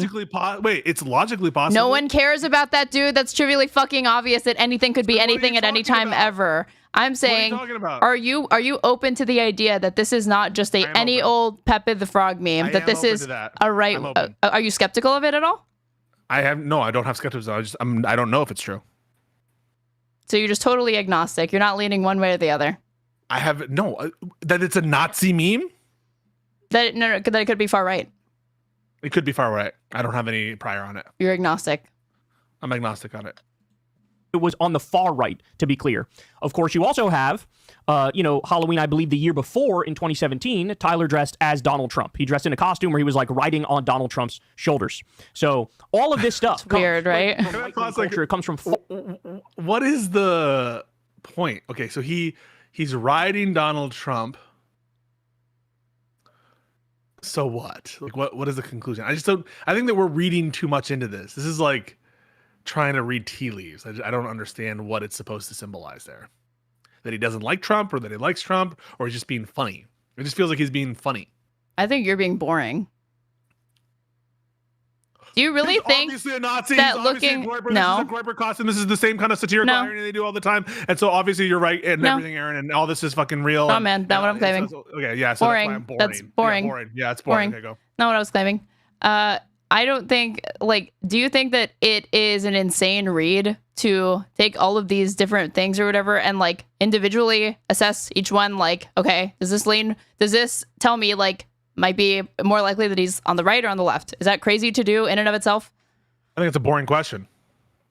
And for a boring, and I mean, you're a boring person making that observation. You're making a boring question. So who's more? I'm boring? making. You mean I'm making a boring question? Yeah, I said making a boring question. Is that wrong? I just think that you're like discomfort with anybody doing this. Like, who's discomfort? Like, you're uncomfortable with the idea of people going through this kid's digital footprint and seeing like what they can. Wait, what do you mean? I'm uncomfortable with it. Go through it. I just don't know you can. Just conclude. a couple like two. No one's concluding. Just like 2 minutes ago, you were like, I don't know that you can get anything out of this or whatever. And it's like, again, it's a totality of circumstances thing, as you like to fucking say. And what is it? Does this lean towards him liking Trump or not liking Trump because he's on Trump's shoulders? Like, what does this lean towards? I don't really ever see any liberals do this kind of shit, but I could be wrong. Have you seen these types of like, to the extent that like libs joke about Trump or whatever, that like this would be something in their wheelhouse? I don't know. When was this picture taken? I don't know. It depends. I think that people were kind of like doing these fun little Trumpy memes before he was actually elected. Do you affiliate like kind of any sort of like costume or paraphernalia of like MAGA, Trump, anything? Do you associate that more with somebody on the right who is like celebrating him, or on the left of somebody trying to make fun of him? It depends on what it is. If it's like a parody costume, I associate that with the liberal and the left. If it's like unironically dressing up like Trump and wearing MAGA stuff, then on the right. But like there are some parody Trump costumes of like him being in prison or Trump as a baby or Trump this or that. So like, I'm not sure. This is like a very particular costume that I don't have a prior for. Far right, deep internet culture. So this was strike 2, effectively. Then we have this. The Groyper antennas are vibrating on 4chan. One person says Groyper confirmed. This is not evidence. Holy fuck, Kyle. We were so convinced. It was I mean, he's literally, again, he's like cooking up a conspiracy. So obviously. This is like me going to Reddit and being like, oh, look, Reddit says. I unironically do that sometimes when it comes to like health advice or what something is and like what someone's like. What a self-own. You're like, imagine someone going on Reddit 2 seconds later. Oh, I do that sometimes. 4chan is confirming this is a Groyper. Yeah, health advice on Reddit, dude. Like, can we back up there a little bit? What health advice are you getting from Reddit? No, it's a joke. It's a meme. Cove. What the? You just totally outed yourself. What have you looked up for? It's a joke. It's a joke as a You bit. said unironically. No, see, you can't actually deal with the actual thing I'm saying, so you have to go and make a personal attack. You said unironically. You go on Reddit for health advice. What health advice have you unironically gone on Reddit for? No. You're twisting what I'm saying, and you're going after me. You're going after me instead of actually dealing with the point. This is a classic Aaron tactic of this is the Darvo. This is the Darvo. Yeah, I should have used the classic Pisco tactic of asking people to define common nouns, verbs, adjectives, because I need to understand how people are using the words. Yeah, unlike you, I don't have a problem with like making sure that you understand what I'm saying. Okay. Unlike you're why should I have to tell you what I'm saying? And like why should I have to explain? That was a 10 of 10 Straighterade impression for my number one orbiter. Back to the video, guys. For a trans person, the slur for trans person. Is he our guy? Okay. So now they seem to think, oh boy, he fits the profile. Then we also had this. People were saying what was written on the bullet casings, right? One of my comments goes, dear Reddit, can people tell I'm high on Claritin? It's a nicer Reddit joke than I would have made. Fascist eat this or something like that, or hey fascist catch was one of the things. Can you pause real quick? This was the big indication this guy is probably a lefty, is when Mike from PA started saying that he wasn't a lefty. How about Nick Fuentes going like hard in the paint, saying that like, oh, R.I.P. Charlie Kirk? You don't think that that's him panicking, or the fact that he didn't live stream at all the day that it happened?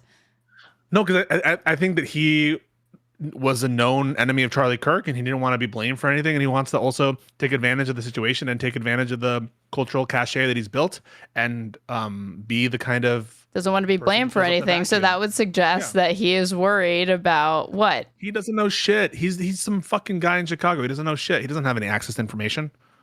You just said he's acting out of abundance of caution because he knows that everybody knows that he and Charlie Kirk had beef. So I'm saying why? Irrespective of the evidence. No, he would have do that. He would have done that if it was clear from if there was a manifesto saying he was a lefty. He would have done that shit if it was so clear from the very first moment. I'm a liberal and I'm shooting. You got crystal balls showing what Nick Fuentes would or would not have done if that had been the case. I don't think that would have been the case. I think that if it had been determined from day one, we had a manifesto saying it was a far leftist. I don't think Nick Fuentes. Condemned it. He would have. No, wait. I said that he would have gone live. I think he would have gone live.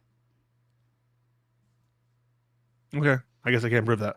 Because I'm saying, like, what I'm reading into it by him not live streaming out of respect or whatever, because I think that's the reason. I'm like, you're scared that any day, I felt like Fuentes was scared that at any moment it could drop that dude was a fucking groiper and he don't want to be live. Maybe, but he was highly negative of Charlie Kirk. And yeah, also Nick Fuentes was targeted with assassination himself. So I don't know. You can't prove it. Case closed. Other one was Bella Ciao, and repeating that over and over. And there was one other, but people were saying, oh, the Bella Ciao thing, that's all, or Ciao Bella thing, that's all an anti-fascist song from back in the day. And so this was further evidence that he's anti-fascist, right? Well, come to find out, as Mike from PA points out, more evidence that Groyper's followers Nick Fuentes used Bella Ciao as an in-group meme prior to the assassination of Charlie Kirk. Nick Fuentes is the leader of a far-right group, the Groypers, who declared a Groyper war on Charlie Kirk. Mike from PA. And had been stalking him for 5 years. As you can see, the name of this account was America First Ciao Bella, and they write a message to Nick in that vein. So the whole Bella Ciao thing, even the hey fascist catch. Okay, so what do you think about this? Regardless of whether or not, let's not do ad homs, regardless of the fact that it is a citation from fucking Mike from PA, do you think that this post or whatever is something that could support the idea that this Ciao Bella thing is some in-group meme with the Groypers? Support, but I don't think that it moves one way or the other. To me, it does not move towards Groyper at all, because it could be that, or it could be the anti-fascist one, or it could just be a meme. So to me, it's not really strong evidence in any direction. That's why I think that the most you refuse to take like a position on like any of the things that are provided or whatever, so you can remain agnostic. No. It's because people. This is what was the problem. People were reading into those messages before, and it was super unclear what they were getting at, and there was a ton of uncertainty. So obviously, my thing is like this evidence isn't moving me very strongly in any direction. I have no idea to conclude from Bella Ciao, Antifa, or ironic Antifa from Groyper. Well, I think you can make your assessment of all of these individual pieces and still say, nonetheless, all of this is conjecture and speculative, and it's not conclusive either way. It's just my opinion or whatever. So, Aaron, I'm going to ask you, are you willing to say that this post shows that the Bella Ciao makes it more likely that it's Groyper as opposed to lefty? No, I don't think that this is compelling. Yeah, so if it doesn't move you even a little bit in one direction, then all it's saying is that, yeah, it's consistent possibly with a Groyper, but it doesn't push you in that direction. It just says that it's consistent. No, I don't even think that, because all it seems like he's found is one person on Twitter who has the handle Ciao Bella who says this. So this is like not anything related to the person. Like, we have a picture of the kid in the costumes, right? You can make your assessment of like what he like tried to divine his intentions based off of like context clues, or the fact that like the grandma says that they got a lot of Republicans in the party, or the fact that he's in like Utah. Like you can try to do something from there, but this, it's like I would have to look into it myself to see if this is some widespread thing or if this is literally just one user who happens to have this username tweeting at Fuentes. All I'm saying is that everything that we've shown so far in Kyle's video is not like moving me any more in one direction versus another. In any respect, right? It's not moving me towards it being a Groyper at all. But you were being obstinate about taking like making assessments of stuff like that. You were just going, I don't know. The Pepe meme. Wait, hang on. So I haven't backed down from that one bit. That this is not at all moving me towards it being a Groyper. I'm not saying that it's secretly moving you and you won't admit it. I don't think that. No. I'm saying that the thing about the No, take a position. No. Stop. What was that? telling you an honest Jesus. Position. Wait, no, Aaron, I'm telling you my honest position, which is none of this moves you. Why did you just do that? Because you're like, but you were so unwilling. You were unwilling. That's what you're saying. But you're like, I don't know what's wrong with you. Like, no, I'm willing to tell you the truth, which is this doesn't move you towards it being a groiper. It doesn't. That you had this skepticism about Pepe the Frog being like affiliated with the right. You were like, I think everybody uses Pepe the Frog, and I'm saying in 2018, and then you admitted it was more likely to be on the right, but you didn't know. So we're just gonna do this linearly because to make sure that you understand and that I'm not being misheard. Okay. So when you say, is Pepe associated with the right during time period? Yes. Yeah. But you putting the fact that he's arguably doing a Pepe pose, that doesn't push you towards it being a groiper any more than any other person, correct? No, me personally, it did. Yeah. Anybody else, not necessarily. Okay. I wouldn't expect it. I'm saying me personally, it does. Okay, that's fine. That doesn't even push me 1% towards it being a groiper. That's cool for you. Okay. I didn't say it. Like, I'm not expecting it to be persuasive. You're asking me my feelings. You did suggest that. I'm just to make sure that we get an answer on the record. You were suggesting that I was like unwilling to answer in some way for something, right? You did suggest that. I was explicitly saying that. Wait. For the record, I wasn't just suggesting. I was explicitly saying. Okay. So, and you were incorrect about that assertion, weren't you? No. Okay. So even though I just gave the exact same answer, I've been consistent. That is an answer. You would agree that what I just said was an answer? Yes or no? You certainly did give an answer, but it didn't negate it doesn't negate my position, which is that you were an answer seem like I'm unwilling to do something. Like I've given you an answer, you said it's an answer, it's the same answer I gave before, and you're saying I'm unwilling to answer. I mean, that's crazy. It was like pulling teeth, trying to get you to do it. And that's what I was saying. No, you lost. We can move on. Yeah, are you just crowned yourself the winner? Yeah, I mean, in that exchange, 100%. He's the winner, everybody. He's the big proud birthday boy. He's the winner. Big day for Pisco. You would think that definitely indicates that he's left wing. No, it's actually from a video game, and this guy is very steeped in video game culture. And the other thing they do, these sorts of shooters, it's all about signaling to the in-group that they're with the in-group. So it's all memes. It's all memes. And some of the stuff may code. I just felt like what you did is like, okay, it could be affiliated with the right, but then you returned to your initial position, which I never disputed was your initial position, which is that it wasn't moving you. It wasn't moving the needle that he could be on the right or whatever. Stop. For you. You said that you were unwilling to do something, that I was unwilling to acknowledge something, unwilling to state something. Yeah, it was like pulling teeth. It was like pulling teeth. No, but it's not the case. I don't know what you mean by pulling teeth. What do you mean by pulling teeth? We're not doing this. I'm not defining every single word again. This is classic. Like when you accuse me of something, classic you're basically saying I'm being a bit of a bitch and I'm unwilling to say something. I'm unwilling to go on the record. That's what you're implying. Yep. And that's not true. I'm telling you a correct thing, which is you can't read into this. Okay, I disagree. You're unwilling. I disagree with your characterization of your own actions. You have oppositional defiance syndrome that you can't give ground when you're wrong. You're clearly wrong. I was given an answer, and it's consistent with my current answer, and I was willing to give giving a masterclass in projection right now, by the way, for anybody who just dropped in and started watching. Wild. That's completely wild. So I was totally willing to answer, totally willing to give my opinion. I encourage everybody to go back in the VOD and see just how willing he was to answer that. I encourage everybody to go do it. And Pisco thinks he'll be vindicated. I happen to disagree with that. Can you explain how I was unwilling to answer it, given that I was answering it? You were saying that Pepe the Frog is everybody uses Pepe the Frog. And then I drew your attention to the, and in 2025, Pepe the Frog is not exclusively the terrain of the right anymore, okay? I never disagree with that. But we were looking at a picture of the kid in this like Pepe the Frog Halloween costume in 2018. And the minute you asked that, did I answer the question exactly? Yeah, you said it's on the right, and then you retreat, and then you retreat back to. But this still doesn't move the needle either way for me, just because it could be on the right. Yes, that is technically an answer, correct? Okay, so I wasn't unwilling to answer. I answered your question about Pepe in general. I answered the question about during that time period. Yes, more associated with the right, and then I said my current position, which is still my position, which is it doesn't move the needle. So how is that being unwilling to answer your question? When you analyze a conversation, do you take into account, sorry, I know I'm not being responsive, right? So you always say, I'm saying that I take more into account than just the literal transcript of what people say. I take their body language, their inflection, and the way that they generally behave. And I think if you go back in that exchange, you were very, very skeptical. You're like, come on. And then we kind of got into it. And you were like, so I am skeptical. I continue to be skeptical. So that doesn't mean that I'm not answering. Being skeptical doesn't mean you're not answering. I am skeptical. I was skeptical. I continue to be skeptical. The entire time I'm skeptical, and I was willing to answer. None of that is inconsistent. So now you're changing it from unwilling to answer to you were showing skepticism. Yeah, I was showing skepticism. Guess what? I'm skeptical. Understand? That's different. Pressing play. Left wing, but that's for nothing other than in-group signaling and to almost throw people off the scent of the true motive. And so normies are like, oh, well, obviously this was a left-wing shooter. It was Charlie Kirk who was shot, and they said stuff like, hey, fascist catch. But as soon as you scratch a little beneath the surface, you find out it's actually way more likely that it's a far-right shooter. I don't want to be the first person to point this out, but that's crazy to say, right? Was not a song sung by like that. You can't say that based on what we've shown so far. I was listening to it. What did he say? What Kyle was like, based on what we've seen so far, it's far more likely that he's a right-wing shooter.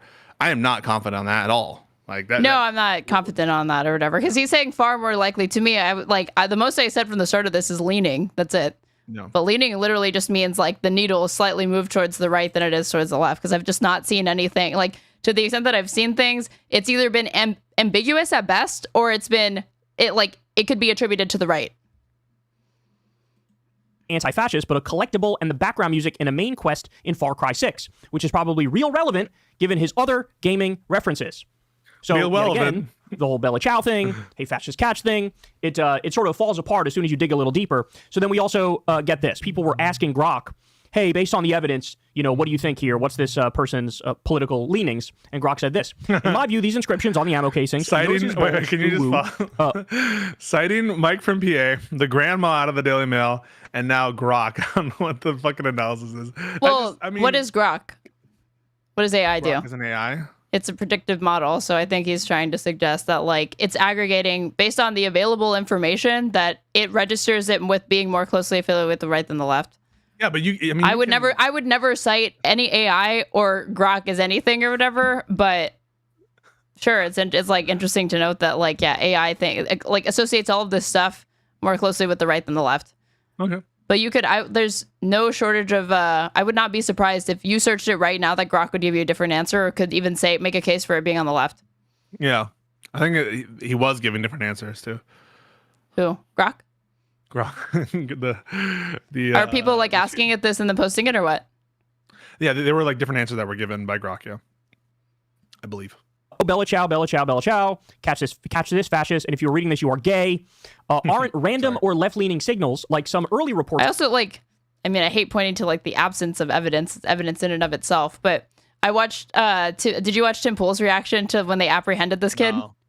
No. He was very, very, he was saying, we know for sure this is a far leftist or whatever. And then they talked about that for 2 seconds and then moved on right away. And I'm like, dude, if you knew for sure and were super, super confident that this was somebody on the left, Tim Pool would have done fucking field day with that shit. It would have been the whole episode, but he barely talked about it. So to me, is that indicative that he's on the right? No, it's indicative that they're scared he's on the right, or he's a griper or something like that. Aaron, can we switch to the indictment so we can see the actual updated information? And then Ken Klippenstein had some very interesting reporting that I think is novel as well, that I think we should take a look at. Do you mind? Because this guy, this guy Kyle. Where's the? Oh wait, can you send? Oh, on Discord, yeah. 1 sec. I'll find it for you. I thought I sent it to myself. Give me a second. What's this guy's name? And Tyler Robinson. Oh wait, I did send it to myself. Okay, I have it. Read the charges against Tyler. I have a link if you need it. Yeah. All right. Live updates, folks. Kirk killing. Suspect faces aggravated murder charge and death penalty. So here's what to know. Prosecutors on Tuesday unveiled a tranche of evidence against the 22-year-old man from southern Utah that they accused...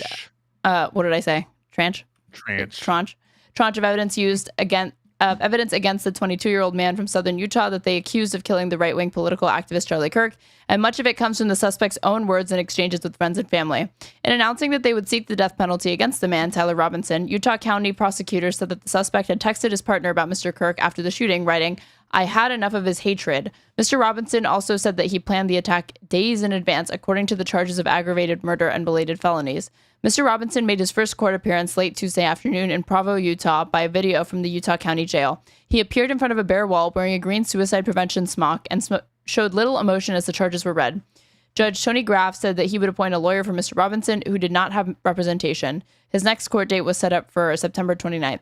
Here's what we're covering. Family's role. Mr. Robinson's parents recognized him in an image shared by law enforcement, according to the charging documents, and eventually convinced him to turn himself in about 33 hours after the shooting.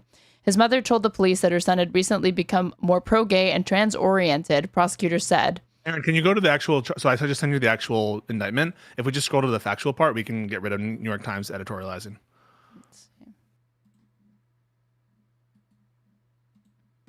Thank you, Common Good. And you can just like probably scroll down to the actual like factual allegations. So go down to, it starts the shooting. The shooting. Well, I guess we can skip. Do you want to skip the shooting part? Yeah, we know what happened here. Yeah. UVU surveillance investigation. Where do you want to start? No, let's just start on the Washington County investigation. Washington County investigation. On the evening of September 11, 2025, as law enforcement continued their investigation, Tyler James Robinson went to the Washington County Sheriff's Office with his parents and a family friend to turn himself in. Robinson's mother stated the following to police. On September 11th, the day after the shooting, Robinson's mother saw the photo of the shooter in the news and thought the shooter looked like her son. Robinson's mother called her son and asked him where he was. He said he was at home sick and that he had also been at home sick on September 10th. Robinson's mother expressed concern to her husband that the suspected shooter looked like Robinson. Robinson's father agreed. Robinson's mother explained that over the last year or so, Robinson had become more political and had started to lean more to the left, becoming more pro-gay and trans rights oriented. She stated that Robinson began to date his roommate, a biological male who was transitioning genders. This resulted in several discussions with family members, but especially between Robinson and his father, who have very different political views. In one conversation before the shooting, Robinson mentioned that Charlie Kirk would be holding an event at UVU, which Robinson said was a stupid venue for the event. Robinson accused Kirk of spreading hate. Robinson's father. So this is some decent evidence that he moved, that he was a left. He's not right wing, right? Yes. Okay. I hadn't seen this. Yeah. No, I'm not saying that you haven't. Listen, I didn't say that you were telling that you were saying that I had. I was just saying that I hadn't seen it. I know, but the way you sounded it made it sound like you were a little defensive. I'm not accusing you of concluding too early. I'm reminding the audience that I had never taken a position on this. I was asked early on in this, which way did I think? And I said leaned right, but I was open to being proven wrong on that. Mm-hmm. Robinson's father reported that when his wife showed him the surveillance image of the suspected shooter in the news, he agreed that it looked like their son. He also believed that the rifle that police suspected the shooter used matched a rifle that was given to his son as a gift. As a result, Robinson's father contacted his son and asked him to send a photo of the rifle. Robinson did not respond. However, Robinson's father spoke on the phone with Robinson. Robinson implied that he planned to take his own life. Robinson's parents were able to convince him to meet at their home. As they discussed the situation, Robinson implied that he was the shooter and stated that he couldn't go to jail and just wanted to end it. When asked why he did it, Robinson explained that there is too much evil and the guy, Charlie Kirk, spreads too much hate. They talked about Robinson turning himself in and convinced Robinson to speak with a family friend who is a retired deputy sheriff. At Robinson's father's request, the family friend met with Robinson and his parents and convinced Robinson to turn himself in. The family friend spoke to police and reported telling Robinson that it would be best if he brought all the evidence with him to the sheriff's office to avoid police having to search his parents' home. The family friend also asked Robinson if he had any clothes that were related to what he did. Robinson replied that he had disposed of the clothing in different areas. Then it gets on to the roommate. See, to me, what I'm getting from this is that, like, the images of him, like, bringing up, Kyle's reporting, the Daily Mail thing about, like, the whole family's MAGA or whatever, and, like, the Pepe thing, it seems to, and, like, based on what they're saying, if he's becoming more pro-gay and trans rights oriented, right, it seems like, right wing or something. Yeah, like, at one point, he may have been conservative, right wing, like, Groyper even, potentially, and then moved away from that and saw the light or something. I mean, do you think that's possible? I think it's possible he was radicalized by crazy communists on campus. Yes, just kidding. It was one semester. Apparently, it was one semester at some at the Utah. Is there University, a communist version of Turning Point USA that I don't know about that goes around trying to get left wing students to like promote left wing ideas or something? But it is quite possible that he had a change in political leanings. But I'm not going to say that we know enough to know that like he was conservative in the past. Conservative, right. Yeah. The roommate. Police interviewed Robinson's roommate, a biological male who was involved in a romantic relationship with Robinson. The roommate told police that the roommate received messages from Robinson about the shooting and provided those messages to police. On September 10th, 2025, the roommate received a text message from Robinson which said, "Drop what you're doing, look under my keyboard." The roommate looked under the keyboard and found a note that stated, "I had the opportunity to take Charlie Kirk out, take out Charlie Kirk, and I'm going to take it." Police found a photograph of this note. The following text exchange then took place. After reading the note, the roommate responded, "What? You're joking, right?" Robinson, "I'm still okay, my love, but I'm stuck in Orem for a little while longer yet." Shouldn't be long until I can come home, but I gotta grab my rifle still. To be honest, I had hoped to keep the secret till I died of old age. I'm so sorry to involve you. I am sorry to involve you. Roommate, you weren't the only one who did it. You weren't the one who did it, right? You weren't the one who did it, right? Robinson, I am. I'm sorry. Roommate, I thought they caught the person. Robinson, no, they grabbed some crazy old dude that interrogated someone in similar clothing. I had planned to grab my rifle from the drop point shortly after, but most of that side of town got locked down. It's quiet, almost enough to get out, but there's one vehicle lingering. Roommate, why? Robinson, why did I do it? Roommate, yeah. Robinson, I had enough of his hatred. Some hate can't be negotiated out. If I am able to grab my rifle unseen, I will have left no evidence. Going to attempt to retrieve it again. Hopefully they have moved on. I haven't seen anything about them finding it. Roommate, how long have you been planning this? Robinson, a bit over a week, I believe. I can get close to it, but there is a squad car parked right by it. I think they already swept that spot, but I don't want to chance it. Robinson, I'm wishing I had circled back and grabbed it as soon as I got back to my vehicle. I'm worried that what my old man would do if I didn't bring back Grandpa's rifle. I don't even know if it had a serial number, but it wouldn't trace to me. I worry about prints. I had to leave it in a bush where I changed outfits. Didn't have the ability or time to bring it with. I might have to abandon it and hope they didn't find prints. How the fuck will I explain losing it to my old man? Only thing I left was the rifle wrapped in a towel. Remember how I was engraving bullets? The fucking messages are mostly a big meme. If I see notice his bulge uwu on Fox News, I might have a stroke, all right? I'm gonna have to leave it. That really fucking sucks. Judging from today, I'd say Grandpa's gun does just fine, IDK. I think that was a $2,000 scope. Robinson, delete this exchange. Robinson, my dad wants photos of the rifle. He says Grandpa wants to know who has what. Who has what? The feds released a photo of the rifle, and it is very unique. He's calling me right now, not answering. Robinson, since Trump got into office, my dad has been pretty diehard MAGA. Robinson, I'm going to turn myself in willingly. One of my neighbors here is a deputy for the sheriff. Robinson, you are all I worry about, love. Roommate, I'm much more worried about you. Robinson, don't talk to the media, please. Don't take any interviews or make any comments. If any police ask you questions, ask for a lawyer and stay silent. Jesus. The search of Robinson's residence. Police executed a search warrant on Robinson's residence. During that search, police discovered a shell casing with etchings like the etchings found on the shells and the rifle near UVU. Police also found several targets with bullet holes in Robinson's home. Count 1. Aggravated murder pertains to Robinson's shooting and killing of Charlie Kirk in a manner that exposed others, in addition to Mr. Kirk, to a great risk of death.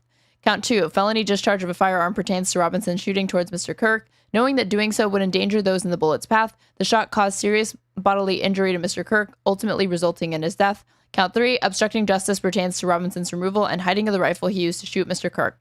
Count 4. Obstructing justice pertains to Robinson's removal and hiding of the clothing he wore when he shot Mr. Kirk. Count 5. Witness tampering pertains to Robinson's statement to his roommate telling his roommate to delete their text exchange that followed the shooting. Count 6. Witness tampering pertains to Robinson's statement to his roommate telling the roommate, if any police ask you questions, ask for a lawyer and stay silent. Count 7. Violent offense committed in the presence of a child pertains to Robinson's shooting of Mr. Kirk in the presence of children under the age of 14 who were visible at the event. Based upon evidence reviewed by Brian Davis of the Utah State Bureau of Investigations, I have reason to believe the defendant committed the offenses as charged herein, and then they file it. Thoughts? Here is I sent you Ken Klippenstein reporting. So why don't we read that, and then we can give our overall take, and then we can talk about the reaction. Is this the leaked messages thing? From his friends online in Discord. Yeah, I think. This? Okay. This is from Ken Klippenstein. Yeah, this is today. Exclusive leaked messages from Charlie Kirk assassin. Accused shooter's politics is not what government and media say. Hey guys, I have bad news for you all. It was me at UVU yesterday. Thus, Tyler Robinson messaged his friends on Discord, seemingly apologizing for murdering Charlie Kirk. I'm sorry for all of this. That is like a chilling way to start the piece. Like, I mean, that's, I don't know. I feel like it's good writing. I obtained this and other Discord chats I've decided to publish. The legacy news media, as usual, refuses, along with new information I've learned about Robinson from the people who knew him best.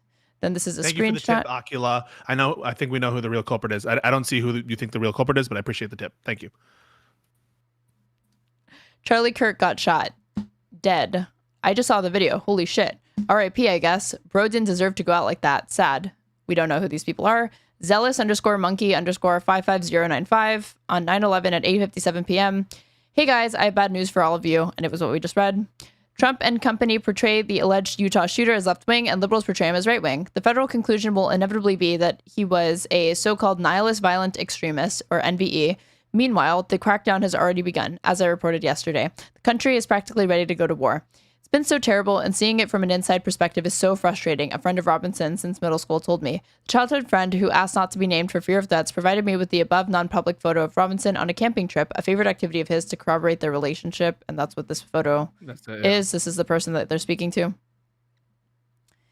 I think the main thing that's caused so much confusion is that he was always generally apolitical for the most part, the friend told me. That's the big thing. He just never really talked politics, which is why it's so frustrating. This actually is consistent with the New York Times reporting that when they looked at they went to like the county offices to see if he was registered to vote, and he'd never voted in any election, and he was not registered with neither the Republicans nor the Democrats. Yeah, before there was like something going around that like someone from Utah with the same name donated to Trump. Donated that wasn't Trump, true. That's not true. The picture that emerges bears little resemblance to the media version. Robinson, I am told, though quiet, was a well-liked person with a supportive family. You know, it is funny that for once, usually the right, like the immediate cope is like when you have the like, I think Adam Lanza types or whatever is like, huh?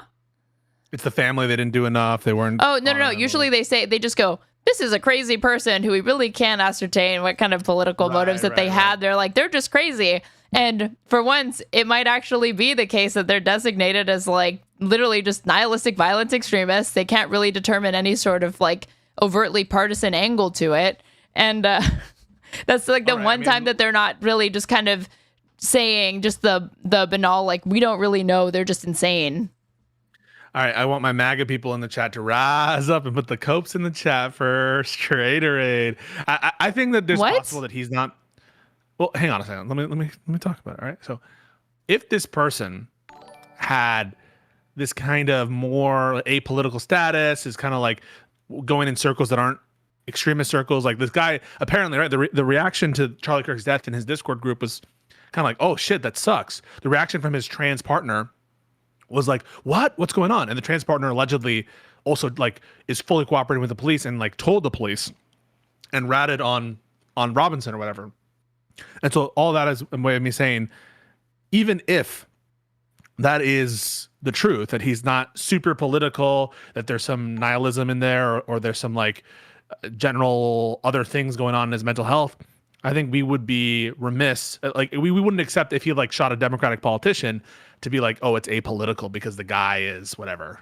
If one of the motives is something that is loosely connected to a political reason, that is he is hateful against, I presume, trans people, right? And that he's moving more towards left-wing politics, according to the family. And again, the families are MAGA people, so you know there could be a bias there. But again, who would know better than the family? If that's the case, I don't think you can say it's apolitical. What did you think I said? What did you think I said? That this could be one of those cases in which there isn't really a motive. But why did I say that? Because Ken Klippenstein put the federal conclusion will inevitably be that he was a so-called nihilist, violent extremist. Yeah, but is he a nihilist? That wasn't care about hate. That wasn't my conclusion. I'm saying that it'll be funny. I was only saying that it's funny that the right, who typically their reaction to this or like to these sorts of things is to say like it's a crazy person, like we don't know or whatever. Like again, they act like they're nonpartisan or non-ideological. And use that even in the face of like manifestos where they were like, I watched Lauren Southern, I watched Tim Pool. They use racial slurs and expletives that suggest that they were bigoted against certain minorities or whatever. That the playbook that they're running this time is not really that. They are confident that it's somebody who is like on the left. And then those that saw, oh, maybe it's a groyper or whatever, kind of like backed off and said, then they kind of did the like, oh, they might just be crazy. We need to like do more for mental health in this country or whatever. And I'm saying that like, don't we criticize them when they say that shit? Like, not that just because someone is crazy and political. No, I'm pointing out the fact that they always do that. But the one time that they could have done it and the federal conclusion would literally support their claim, because nominally it would say that, even though we can read we can look at their evidence for ourselves and come to conclusions that this person might have been radicalized to the left or might have been sympathetic to leftist policies or targeted Charlie Kirk explicitly because he was anti-trans, that the one time they have the federal conclusion on their side that he was crazy or whatever, like they're not going to do that. We'll see. think the picture that emerges bears little resemblance to the media version. Robinson, I am told, though quiet, was a well-liked person with a supportive family. The friend group who he interacted with on Discord, far from some kind of militia camp or Antifa bunker, it's been portrayed as represented a range of different political views, but mostly talked video games. Yesterday, FBI Director Kash Patel said in an interview that Robinson subscribed to left-wing ideology, citing his family's remarks to investigators. But those close to Robinson say there was a lot his family didn't know about him. Their ideas are based on someone they didn't fully understand, the childhood friend told me. Though the family was generally supportive of Robinson, a claim corroborated by his mother's Facebook account, brimming with praise for Tyler, they didn't seem to know about his relationship with a transgender person named Lance, the friend said. When I asked if his family would have been accepting, the friend replied, I don't think even Tyler knew the answer to that question, which is why he kept it low-key between themselves. Tyler's bisexuality, the friend said, was coupled with openness on LGBT issues, but this wasn't some cookie-cutter lefty position on every or even most issues, his friends say. Obviously, he's okay with gay and trans people having a right to exist, but also believes in the Second Amendment, the friend said, referring to the right to bear arms. The friend described Robinson as fairly atypical of a young man from his age from Utah, someone who loved the outdoors, was a gamer, and into guns. To all of us, he just seemed like a simple guy who liked playing games like Sea of Thieves, Deep Rock Galactic, and Helldivers 2, loved to fish and loved to camp, the friend said. It didn't really seem like that's all he was about. It really did. Oh, it really did seem like that's all he was about. So yeah, confirmation that they're actually Helldivers 2 stuff, that some of these are memes. And also, by the way, in the actual indictment, you have the text message where he says the written, and this is more to the point, like this is why it's a little unfair, because I was going into the Kyle Kulinski video knowing that was the cutout that I had seen, Aaron. So it was a little unfair. But that's why you can't look into that shit all the time and know that you're going to get the right answer. I'm not saying that you said that, but yeah, no, this seems to confirm that these were mostly memes and some of them were references explicitly to a game that he was playing. You're not saying that I said it. You were just heavily suggesting that I was obstinate or trying to resist the idea that this person could be on the left, even though this entire time I've said I would not I'm not care about that at all. I'm not suggesting that. I disagree. The phrase inscribed on one of the bullet casings from the shooting, "Hey fascist, catch," though widely reported to mean he was a man of the left, is in fact a reference to the Helldivers 2 game. 3 arrows initially believed by federal agents to be a reference to Antifa are also a reference to Helldivers. Private Discord messages shared with me by a friend of Robinson's confirm that Robinson wasn't some political martyr. Search for posts of Robinson's containing keywords like Biden and Trump turned up just one hit each. The Trump post is a passing reference to the 2019 impeachment inquiry. The Biden one came on the day of the 2020 election, where he provided an update to another friend asking about the status of the vote count. This is him on a political server. This is him on 9/25/19. An impeachment inquiry has been placed against Donald Trump. He could get booted out if they find he committed the shit he's accused of. Friend replied, "Who is winning the election? You would know." On 11/3/20. Biden is in the lead electoral votes wise, but there are still some swing states that haven't finished voting, as well as most of the West Coast. Raw votes, Donald is in the lead by a little over 1 million votes. Somebody else who is probably going to win, Tyler, I'm not sure. Somebody else, when will we know? Tyler, not until pretty late, but we should have a pretty good idea by the end of the night, unless it's really close or something. Somebody else, K. Childhood friend is a member of multiple Discord chats with Robinson. He described the group as trying to grapple with Robinson's motives, just like everyone else. Even the goodbye message he sent in one of our servers, where Discord chats are hosted, was so hard to believe, we all just thought, what a weird joke to make. Then the news came out, and we all were calling each other, saying, check the news. He said, yeah, I don't know what makes a person like him decide he's going to drive 260 miles upstate to shoot someone like Charlie Kirk, then come back like nothing happened. It leaves a lot of room for speculation and theories, which is why I think they're so rampant. Part of the confusion he attributes to Tyler's quiet nature. He was a really smart guy, but super hard to read, stone cold poker face, and you could always never be confident assuming anything. When I asked if he opened up to anyone, the friend replied, as far as we knew, he was opened up. Despite his verbal reticence, Robinson was not a loner, according to his friends. Unlike the stereotypical outcast shooter driven to violence by social rejection, he was apparently amiable and well-liked. Everyone who knew him liked him, and he was always nice, a little quiet, and kept to himself mostly, but wasn't a recluse, the childhood friend said. Regardless of the horrible actions that took place, we must take this moment to remember that God is a living and loving God who loves all his children, a Discord post from another friend posted the other day after the shooting reads. While Charlie Kirk's politics were not acceptable to some, I ask that we all say a prayer for him and his families during these confusing times. This has 6 heart reactions. The last message is religious in nature, which just goes to show the apolitical nature of the server. We all have pretty differing views on politics, the friend said of the Discord post. We all just exist as friends and just play stuff. Cat memes, weather updates, home improvement, and the odd Garfield reference populate Robinson's post. I'm going to eat pretty soon. Very eepy, he said in one post. An unintentionally silly misspelling of the word sleep. Unintentionally silly misspelling. Oh, an intentionally silly misspelling of the word sleep. Common Gen Z convention. Memes. Cat memes. Weather updates. Weathers. Some shit. Wall mounts. The federal government, the Washington Crown, and corporate media, based in Washington and New York, see the country in wholly partisan terms: Republican versus Democrat, red versus blue, old media versus social media, liberal versus conservative, right versus left, straight versus gay, and on and on. Charlie Kirk's assassination in Utah should remind us of the actual diversity of the nation and the cost of polarization that demonizes the other side. No one in Robinson's group is cheering or justifying the murder in any of the messages I reviewed. I could have deleted them. They're just struggling to understand what their friend did. But Discord has been read in, and Discord has released a statement saying that you didn't plan it there. And so I feel like if they start lying and trying to hide stuff, I know, but they're being like, messages. When it's like he didn't plan it, it's like, no, he just talked about like dropping the gun off or whatever in Discord. So technically that's I guess planning the escape. You could say that, and but that's not literally planning it. Wasn't that a text message? Wasn't that a text message, not a Discord message? I covered this on my stream like a couple of nights ago or whatever, where I contrasted like what he had said in Discord, and it was related to the shooting and something that the New York Times had obtained. And then I read Discord's statement, and it's like, it is technically true that he wasn't planning it, but there were references made or something like that. And then they were like, he's been banned since for off-platform behavior. So they're just struggling to understand what their friend did. But Washington has become obsessed with the Discord chat, convinced it's some kind of headquarters for the murder and cauldron of radicalization and conspiracy. Today, FBI Director Patel vowed to investigate anyone and everyone in that Discord chat. What I see is a bunch of young people shocked, horrified, and searching for answers like the rest of the country. So after all of that, here's what I think. We need more investigation. But in general, I think it seems like the hatred towards trans people, probably, if I'm going to make a guess right now, with a moderate degree of what I think is certainty, moderate, not saying I know and confirm, that his views towards Kirk's politics and specifically towards trans people probably were a result of him targeting Kirk, caused him to target Didn't Kirk. he explicitly say that?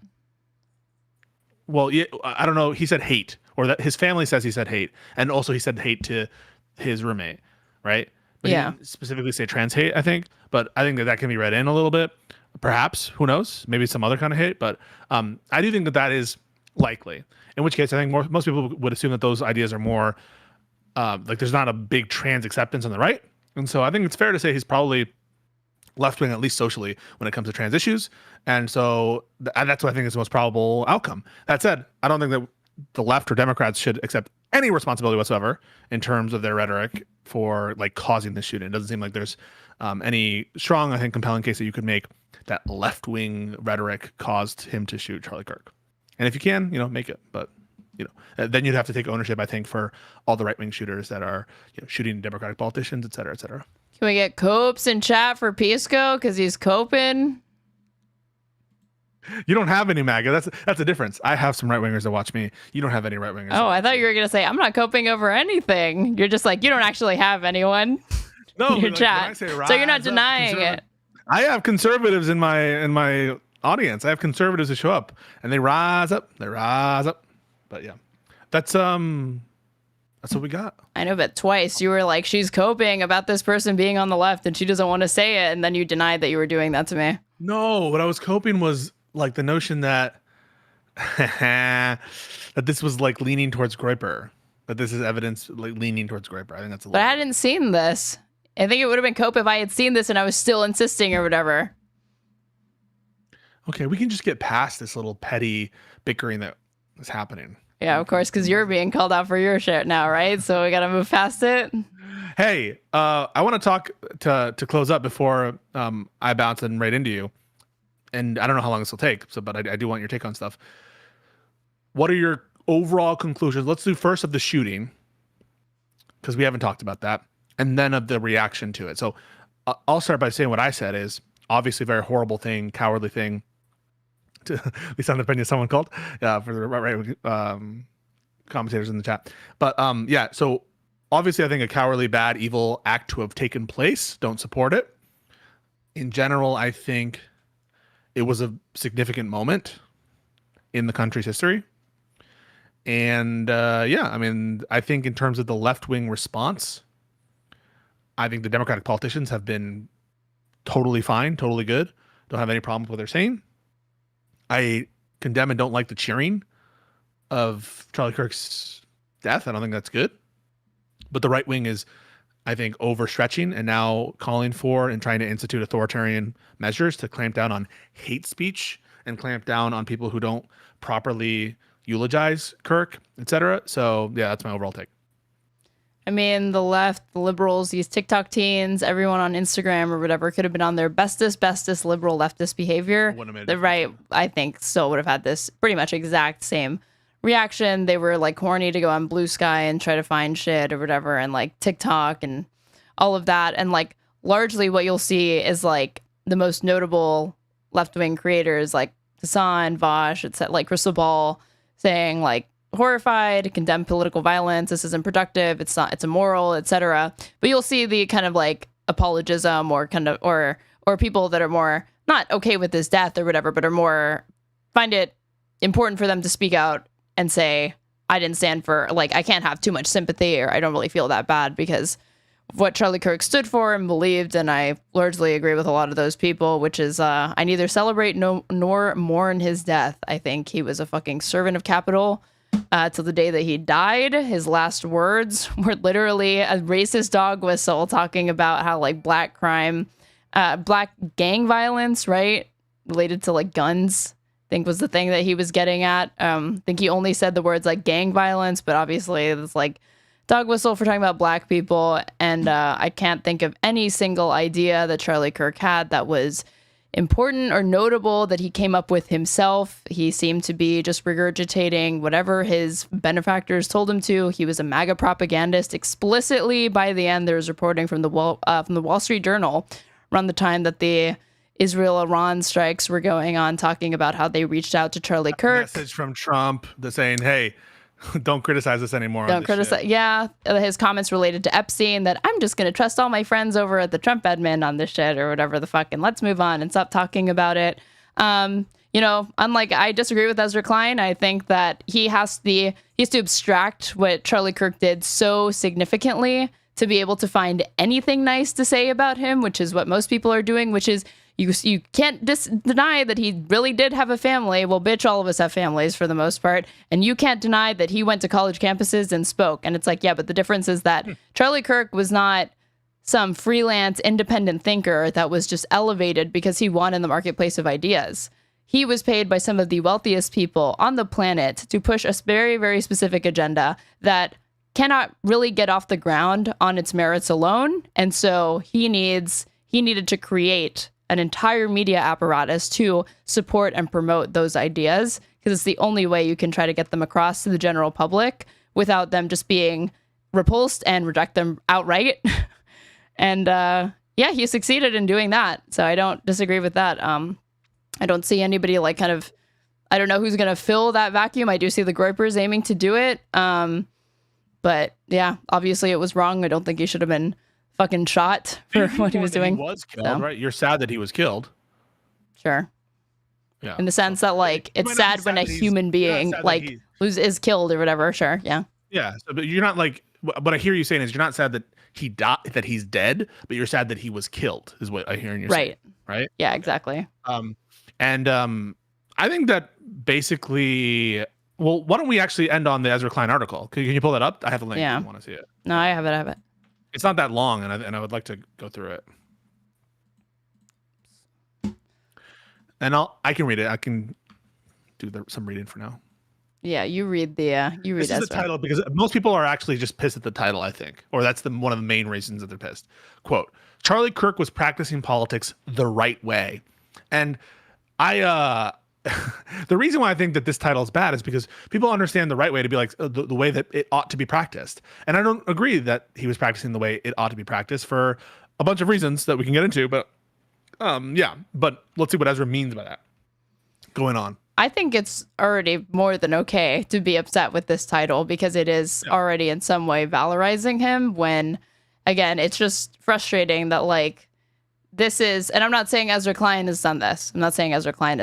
Like, he's getting lumped in with like other liberals that definitely have done this, that want to say globalize the Intifada and free Palestine. Like, these are objectively terrible anti-Semitic hate speech coming from rabid anti-Semites that we see increasing in numbers and droves on the left. But then when it comes to Charlie Kirk, it's like, oh, well, as soon as he dies, he said there was no shortage of hatred from Charlie Kirk, whether it be towards black people, towards immigrants, towards Muslims, towards, like, he was anti-Semitic towards the end. Apparently somebody linked to me like anti-Semitic statements and conspiracy theories that he'd been like dog whistling at, and none of that will be mentioned in this. But why don't we just listen to it? Because he apparently recorded it. Look, listen. Why should I read it when he had it? Let's see. Charlie Kirk was practicing politics the right way. Oh my God. It's not Ezra's beautiful, lovely voice. So why don't you The do it? foundation of a free society is the ability to participate in politics without fear of violence. I think that is true. To lose that is to risk losing everything. Charlie Kirk and his family just lost everything. See, I think that that's an equivocation of everything. Right? Risk losing everything in the second sentence there is referring to like the structure of our country, and the everything that is being referenced in the third sentence is kind of personally. They lost everything to themselves, assuming that everything is that like is their relationship, is their family. But of course, I just think that it's a little bit of a slippery equivocation. As a country, we came a step closer to losing everything too. And again, I just think that that's a different kind of everything, but yeah, go. We've been edging closer for some time now. In 2020, a plot to kidnap Gretchen Whitmer, the governor of Michigan, was foiled by the FBI. In 2021, a mob stormed the Capitol in an effort to overturn the result of the election, and pipe bombs were found at the DNC and RNC. In 2022, a man broke into the home of Nancy Pelosi, Speaker of the House at the time. Wait, really quick on this. Did you know that, like, I didn't realize this, and it's because the left doesn't make as much of a fucking, I should say, the dumb establishment and libs don't make enough of a fucking, I obviously knew this happened. Here's what I didn't know had happened earlier this year. Donald Trump had flirted very, very publicly with the idea of pardoning all of these motherfuckers and said that they had been railroaded. Yeah. Like, why am I barely finding out about this? Like, I'm on the fucking left, A lot of these MAGA people are like, they actually think that they're innocent. This is all just a big fugazi. In 2022, a man broke into the Nancy Pelosi house trying to kidnap her. She was absent, but the intruder assaulted an 82-year-old Paul Pelosi, fracturing his skull. In 2024, Trump was with a hammer fracturing his skull. Yep. That same year, Brian Thompson who was chief executive of United Healthcare, was murdered. In 2025, Molotov cocktails were thrown to the home of Governor Josh Shapiro of Pennsylvania during Passover. Melissa Hortman, the former House Speaker of Minnesota, and her husband were murdered, and State Senator John Hoffman and his wife were severely injured by a gunman. And on Wednesday, Kirk, the founder of Turning Point USA, was gunned down during a speech at Utah Valley University. You can dislike much of what Kirk believed, and the following statement is still true. Kirk was practicing politics in exactly the right way. It depends what you mean by right way, I think. He was showing up to campuses and talking with anyone who would talk to him. I don't strictly think that's true, but he was talking to a lot of people. Yeah. He was one of the era's most effective practitioners of persuasion. And this isn't even true. This is just an outright lie to me. It's just wrong. When the left thought it...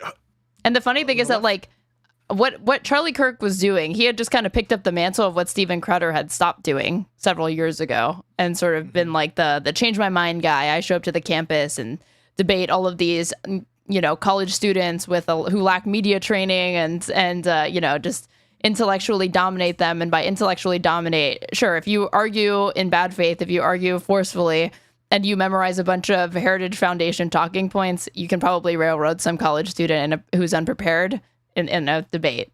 It's not really. My critique is basically what Ezra is suggesting here is that Kirk did not do anything illegal in his conduct to persuade people. And that's true. But I don't think that that's what people mean by doing politics the right way. I think when people mean something a little bit broader.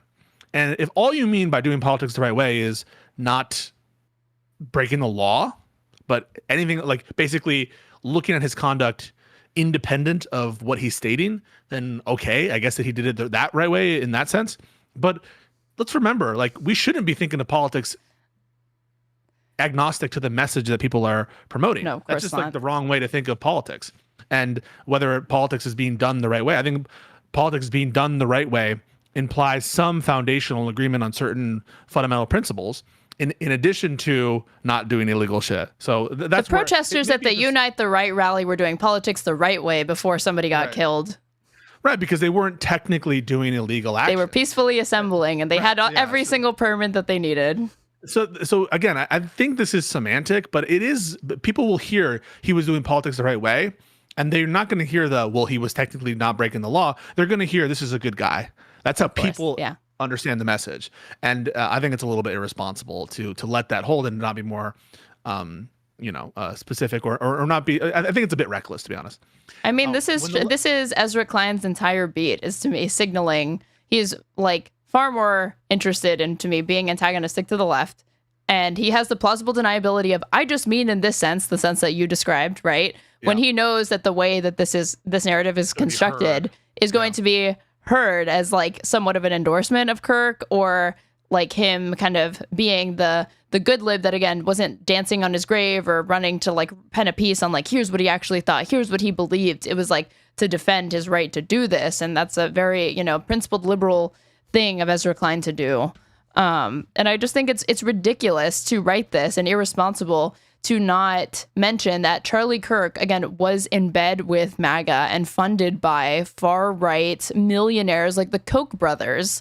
This is not, again, like just an ordinary man who one day decided to, because he liked listening to Glenn Beck and Rush Limbaugh, was inspired to start Turning Point USA. He got a fuck ton of money to start that organization. He had an exceptional start. Like, he had a pathway that most people don't, because these were his politics.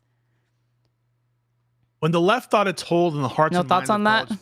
Oh, no, I was just letting you be emphatic and let that. No, I think that the fact that people get money doesn't mean as much moving the needle. Like, I don't know that Ezra is implying here that money is illegitimate or that. No, he's not, because Ezra Klein's abundance movement is backed by a bunch of like fucking liberal, like the open. I don't even know how I feel. Like, do I think that you shouldn't be able to get funding for a political movement? I think that's like. No. I'm saying that in the context of talking about what Charlie Kirk did, it's relevant to bring up that he was propped up by wealthy right-wing benefactors and worked with them to do that, and worked with MAGA very, very closely. He's not some ordinary dude who was like doing this shit. Like, he was able to amass the platform that he did because he had a lot of funding and support. Yeah, I'm just not seeing, is that relevant to the point of he did politics the right way? Because yes. You're basically saying that like doing politics the right way means not accepting that kind of money.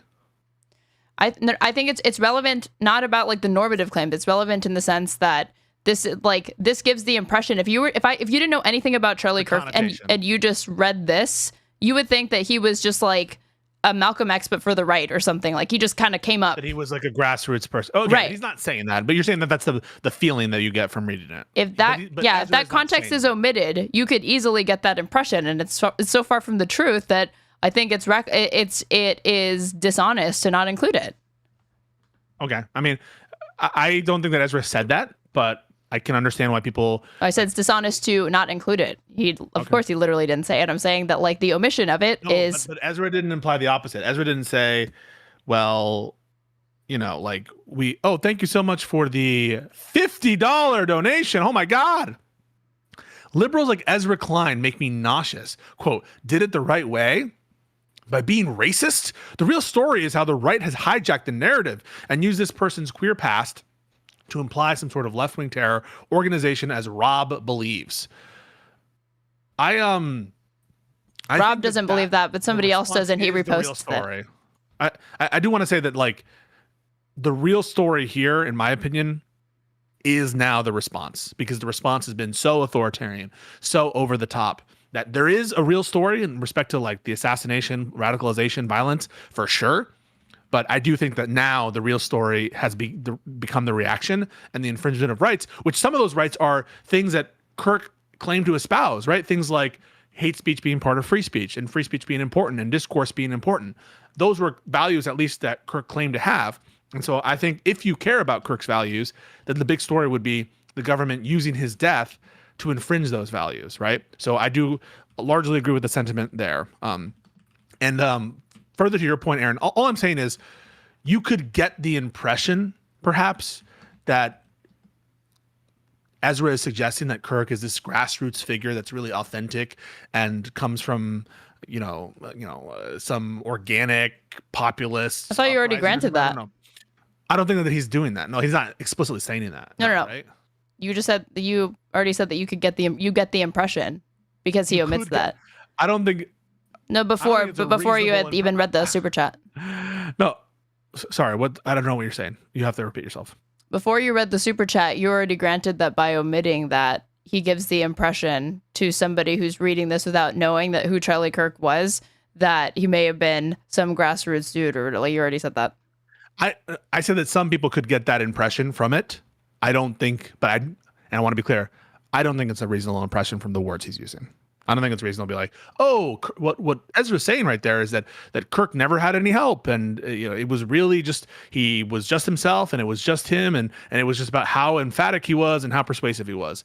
I don't think that. I think it's really. Well, he would never put that in because that would be a lie.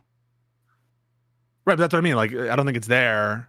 I think that some people can get it from him. So he omits it of the literal words. I'm much more. What I'm taking him to task on is the notion that politics being done the right way is agnostic as to what you're saying. I don't agree with that, because then that would mean like the KKK people are doing politics the right way. Everyone's doing politics the right way. People who are calling for a Nazi takeover are doing politics the right way, because at least in the moment of them protesting, they're not breaking the law to do it. So that to me just does not accord with what I know to be like politics being done the right way and how most people interpret that phrase. I don't think though that he's stating that Kirk never got any help or wasn't a MAGA propagandist shill. Let's go. But one can get the impression, in a general sense, Aaron, this is what I'll grant you, that he generally admires what Kirk did. And to the extent that that is the impression, and I think it is just based on like the title and some of he explicitly says that in this. He says I was jealous of it or something at one point. Oh, maybe. Yeah, So we'll keep reading. Kirk showed up again and again to break the left's hold on the hearts and minds of college students. Slowly, then all at once he did. College-age voters shifted sharply right in the 2024 election. That was not all Kirk's doing. Okay, so now he's refuting you, Aaron. So he is mentioning this. So I think you have to take that back. Wait, what do you mean? He was central. What do I have to take back? That was not all Kirk's doing, but he was central in laying the groundwork for it. He's not pretending that Kirk was alone. And No. He's saying that college-age voters shifting sharply to the right in 2024 is not all Kirk's doing. Oh, you're saying that Kirk himself? Okay. Yeah. So I don't have to take anything back, right?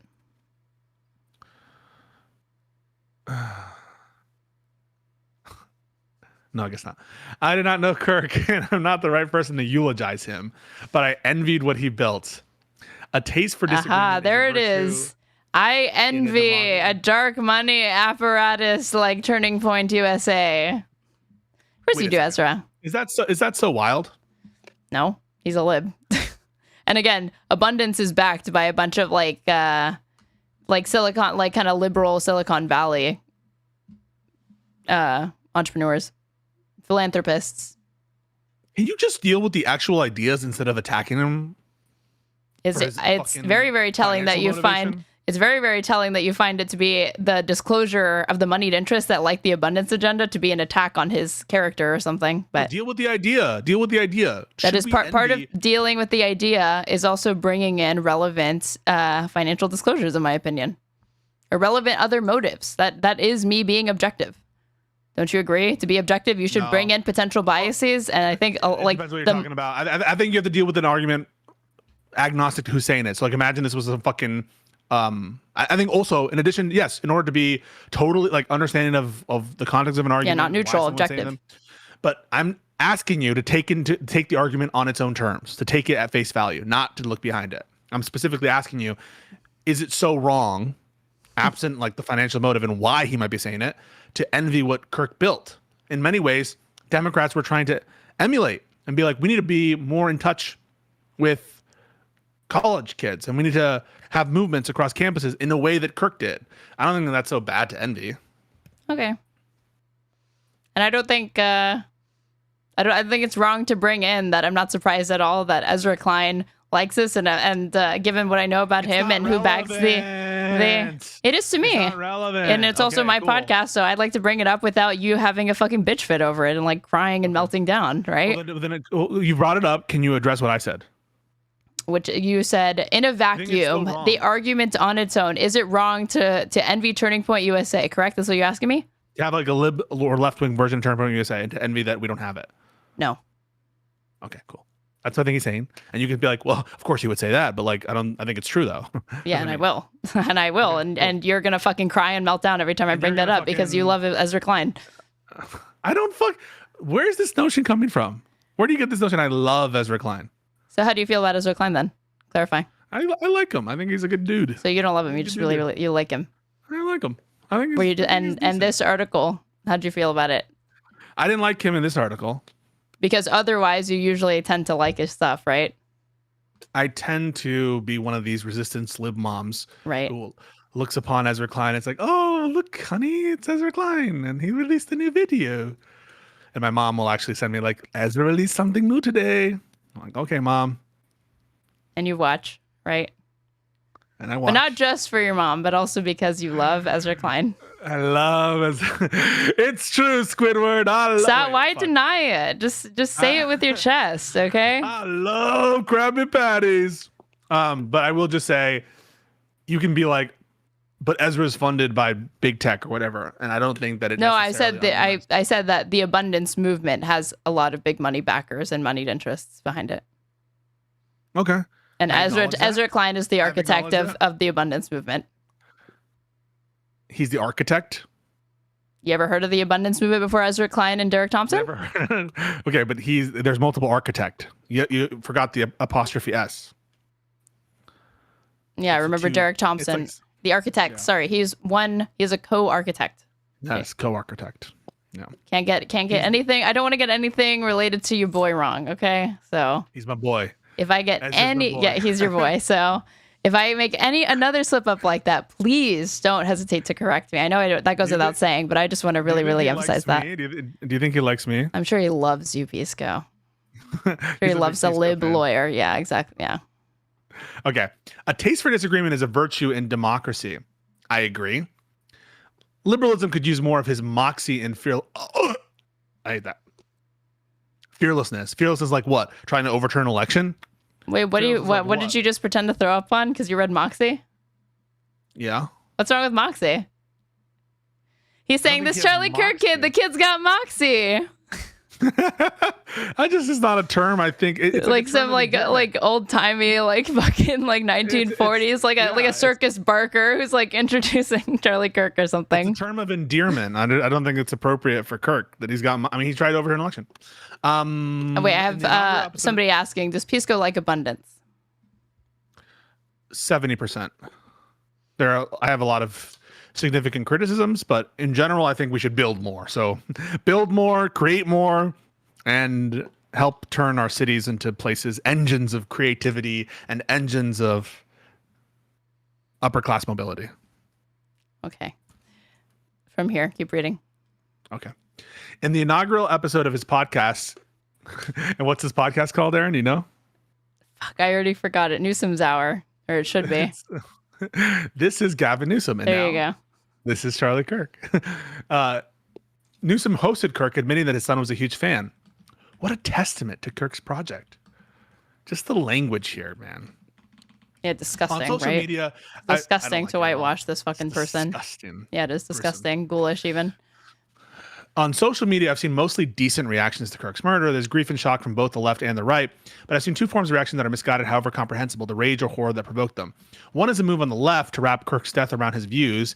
After all, he defended the Second Amendment, even after admitting it meant accepting innocent deaths. I think that's a lame thing to point out as well. Another is on the right to turn his murder into justification for an all-out war, a right-stack fire for our time. Agreed. I think that's well said.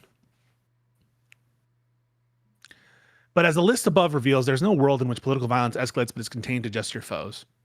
Even if that were possible, it would still be a world of horrors, a society. Wait, sorry. I was responding to somebody. What did you feel about this, or which part were you saying you don't like it, or what?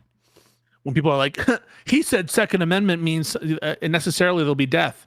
Like, yeah, it's any liberty. And so I don't think it's that profound of a commentary. I think it's a little lame when libs and lefties are like, he lived by and died by his values. Like, no.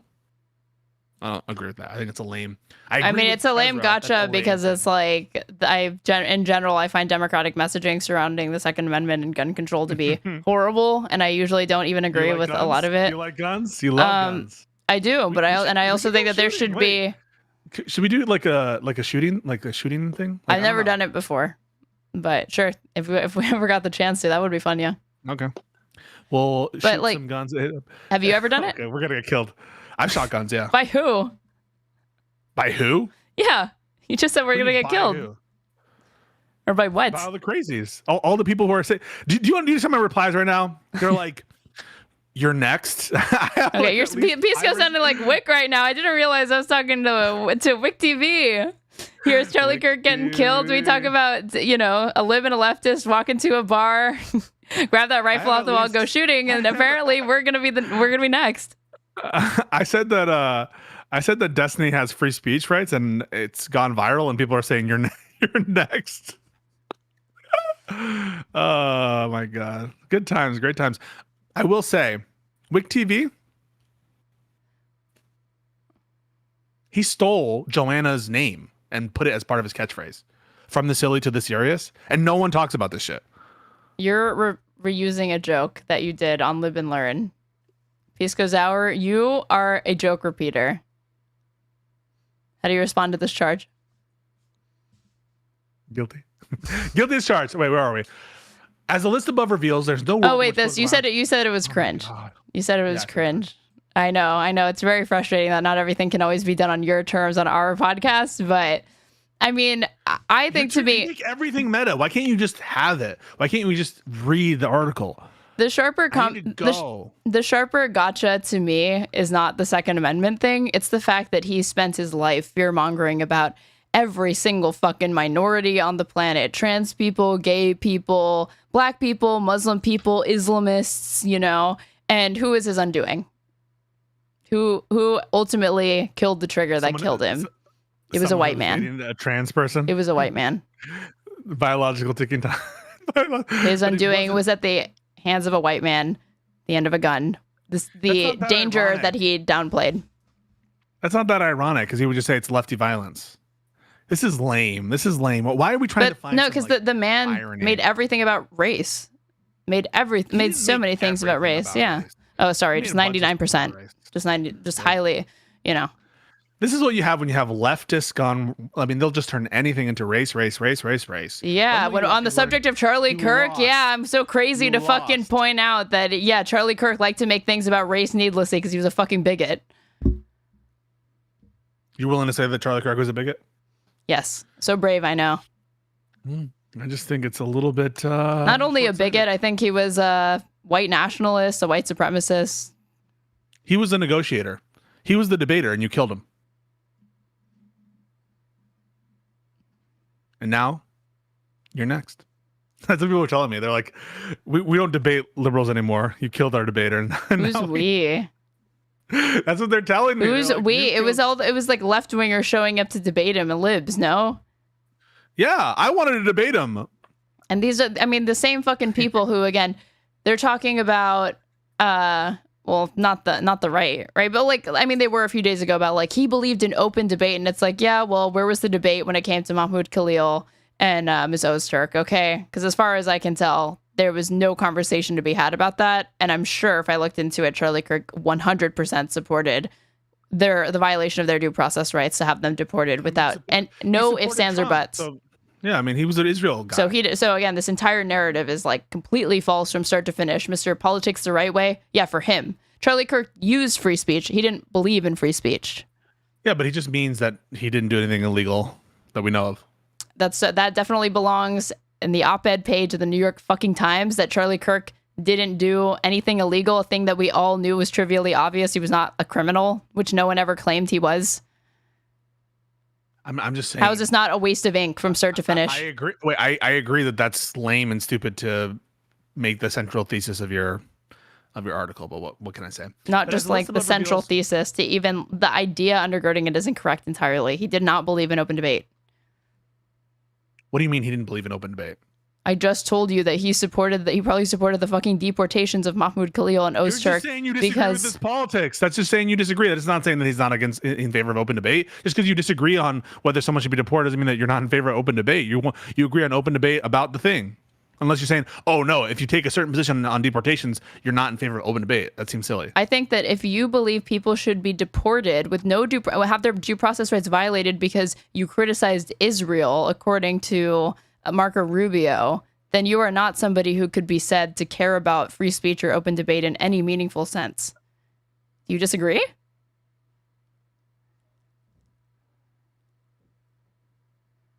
Let me think.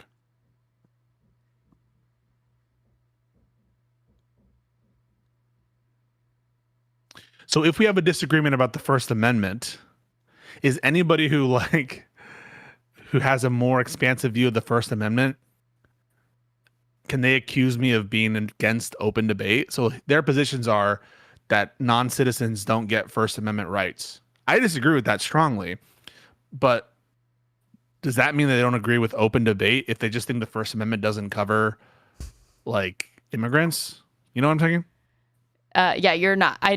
Why wouldn't it cover immigrants? What is this expansive interpretation of the First Amendment that would not include immigrants? I agree that it's not based in constitutional structure or history or text or anything like that. And when we're talking about the First Amendment, we are talking about the Constitution. We're talking about that. Like, you're basically saying that if you take the position that the First Amendment doesn't apply to non-citizens, then you're necessarily not in favor of open debate. Correct. I don't know that I would go so far. I think open debate is like maybe a different kind of concept, is that you're willing to hear out. Why would that be a rational basis to not engage with somebody openly? I think he would be willing to debate openly on. But I asked you, why would it be a rational basis to not? I didn't ask if he would be open. He would have been open to it. Basis. Why would it be a rational basis to not? To say, I'm not going to engage in an open debate with somebody in the interior of this country because they are not an officially a U.S. citizen yet. Why would that say that? When did he say that? No, I'm asking you, could you take that position and still meaningfully be pro open debate? Yeah, you could say something like this. You could say, yeah, I don't think that immigrants get First Amendment rights, but that doesn't mean that I think they should be deported just because they don't have First Amendment rights. And furthermore, I'm willing to. But if they are, I'll defend it. I'll just debate you over Zoom. I'm sure he would. Like, all I'm saying is, I think there are different concepts here. Your willingness to like talk through an argument and what your beliefs actually are with respect to the First Amendment. Although you're getting onto something there, which is like at a certain point, if you disregard the First Amendment to a certain degree or free speech to a certain degree, I think you can reasonably be said not to support open debate because you're in favor of like jailing people who disagree. So I hear you with that. But then I'm just uncomfortable with where this notion kind of converges, and therefore anyone who doesn't agree with me on the First Amendment isn't in favor of open debate, right? That's what I'm concerned about. Anybody who disagrees with me, it's like anybody who disagrees with me on this dimension of it. Because if it's not for everybody, it's not free.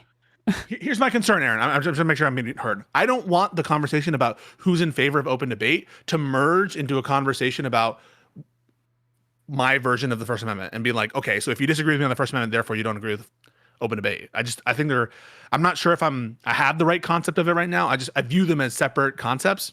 Is one's substantive view on the First Amendment and one's willingness to debate that issue. I principally agree with you that somebody could have a different interpretation of the First Amendment that still can it wouldn't be fair to close them off as like, if you disagree with my interpretation of it, you're necessarily not free speech pilled. But I'm talking about a very specific interpretation that is supposed to exclude people that are not fully U.S. citizens from open debate, or they attempt to do it. And then if they're deported without due process, you have people like Charlie Kirk defending that action. And these people are free speech absolutists. These people believe in open debate. About it, right? Yeah. So that's what I mean. It's like, I hear you. Wait, what do you mean when you say, when you said he's arguing about it, who's he? You mean Charlie? Kirk is arguing with like other people about whether this is correct or not, and making arguments that this is not a violation of the First Amendment. What do you think of those arguments? I don't agree with them. That's what I'm saying. But like, I don't think it's fair to say he's not willing to debate them just because he comes on a different side. No, he is willing to. That's why I said he uses free speech, but he doesn't believe in it. And it's not just because he disagrees with me, but he disagrees in this specific way. That's different. Saying he doesn't believe in free speech is different than saying he doesn't believe in open debate. I think they're different things. I'll think about that. It's an interesting, what you're saying is interesting because I think that there is a merging here. And at some level, I think that this is an interesting, like at what point can you be anti-free speech such that I wouldn't call you in favor of open debate. And so I'm not sure about that. So I think it's an interesting thing to raise. It's a tension that I'm not able to resolve in the moment. And so good question, Aaron. I really appreciate that. I think if Charlie Kirk had come into the knowledge that somebody who he was debating on Israel on U.S. soil in front of him was not fully a U.S. citizen, and they started to become critical of Israel, that as soon as he caught wind of that, he would try to end the conversation there on that principle alone because of past positions that he's taking. I'm saying that that's in this hypothetical that I've created that I know Charlie can't disprove me on because he's fucking dead. I'm saying that that's my feeling of what he would do. Okay. And you said like maybe he would debate them over Zoom, right? Yeah, I think he might. But like somebody who's enthusiastic about open debate would not put this very, very pointless and arbitrary thing in front of the conversation. I think you're bootstrapping the position with the willingness to debate it, right? So he might be willing to debate someone who he wants to see deported. And someone says you can have open debate without being protected under the First Amendment. I think that's another good point. Like you could be in favor of abolishing the First Amendment, but just not be in favor of doing certain actions, or be in favor of like open debate, notwithstanding that you think the First Amendment's stupid. I think they're different things. I'm not sure. It's an interesting tension. Do you remember that kid on Jubilee that explicitly said he wanted to use the First Amendment to take it away from other people? The one who's like, yeah, I'm a fascist, the Catholic fascist dude. Well, yeah, if you're explicitly saying I want less debate and I want to create a world in which there's less debate. No. He said specifically, I want to use the Constitution, the First Amendment. I want to use those powers to try to take freedoms away from other people, including the First Amendment. Yeah. Are you meaningfully open? Are you meaningfully pro open debate at that point? I think no, right? Because you're saying you want to use First Amendment to get rid of dissent, right? Right. And I think that Charlie Kirk never made a statement. No, of course not. He would never openly state that. Charlie Kirk was far smarter than this moron on Jubilee. They would never openly state that, but that's what they do. When we look at their actions, we look at the positions that they take, when we look at whose free speech rights they actually defend. When it comes down to it, they don't defend, to me, the ones that they should be holding up, because they're the most important speech. It's the most important speech to defend because it is unpopular speech. I also think there's a good point from the chat from Michael Murphy. Charlie ran from tons of debates. What he done? I think that also is true. He picked his opponents wisely, and so I think people make much of like, oh, he was willing. One way to put it. I don't think that he was willing to debate everybody. I think that that's a little bit overstated, if not significantly overstated. So anyway, we'll continue. That again negates the premise of this entire article, which I think is like different than what you said, because basically what you were saying was at some level, opposition to the First Amendment should be considered opposition to open debate, because essentially you're advocating for a society in which such debate can be trivially trampled down on by the state, and effectively by giving cover to the administration, in some ways he was preparing for that era. And I think that at some level of opposition to the First Amendment, I would agree with it. And it'd be like, even though explicitly there's no contradiction, there's enough evidence there of either bad faith or an ultimate desire to clamp down on dissent that we would say, okay, you can't say you're open debate if you're going to be defending the administration clamping down on free speech to some extent. I'm not sure where that line is for me, where I would say opposition to my version of the First Amendment and abiding by the administration clamping down on free speech would equate to a fundamental opposition to open debate. So that's all I'm saying, is like, it's an interesting concept and I have to explore it a little bit more in my head. And I'm glad you brought it up again. Charlie Kirk believed, to me, as far as I could tell, based on what I knew about him, believed in open debate and free speech for naturalized U.S. citizens and himself. That's about it. It didn't go past that. It's a very narrow interpretation of the First Amendment and what constitutes truly open debate, that to me, it renders it not really being in favor of that position at all. Yeah, but like, would he like ask you what your immigration status was in a debate and not debate you if he like? I think that he would take. I would have put it past him. I don't know that he would do it, but I would have put it past him. Okay. I'm not going to talk to a non-American. You think he ever said that, for example? I don't know. I don't think so. No. Because I think that the thing that snuck in there is like he would do it, but with terms. Got it. We're going to end on such a good note. But as List Above reveals, there's no world in which political violence escalates but is contained to just your foes. Even if that were possible, it would still be a world of horrors, a society that has collapsed into the most irreversible form of unfreedom. Political violence is a virus. It is contagious. We have been through periods in the country where it was endemic. In the 60s, we had JFK, Malcolm X, MLK, RFK, and Medgar Evers. In the 70s, George Wallace was shot by a would-be assassin but survived. Gerald Ford faced 2 assassination attempts. 81, Ronald Reagan survived John Hinckley Jr.'s bullet. These assassins and would-be assassins had different motives, politics, different levels of mental stability. When political violence becomes imaginable, either as a tool of politics or as a ladder of fame, it begins to infest hosts heedlessly. American politics has sides. There is no use pretending it doesn't, but both sides are meant to be on the same side of a larger project. This is what I think Charlie Kirk stand in opposition to. Charlie Kirk wasn't in favor of the same project. He was in favor of destroying that project. That was Pisco's commentary, by the way. You blended it so seamlessly with with the end of the sentence that it made it sound like Ezra Klein was like, this is explicitly what he did not believe in. No, that didn't make it anywhere in this. Yeah. No, that's what I think, and that's what Ezra is like missing. It's like Kirk was fundamentally in favor of destroying the project. We are all, or most of us anyway, trying to maintain the viability of the American experiment, not Kirk, right? Kirk was not trying to do that. He was explicitly trying to destroy that. We can live with losing an election because we believe in the promise of the next election. Not Kirk, because he couldn't live with losing an election, and he tried to overturn the election. We can live with losing an argument because we believe that there will be another argument. Not Kirk. They lost their arguments in court, and he still tried to overturn the election. Political violence imperils that. Kirk and I were on different sides of most political arguments. Oh my God. We were on the same side on the continued possibility of American politics. False. False, Ezra. He was not on the same side on that. What was that oh my God for? Because it's disgusting. It's disgusting that Ezra would do this and say this. Had you not read this? I'd only read that part about the he practiced politics the right way, and one of the things we already read.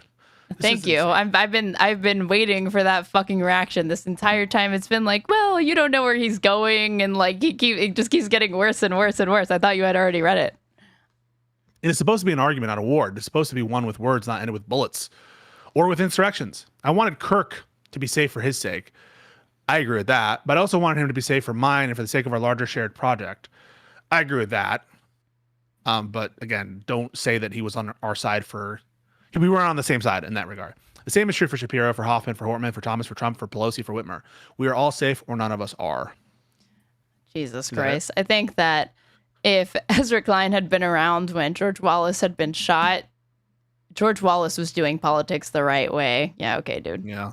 No, this is disgusting to pretend that. Thank you. Jesus fucking Christ. Yes. Took a while, but we got there. In our same exact project it's just such a whitewashing. It's such a lie, just something that isn't true. It's wild. It's preposterous. It's just at odds with all the evidence. And he wasn't doing politics the right way.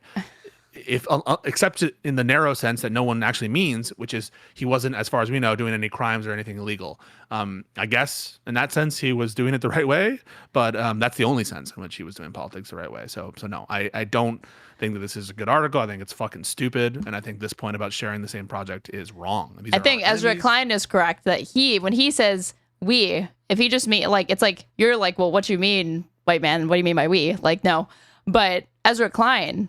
For sure, they were on the same side, because I do think that Ezra Klein, again, would rather see himself in the company of MAGA Republicans than capitalist class, and billionaires, capitalist class as well, and like other technocrats, before he would ever want to share that space with the left. I'll be real. And on that note, I think we are going to end on a note of agreement. I'm raiding into Straighterade, but before we do, I want you guys all to do 2 things. The first thing I want you to do, very, very, very important. Stay, very, very important. 3 things. First, follow Erin when I read into her. That's very important. Number 2, follow me on TikTok and Instagram. It's Pisco Liddy. We just made it. I need you guys to view it. Just give it a like. It doesn't hurt you. Pisco Liddy, very important. We're trying to get out the message. And number 3, Joanna, the Silly Serious, on her Substack, just released a Substack that you all should read. This is important. It's about Charlie Kirk and her musings on it. There are some very interesting concepts in there that I've read about grievability, and I just can't recommend it highly enough. I'm about to link her Substack. It's called The Silly Serious. It'd be a very funny prank if you guys would do this. And I'm going to link it in the Twitch chat. So please go repost this or whatever.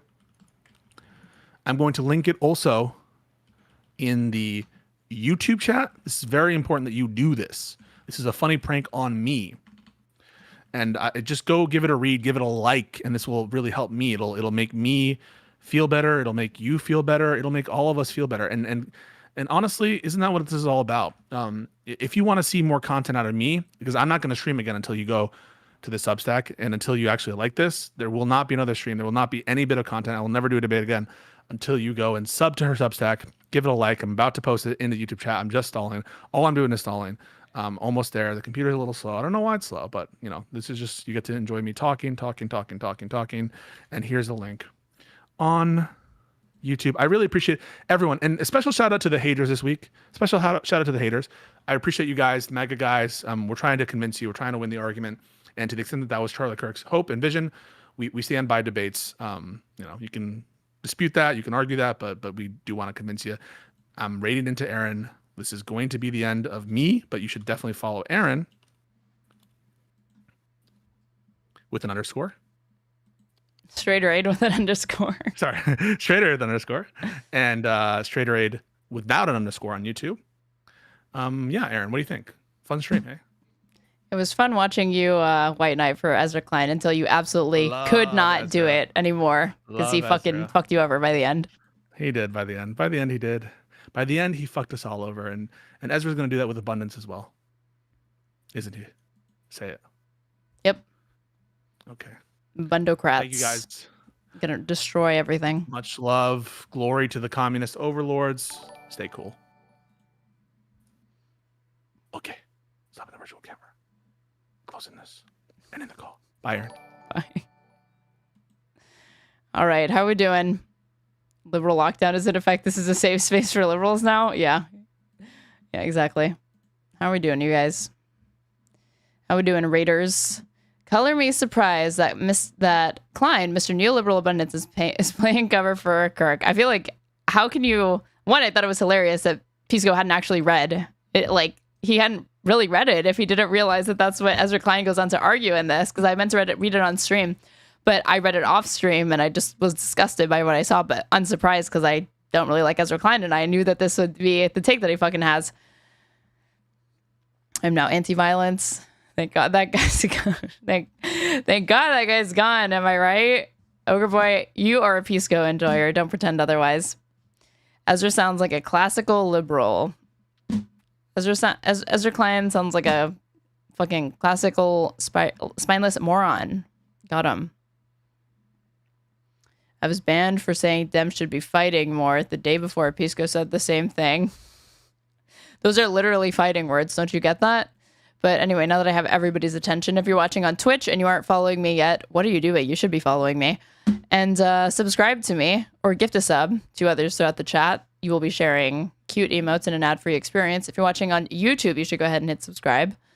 That one's free. You can also like the stream, also free. If you want to support me, you can follow the donation links pinned to my Twitch chat or my YouTube description box. I'm at Straighterade _ on everything. And you guys, I don't even know what I do from here because I don't have any other content planned. Let me see what the hell is going on PBD. PBD's channel, because what else are we going to do? And then we'll call it quits. I do. What is that? Smug. Oh, we got... Is it this? There we go. What is that, Smug? Roller Coaster Tycoon stream. Last week, Charlie Kirk. No, we're not. Wait, what is this? Oh my God. More Ezra Klein thoughts on Charlie Kirk. 2 hours on Charlie Kirk. From Ezra fucking Klein 10 hours ago. An episode in 2 parts. First, my thoughts on Charlie Kirk's murder now that I've had a few days to process it. And to see the unfolding reaction and responses to the other side. Jesus fucking fuck. Holy fuck. Holy shit. Okay. Okay. Okay, we're doing this, unfortunately. Here's the thing. There was something that was really, really telling in this Ezra Klein thing. Let me pull it back up. This. Political. Oops, maybe put the... What am I misspelling? Political. There we go. There we go. Here we are. You guys definitely didn't see that. But as the list above reveals, there is no world in which political violence escalates but is contained to just your foes, blah, blah, blah. Political violence is a virus. It's contagious. We've had assassinations. When political violence becomes imaginable, either as a tool of politics or as a ladder for fame, it begins to infect hosts needlessly. What are you talking about, dude? Like, how do you think the status quo is upheld in this country and globally if not for violence? I don't understand this. Like, there is obviously a difference between like subjective violence, you know, street riots, terrorism, physical acts, assassinations, and then there's systemic violence, which is invisible structural violence endemic to capitalism. How does he not see that? Oh, wait, because he's a fucking liberal. At Utah Valley University. This is called We Are Going to Have to Live Here with Each Other, the Ezra Klein show.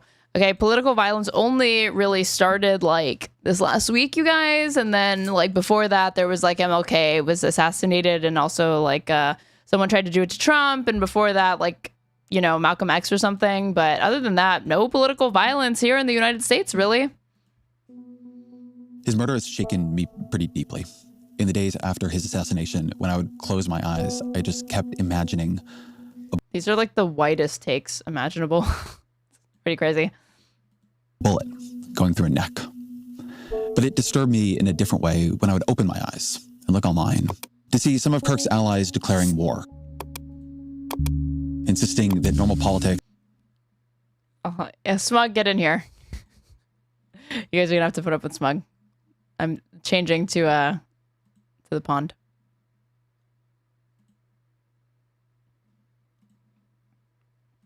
Yeah.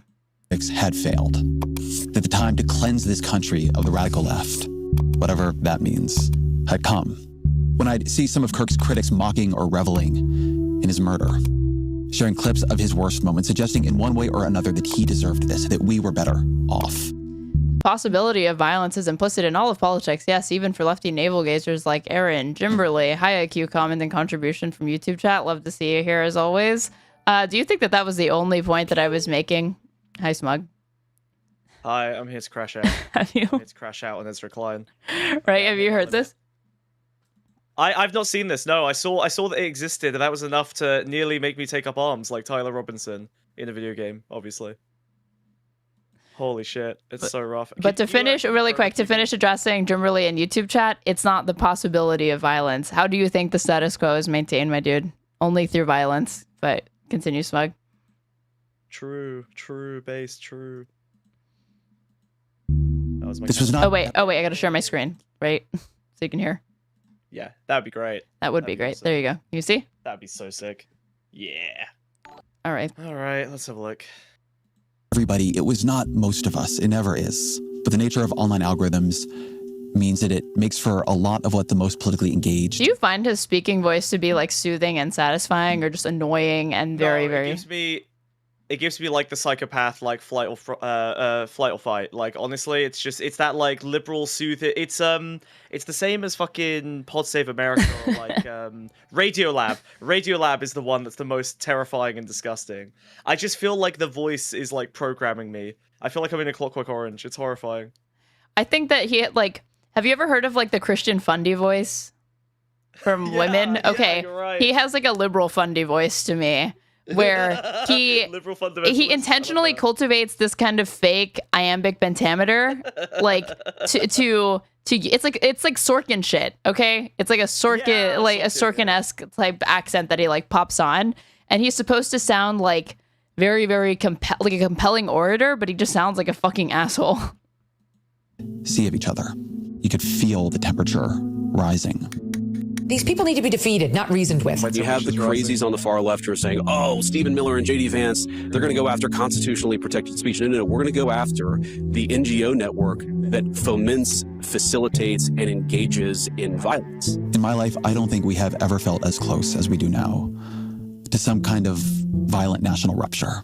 Because it's not just Kirk. In the last few years, a bullet nearly ended Donald Trump's life. A man tried to burn Josh Shapiro and his family alive in their home. A man broke into Nancy Pelosi's home to kidnap her. When he didn't find her, he fractured her 82-year-old husband's skull with a hammer. The former speaker in the Minnesota House Why and is her he doing husband true were crime assassinated. cadence? That's what you're landing on now? Because this is the story of true crime, Charlie Kirk's murder. Yeah. Right. Okay. I feel like I'm The just CEO of United listening to a Health true crime podcast now. was gunned down in Midtown Manhattan, and many lionized his killer. Violence is viral. It infects, it spreads. Violence is combustible. It blazes into civil wars, into world wars, into totalitarian turns. Who knows what? Dude, like, this guy is so fucking high off his own farts. It is just, like, pathetic. Aaron, I love him. He's trying so hard. Like, he runs The music. every line through ChatGPT 100 times to get the most New York Times sounding line possible. It's incredible. God, Mark will light this man is the steeped in wildfire. New Yorker juice. The hours after Kirk's murder, trying to process my own shock, my own fear, I wrote a piece about him. In that piece, I said, you can disagree with virtually everything Kirk believed about politics. You can detest some of what he believed about politics and still believe that he was there on that stage, practicing politics the right way. All right, we're going to get started, everybody. You know how it works. Something funny? Oh my god.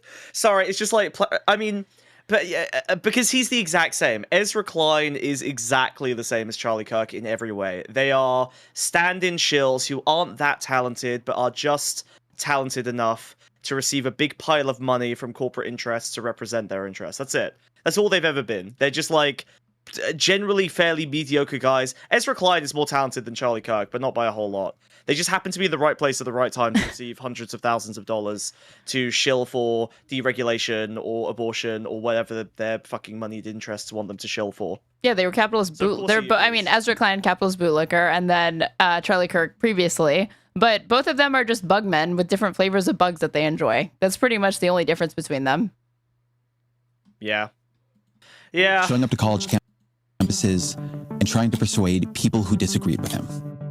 We're going to be here for a couple hours. Get comfortable. Bring the best libs that Utah has to offer. I said that I had often wished my own side Oh exhibited no, more the of best that libs spirit. that Utah... They Yeah, we went more found the often best lib that Utah had to offer, actually. The call went out, and the best lib responded. Oh no. Love me a lib of the Latter-day Saints persuasion, because isn't Utah is like filled with Mormons. people Yeah, true, yeah. disagree with us and talk to them. Treated that disagreement as the beginning of a conversation rather than the end of one. I've published a lot of pieces over the years. I'm not sure I've published any with as polarizing reaction as that one. A lot of people appreciated it, particularly on the right. They felt it saw their friend and their ally more the way they saw him. And there were many people closer to my own politics who were truly infuriated by it. Privately and publicly, they offered the worst things Kirk has said and done, starting a watch list of leftist professors, busing people to the protests that led to the January 6th insurrection, telling his political foes that they should be deported, saying the Democratic Party hates this country, saying the Civil Rights Act was a mistake. I mean, the Dems do hate this country, but not for the reason that Charlie Kirk thought. I had friends say to me, look, we can They hate being oppose forced to run it. Yeah, yeah, exactly. They hate have to actually like, put forward a candidate that isn't fucking like senile. Political violence. Yeah, they hate having to handle Without the whitewash. 77 million Americans who are just cattle, according to Tim Waltz. This guy. I spent some time thinking about that over the weekend. Also just spent some time thinking, trying to work through how I'm feeling. And my reaction, honestly, is that it is too little to just say we oppose political violence. In ways that surprised me given what I thought of Kirk's project. I was and am grieving for Kirk himself. Not because I knew him. I did it. Still actively grieving. He's still working through his grief for a man he like didn't know and was not even like on his side of the aisle and was not somebody who deserves to be fucking valorized whatsoever.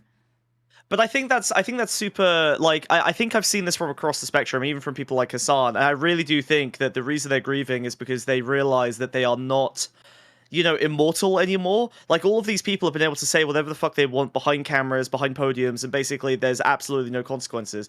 I'm anti-violence, by the way.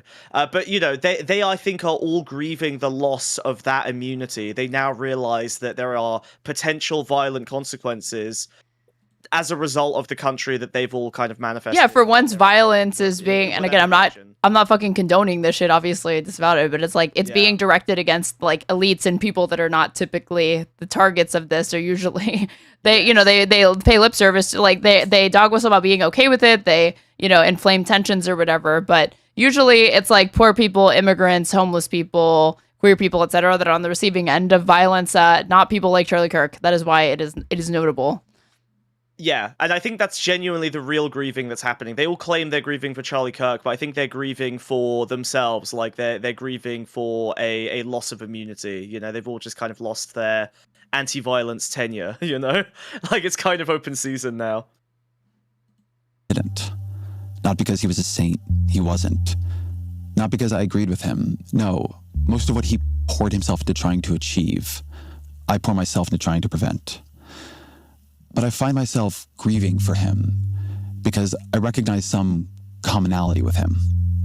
He was murdered for participating in our politics. That's the commonality that we've detected here, not the fact that, again, you both had like wealthy fucking benefactors that are like helping prop up your ideological movements, or sometimes directly financing, like Charlie Kirk, that he was directly financed. Ezra Klein, like, again, there are... He's also directly financed. Yeah, no, Abundance was directly financed, right? Like, there's incontrovertible proof that, like, there are money. No, yeah, like specifically, if not Ezra Klein. I don't. That's the only thing that I don't know, is that like Ezra Klein has ever gotten a check from like the Open Society or like whatever foundation or whatever. But like, that's who's behind Abundance, and Abundance is helping Ezra Klein pay rent. So I see what you mean. Yeah, that's totally fair. Yeah. So. And how much divided us. There was something that bonded us too. Some effort to change this country in ways that we think are good. I believe this so strongly that we have to be able to see that the bullet that tore into him was an act of violence against us all. I actually believe that. Against all of us moneyed, interested elites. Just sweet Charlie. That's fucking express awesome. This thought exactly. The nature of our politics right now, the truth of it, is that it is ferocious. That our visions of what is good. Why'd we flip to Israel for that one? That was an odd choice. Because he's trying to gain cachet with the people that are going to be the most hostile to this fucking message, which are those that will loudly point out that he has been absolutely fucking... Okay, no, he's not been silent on the genocide in Gaza, but he doesn't think it's a fucking genocide. And he was like mostly like supportive of it in a lot of different ways, but whatever. Have diverged. The stakes of our politics right now are frightening to me. The consequences for people are very real. We see each other as threats, and to some degree, we are right. These are all sick and album it is covers. somehow also true. It is true at the same time that we will be immeasurably worse off if that is all we are to each other. We are going to have to live here with each other. There will be no fever that breaks. There will be no permanent victory that routs or quiets. Can I just say, like, the reason I wanted to look at this is because the superficial message is something that I, like, absolutely agree with, and it's basically the entire thing that I'm trying to do. I just knew that watching these two bug men interact over that superficial message would like, break my brain. Because I feel like they're not going to say the things that I explicitly say, but it seems superficially, at least, like they're trying to... attempt to, bridge the divide. But I think the reality is going to be that it's just going to show how close Ben Shapiro and Ezra Klein are in actual ideological output, right? Actual outcome. They are just both neoliberals at the end of the day. Yeah, of course. I've watched many on both sides entertain this illusion that that's why it's like not really that surprising to me that Ezra Klein would fucking work overtime to pen a fucking op-ed like that and now do it's like a two-part episode talking about this shit in this particular manner, because again, he is fundamentally closer to people like Charlie Kirk than he ever will be to a fucking leftist, and he makes that very, very clear. Be either through the power of social shame and cultural pressure, or the force the state can bring to bear on those it seeks to silence. It won't work. It can't work. It would not be better if it did, that would not be a free country. Much of what I would describe as Kirk's worst moments were now just standard fare MAGA republicanism. And the leader of MAGA republicanism is the president of the United States. He is in the White House, having won about half the country's votes in the last election. We are going to have to... Again, we are like 7 minutes into this. This is 2 hours. Do you think at any point he brings up that Charlie Kirk's ideas did not just organically win out in the fucking marketplace and that they are propped up by a bunch of fucking money because they suck on their own individual merits? Nobody would actually be interested in them if you didn't have people like Frank Luntz and other like linguists working overtime to figure out ways to construct sentences that make this shit appealing to people. Well, no, he can't because he's doing the exact same thing. It's literally the identical process on the other side. Am I allowed to yell at your chat? Can I yell at your chat? Is that fine? Yeah, go for it. Great.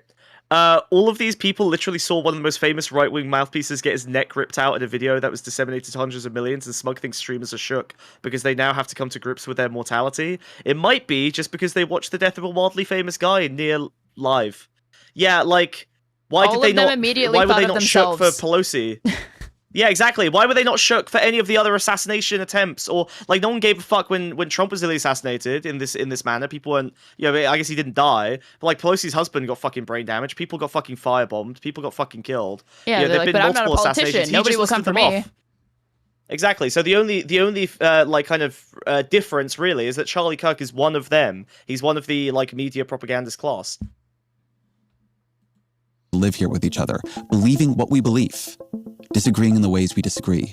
To recognize that does not mean we downpedal those disagreements. It does not mean we are not appalled or afraid of what our neighbors say and want. But I think it means that we do more than that too. I think we also have to be looking for what we can recognize in each other.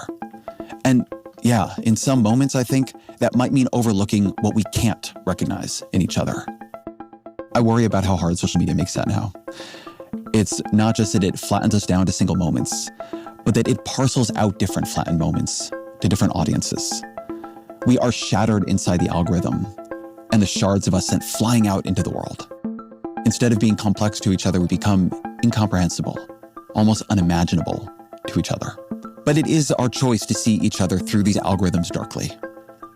We can choose here we go. Otherwise. Like the last 30 seconds was just like word salad. Am I wrong, or was I just like zoned out a little bit? You're wrong. I mean, yes. Oh, sorry. So he puts everything in the most cringe, like lip slop way possible. But yeah, he's basically. I hope that the next thing he's about to say is genuinely going to be useful. Right now, he's said the correct things, which is that the biggest problem right now is that all of the information that is available is parceled out into different silos, sent out to different people, and we don't understand or give a shit about the perspective of anyone else other than ourselves because our realities are all distinct from each other. So he's basically, you know, giving I mean, everyone knows this, right? He's saying the information environment has fucking collapsed and shattered, and we have to figure out a way to bridge that gap. I know for a fact, I will stake my reputation on the fact that he's going to get the solution wrong. But at the very least, he's correctly describing the problem. It's just that it's not a very novel problem to describe. Are there any Ezra enjoyers in chat that want to make this bet with Smug? Where are the EKs? Okay, I'm putting $10,000 down that he's going to fumble the bag. All right.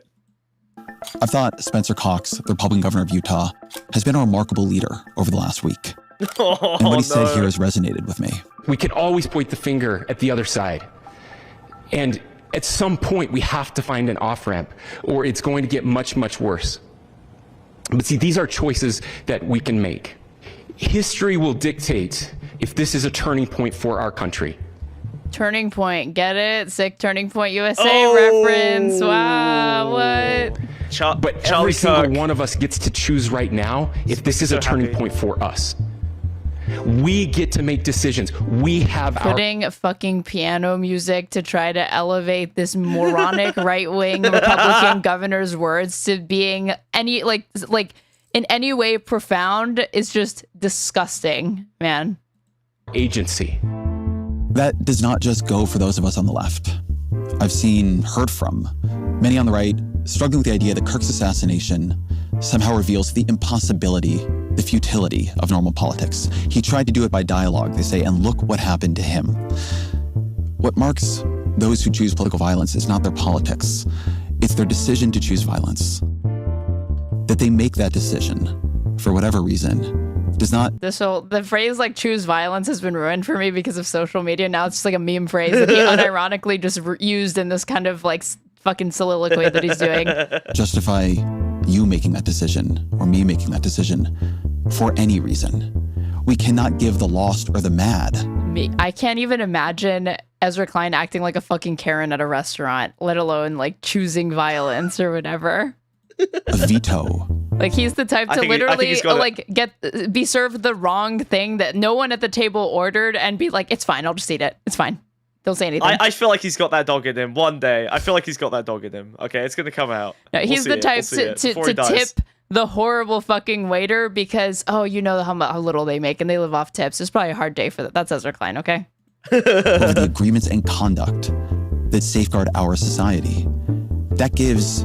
I can't find a single thing Governor Cox said was wrong. Dude, it's just not, it's not worthy of being fucking elevated, is what I'm saying. Also, okay, hold on. Didn't he sign a fucking bill that lets you carry guns around without a permit? I mean, like... Like, he literally... Oh, no. Am I crazy? What you're leaving out is that not only was Utah an open carry state, that campus is an open carry campus. You could have been walking around with a gun, and that's not supposed to set off any red flags. Because you're allowed to do that there. Yeah.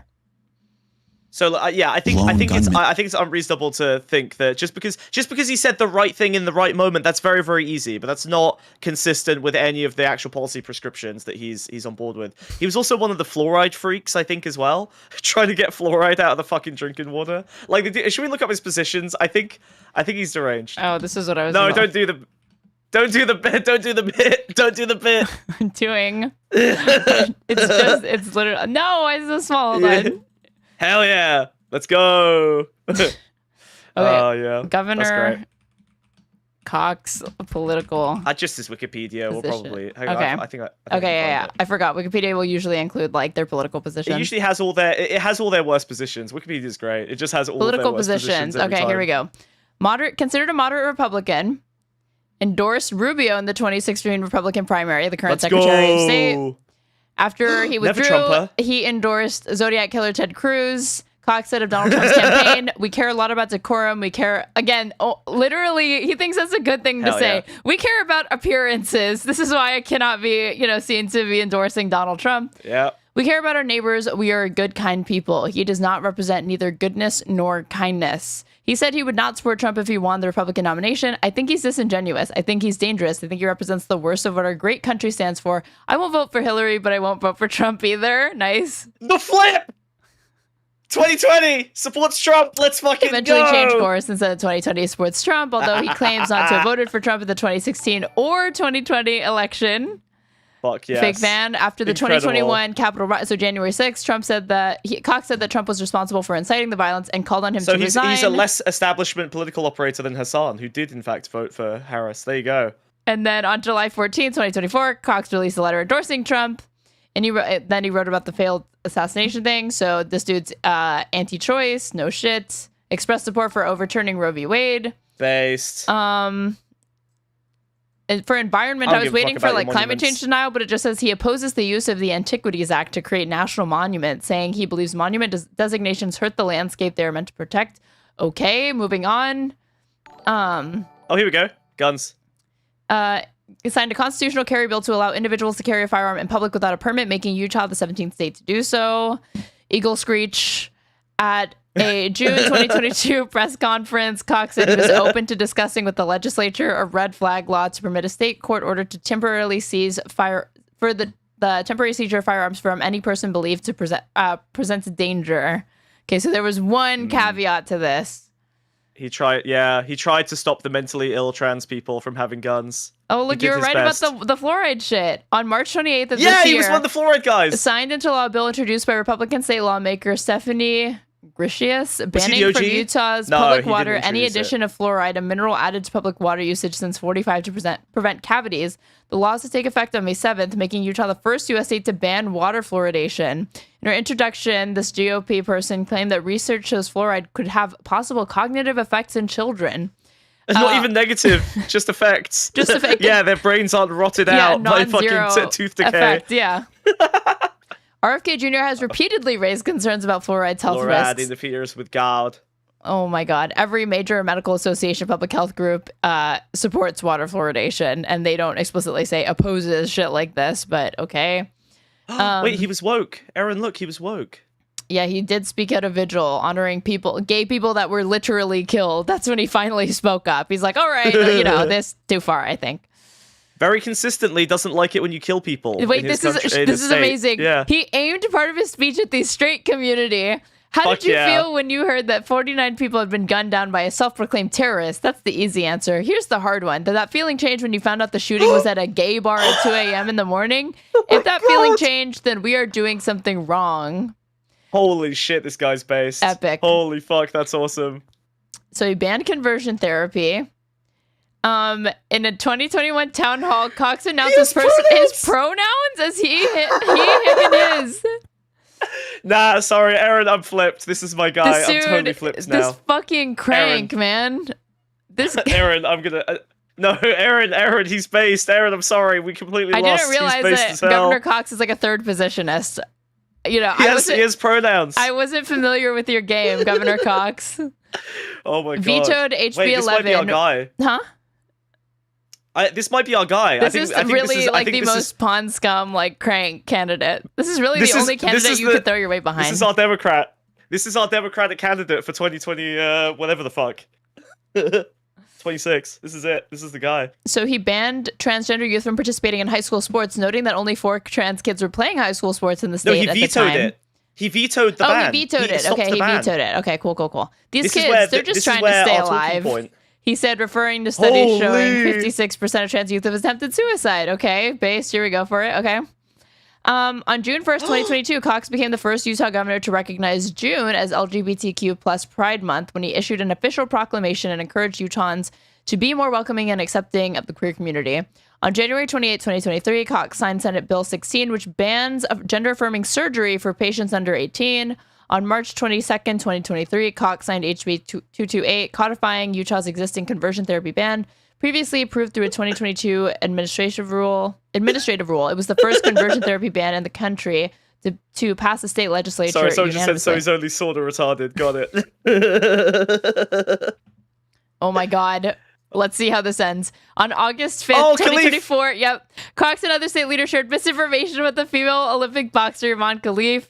Utah House Speaker Mike Schultz initially posted, "Enough is enough. Men don't belong in women's sports," which Cox shared, adding, "This should never happen to any of our female athletes. They deserve better." At the time of these statements, it had already been confirmed that Khalif was a woman. Well, clearly, Cox meant it should not happen to a woman like Khalif. This should not be happening to any of our female athletes, including Khalif, yeah? There you go. I think he's based. How come no. Is he Mormon? Hold on. Letter. Probably. I mean, you can't. I don't think you can get. Yes, he is. Okay, he is. Just making sure. He enrolled at Snow College. Okay, he didn't go to Brigham Young, which is like the Mormon university, taking 2 years off to serve a full-time mission for the Church of Jesus Christ of Latter-day Saints in Mexico. After his mission, blah, blah, blah. Okay, he never moved away from that. So him being like a kind of queer-friendly Republican, that actually doesn't surprise me, because the Mormon Church is clearly going to allow for there to be gay marriage within the next couple of years. I just know it, because they were very, very late to allow there to be interracial marriage. But the way that they come through it is through these kind of divine revelations that they can come up with at any given time. And I really do think that they can see they need to recruit, and they can see where the tide is turning culturally on gay people. So there will be a revelation that says Joseph Smith A-okay with the gays. Trans, we'll see. Plus, white gay men, all conservatives. So huge cluster to pick up there. Also true. In all the power, and it leaves us with nothing. I don't know what happened inside the mind of Kirk's shooter. I've tried to imagine being his parents, being so excited for the path he was on just a few years ago. I don't think the question is what politically radicalized the man who shot Kirk. I know many political radicals. They are some of the best people I know. I think the question is what broke in him. Aaron, that's you. This was not the act of someone thinking clearly. But we still have to think clearly. When Nancy Pelosi's husband was assaulted, when Minnesota had to grieve the assassination of some of its leaders, that did not render normal politics obsolete. It made normal politics all the more essential and beautiful. It was a reminder of the horror that lies. Wait, what? assassination of some of its leaders that did not render normal politics obsolete. It made normal politics. Can you believe that a podcaster is more relevant than some literally elected politicians in the United States? Isn't that Crazy. insane? But it's because they all have they're all incentivized and motivated to, you know, protect their own interests, which is don't kill, don't shoot the messenger. Even the messenger's being paid $1 billion fucking to tell you that you deserve, you know, you deserve no infrastructure, no services whatsoever. No water fluoridation either. Yeah, no water fluoridation. Yeah, fuck. Politics, all the more essential and beautiful. It was a reminder of the horror that lies on the other shore. All I can say for me, in the work I do, is that I want to create a space that takes our disagreements seriously, that takes the stakes of them seriously, the consequences for people seriously, but does so without deepening our divisions irreparably. We are going to have to live here with each other. We are going to have to be friends and foes at the same time. A few days before Kirk's murder, I taped an episode with Ben Shapiro. Of course you did. Oh my god, what of course you did, Ezra Klein. What a fucking hero. Shapiro is well to before the murder. Oh. What? Oh, yeah. What is that? Yeah. This was before the murder. Okay, interesting. I assumed that they sat down together right afterwards as like a kind of emergency I assume he's about to express regret that he didn't take time to like give his proper flowers to Ben Shapiro for doing politics the right way and sharing more points of agreement in this very, very dark time for America. Many disagreements, and also a person with whom I've had good conversations over the years. And this one was no different. It's about his new book, Lions and Scavengers, and talking to him about it surprised me. You learn things talking to people that you don't expect. So I've left this conversation. Ben Shapiro wrote a terrible book? No way. As it was. Yeah, but I haven't read any of his books recently. You should read, I think it's called like Porn Generation or Generation Porn. I think that's the best one. I read that one. Yeah? I read that one already. Yeah, that's a banger. It's a banger. It's like literally wall-to-wall bangers. There's absolutely zero misses in the entire book. 100% endorsement of all of Shapiro's positions. It's perfect. Moment before Finest work of Kirk's fiction murder. ever. I wanted it to live as it was because talking to each other about our disagreements isn't only something we should do in grief or in horror. It's just something we should be doing.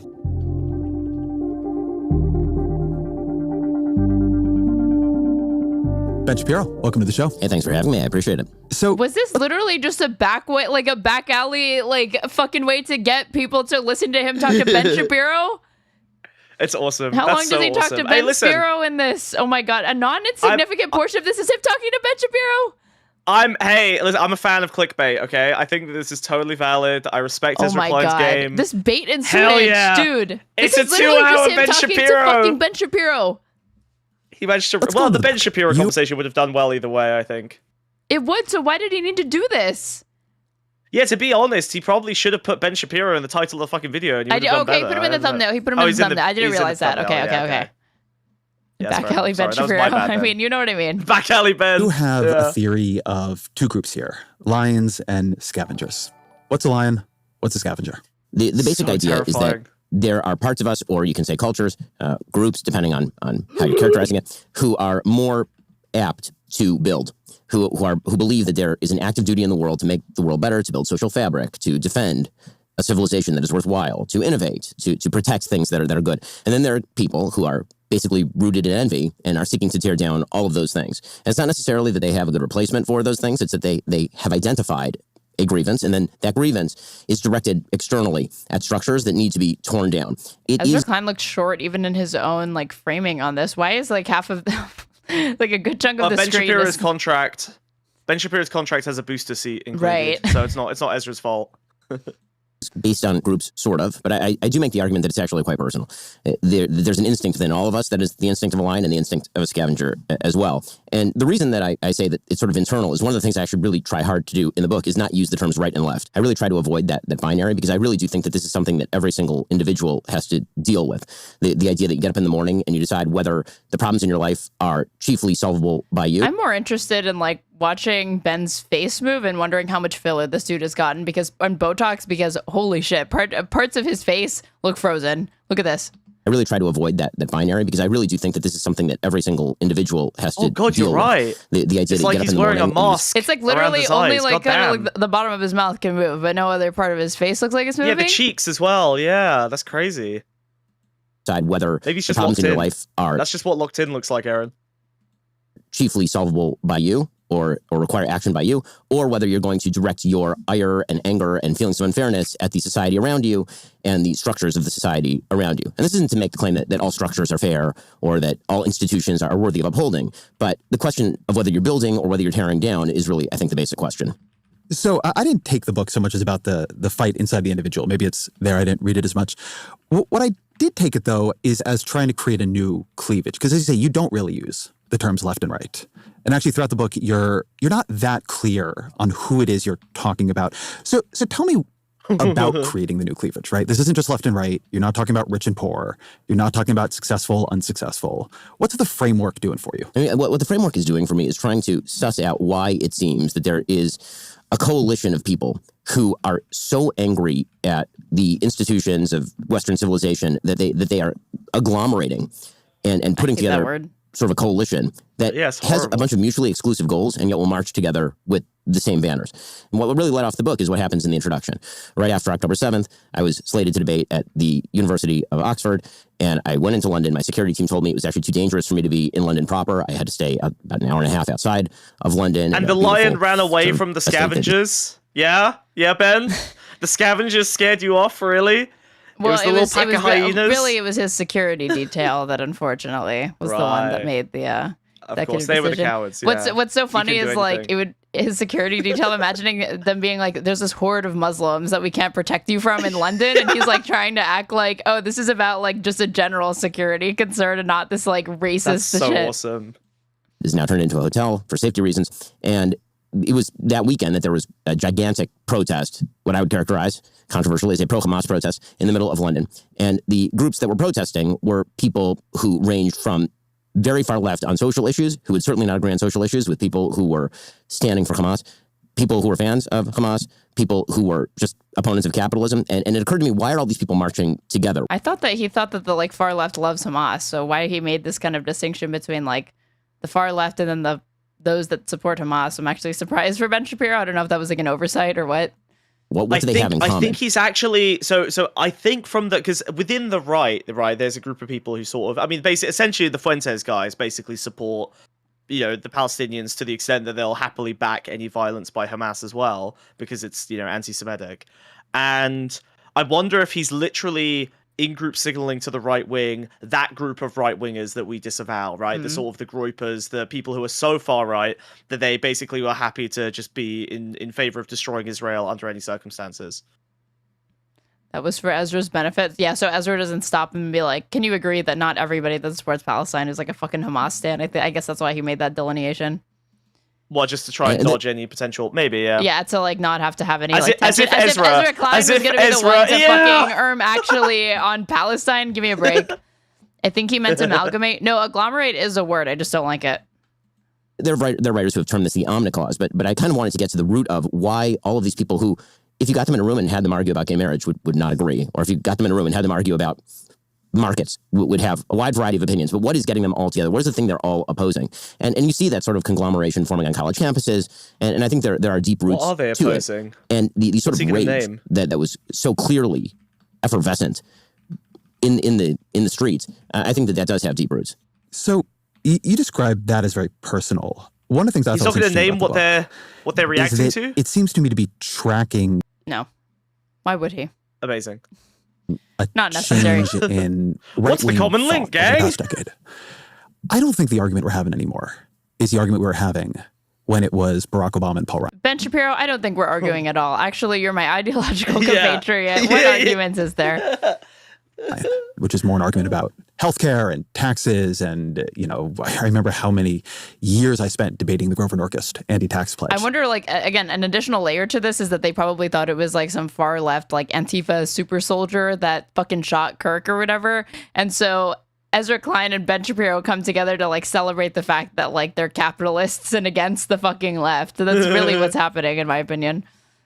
It seems very what they said they recorded this before the shooting, but I think they're trying to. The thing about the Ezra's London safety thing, though, you're sure he didn't mention anything about like parts of this were re-recorded to like get Ben Shapiro's take on any of this? Like none of that. It's all after all of this. I think that basically Ezra had a sick ass episode to put out with Ben Shapiro and just wanted to recontextualize this as this is what it should look like in the world without violence. I don't think any of this has been re-recorded. I mean, if it is, then it'll switch to a different footage and we'll realize. But I'm pretty sure that there's nothing new going on here.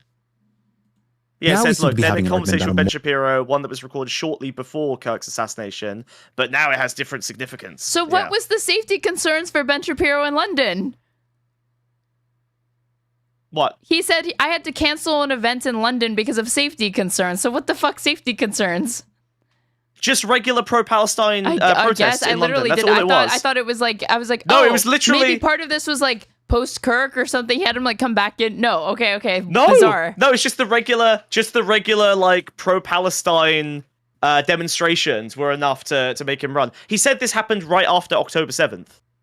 So this was like a while ago now. Okay. More base layer of civilization, right? So how do you think the argument, at least on the right, has changed? The sense of threat has changed. Well, I mean, I do think that there is a very open debate now inside the right that didn't exist 10, 15 years ago.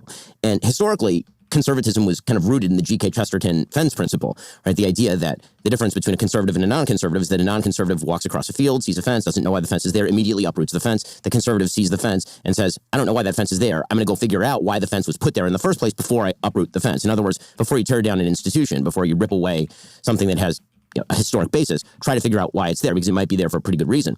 And I think that on the right, there's such a rage that has arisen, at least on part of the right, that the tendency is to just rip things out by their roots rather than trying to correct or even determining whether the thing can be corrected. The right isn't conservative anymore. It's counter-revolutionary. Whether they can be corrected. Right? I mean, what? There are just some things in the world that just can't be corrected. What issue? What issue is that? I don't understand. Most issues. That's crazy. You know, they've had a previous debate before, and the best point that Ezra Klein lands is pointing out that Ben Shapiro makes this argument, and he's like, well, to be clear, we made choices to set things up in this way, so we could easily make choices to set them up in a different way and alleviate the things. Really what you're asking is like, not can we do it? Obviously we can. It's should we? So do you think we should do it? And then Ben Shapiro says, no, we shouldn't do that. We shouldn't try to make like the government. It's already happened. So I can't but here he won't things. call him I'm out not on God. that, I guess not. Well, Ezra Klein has basically become like a neoliberal dereregulation guy, so I think he's actually. Or has that kind of always been what he was? I do think he's gotten worse. Like I think that the longer he's been in politics, I think he used to be a bit more sock demi. He's always been shit, right? But I think that the longer you stay in politics, the more money you get by doing these things. Like I think you do. It's like grift drifting. You know, it's the same. I would attribute. It's always like a totally destructive thing. You know, I'd put the same thing as like AOC drifting a little bit more establishment Democrat just by virtue of being in the system for longer. I would expect the same thing to happen to Mamdani. You know, in 5 years, he'll probably be a little bit less radical, a little bit more establishment, just because it's very hard to maintain your radicalism in a very established system. So I think this happens to everyone. But I do think that, Ezra Klein has just received so much neoliberal deregulation money that now he is a lot worse than he used to be. I think the left is anti-right and the right is anti-left. And I think that is, broadly speaking, a problem, right? I grew up as a sort of traditional That's wrong conservative. about the left to me. That they're anti-right? I don't think that what motivates Bernie Sanders is that he's anti-right. You don't like Bernie Sanders. We'll talk about that at some point here, the way you talk about it in the book. I despise Bernie Sanders, yes. Fair enough. Your politics are your politics. But Bernie Sanders is profoundly God! By desire. Your politics. It's beautiful. It's beautiful. It's actually gorgeous. Like it's just like the liberal, like there's this plane of existence we all enter called politics, where we all just play a game, and like it has no impact on the real world. Playing that game the right way. Yeah. Yeah, to these people, it's like they're not actually there to contend with any practical outcomes or making people's lives better. It's their moral gymnasium, right? As Shaw put it, for them to to signal not only their virtue, but to increase it with every single moral quandary that comes across their desk. which is all it ever will do. It's not actually that they're confronted with it, because they're not the type of people that are ever on the receiving end of like the worst excesses of an administration like Trump's. They just write about it. They just talk about it. It's just a thing that exists in their head. That's it. It's not like a practical reality to contend with like the fucking rest of us. Yeah, moral gymnasium is a lot more of a sophisticated term. I feel I just call it that they're just playing video games. They're just playing video games with each other. It's just a fucking game. Like it has absolutely no fucking impact. They're just playing games for money. It may as well be a fucking esport. So it's not a surprise to me that all of the fucking debate bros were like ex-esports people, you know? They're all playing fucking StarCraft 2 and then they moved to this as if it's not basically the exact same fucking thing. Did you ever read you didn't have to read Man and Superman at all in like high school or college or anything like that? I didn't go to school, no. There's a point where one of the characters is criticizing the other, and he's saying like you're like he's saying you're just self-absorbed in all of your like morality, right? And then the character it just replies like truly naive, like I don't understand. I only know that I mean to act rightly. That's it. And I'm saying that's Ezra Klein by like penning this fucking article. I mean to act rightly. I only know that I mean to act rightly. Yeah. Yeah. To pass Medicare for all. I think that's right, he is not motivated. And I mean, is that wrong? Like Ezra Klein only cares about keeping his conscience pure. He doesn't care really about like practical needs here. I don't think that's his primary concern. I think if you ask him, sure, right? The purity of his conscience is the product that he sells, right? Like that's why they have to keep it pure. Like the people who actually do on the ground work, or even just politicians, like there is a pragmatism to what they're doing, which means that they can't remain pure and they have to kind of get dirty in order to get things done. But these are the guys who never have to get dirty. Essentially, right? Their product is their moral purity. Right, whether it's Ben Shapiro or Ezra Klein or Charlie Kirk, right? Like whatever they're doing in the background, the thing that they're selling people is that they signal enough of their moral virtue that their message carries extra weight because they never deviate from their messaging. Of course not. Like, and then like, but that becomes increasingly harder to do when you are confronted with somebody like Charlie Kirk. That's why he has no choice but to whitewash Charlie Kirk, because there is no way to maintain this kind of purity, because again, you have to abstract it so much to be able to find anything nice to say about Charlie Kirk. So you have to abstract it all the way to he was just saying things.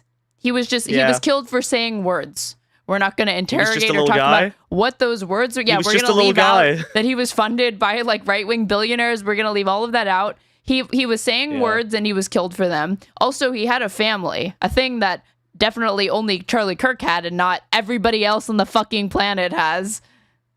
But you see, but it's the family thing is the reversal, right? It's like, oh, he's just playing a game. He's just playing a game. Whoa! You punched him for real. He had a family, you know. It's like there's no impact until there's an impact on the person doing the messaging, or his class of person, and then suddenly it becomes real. Yeah. You know, they act like someone pulled a gun out during a tennis match. He only knows that he means to act rightly. Yeah. But like, I think I told you this in the Pondering, where I was saying that like it reminds me of that scene in Ozark. Okay, spoilers for those who have not seen Ozark. Okay, 3, which 2, is better than Breaking Bad. 1, better than Breaking Bad apparently. Agent Petty, when he's killed by that fucking like ex-convict or whatever that he's like threatening, like if you're not an informant, I'm gonna fucking lock you up in prison. And they're alone by that river, and he just fucking kills him. And first he like strikes him.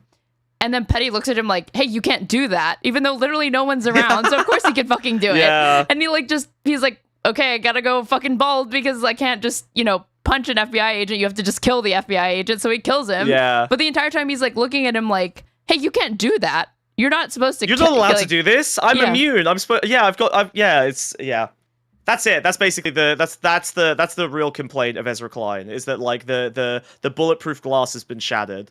That they're all actually more vulnerable than they realize, that politics is real and has real impacts on other people, and their luxurious position where it never impacted them is no longer tenable. There's a limit to the amount you can extract from the world before the world starts to get a little bit feisty. I wonder what his reaction to George Floyd was, because I'm thinking it's one of two things. It's either, well, yeah, of course, that happens to those people, right? Yeah, definitely. You expect it to happen to those people, or was it what is going on here? Like, true shock, like, you can't comprehend it because you've never had that adversarial relationship with the police in the United States, because you literally cannot relate to it because you're a white man living in New York City. So a cop is your friend, right? I honestly think it's a, I don't, oh God, I'm going to say something very nasty here. I think when people like Ezra Klein look at stuff like the George Floyd killing, I think probably it's more of a, you're supposed to treat the lower classes nicer than that. You know, it's almost like showing someone okay, well, if it's that, then it's commensurate with what he's saying now, which is that, hey, the violence in this world happens to people like that, not to Charlie Kirk. That's why I have to think about this for many, many days. That's why I have to pen this op-ed. And that's why I have to, like, I really have to grapple with what it means for me. I am now George Floyd. Me, Ezra Klein. I wonder what he wrote I am on Charlie George Kirk. Floyd. Huh? I wonder what he wrote on George Floyd. He had to have written something, and I'm sure there's some Ezra Klein. Ezra Klein. Oh my God, Ezra Klein. Ezra Klein. Yeah. Now Ezra Klein would be my guy. That would be a fun guy after for that sure. op-ed, I don't know, but no, I'm sure there's some Klein fanboy that's like triggered by he gave a shit about George Floyd and he said the right things. Yeah, okay, I'm sure he did. Say Tucker Carlson, I'm sure he acted or some rightly. figures I see on the right are motivated by a sort of like a reaction. He's had the same politics But if we're speaking for decades and decades and decades. But you're speaking of one particular figure. I could name figures on the right who I think are motivated much more ideologically. If you're asking who represents the left in America, that would probably be the person. I mean, I think there's a case that Zohran Mamdani represents the left in America increasingly. I would also say Zohran Mamdani is motivated by a desire to create free buses and rent freezes. I don't think that's right. Okay, so but let's stay on the right for a second. What? Revolutionary I don't think that's right. What's the He's not interested in making the bus free. No. Also, I found an article from a month afterwards by Ezra Klein. That's the closest thing I can, and it's called "In Praise of Polarization." Oh my God! For the better. Oh my God! He's literally praising Hotep Nancy Pelosi. What the fuck? It's so sick. I love him. I love him. Them in the fucking kente cloth doing this like performative shit. Ezra Klein is my man. I'm sorry. I think I might have to stand him now. I think I might have to back him. Oh my God! Flipping. This is amazing, flipping. dude. What a hero! Hold on. What a fucking hero! Okay. Why is it? He pulls up polls. He's like, this is how this black man's horrific killing on the national stage affects the polling. And he's just, this is what we need to check, gang. We gotta look at the graphs. Horrible nightmare occurs on all televisions everywhere in America. Gotta check the graphs. I cannot, but of course, as like, why am I surprised? Again, unironically praising this like the masked photo of Democrats in this like kente cloth, observing, doing a moment of silence for George Floyd. And it looks like literally this was to me like the pinnacle, the peak of like fucking like performative virtue signaling bullshit from the Democrats. This was peak of the empire. Aaron, this was peak of the empire. This was literally the peak of the neoliberal empire. This was it. This was their best moment. This was their highest moment. Look, we're putting this as the caption for this image. Democratic lawmakers take a knee to observe a moment of silence on Capitol Hill for George Floyd and other victims of police brutality. Not a joke, by the know. There's no, this is not a criticism of that. Awesome. It's praise of it. This rules, dude. Why did they all choose to do the, do you know what's amazing? Why did they all choose to do the kneeling that the cop was doing on the neck? Why did they all choose to strike the pose of the cop? Come on. Literally. That's the choice? They all kneel like the fucking cop. Not of this king. He stood. No, he knows. They should have all laid down, right? Face down. That would have been the actual way to show respect. I love how in this article talking about George Floyd, it's like not really about George Floyd. Barack Obama mentioned. But this is what I was expecting. Polling I don't data. think he was We're talking really about George capable. Floyd's death and like, let's see how it relates to polling data. That's awesome, dude. Versus Charlie Kirk. Let's see how this relates to me, Ezra Klein. But this is what I expected. I don't think he can talk about that human of an event. It's such an individual, he would probably feel anecdotal situation. And it's only meaningful in terms of like the broad societal reaction. Not he can't write about the actual thing itself. But he can write very emphatically about Charlie Kirk getting shot, which is interesting, right? He feels empathy for the media class, but he can't put himself in the... Unless someone drops an article that I couldn't find, it seems like he didn't actually really give much of a fuck about like George an... Floyd. I cannot believe it. Like, why am I saying that? I can believe it. It's Ezra Klein, but like, I guess, I'm sure there's a tweet of his, like, or a repost of something, right? But holy shit, I actually... I'm a little bit surprised. I That's thought he would have amazing. at least penned something about like I'm not. George Floyd or something. This is my No, man. because Okay, people this is one of the three again, people like I this hate with all love of my to heart. have that shit in Don't their work. back pocket as their alibi. The like, you can my racism report card's in and I got an A+ because I wrote an op-ed on George Floyd. Yeah, but you can't. The problem is that if you stop quanting, then you lose your like golden quant badge. You know what I mean? Like you have to only care about the data and the big stories and the numbers. I think that if you get caught up in the fervor of like the on the ground tragedy of anything, then it opens you up to care about tragedies that you might have to endorse. You know, abstract horrors of child poverty in America or what's happening in Palestine. You know, so like, or you know, fucking Obama's drone bombings. You know, like you have to stay clean of all of it, or else it opens the floodgates to, well, okay, you care about this individual act of horror. Why do you not care about these other 19 that you ignored under the Obama administration? Well, because I like Obama, he says. Well, true. No, counter-revolutionary. Well, I mean, I think that being a conservative is rooted in basic principles: private property, rule of law, traditional virtue, localism, subsidiarity, balance of power among the branches of the government. Right? These were all the things that I grew up Localism. with as a conservative. I haven't heard Ben Shapiro And, say and I that think before. That's odd that they're stealing that. That makes sense. I suppose it's because they've been doing. I suppose the Conservative Project has very successfully captured this like idea of doing local activist politics, right? Sending people to the fucking PTA meetings and shit. But that's interesting. That's annoying. that, you know, obviously President Trump is. I, for one, am kind of surprised that Ben Shapiro is making annoying points. I would have thought 2 hours of listening to Ben Shapiro would be a dream. Hey, I'm here. Okay, I'm here with sure. you to support and you through this. What that means right? is that the right has become sort of a repository for anti-left feeling and is now a big tent. And the problem with the big tent is you let in a lot of clowns.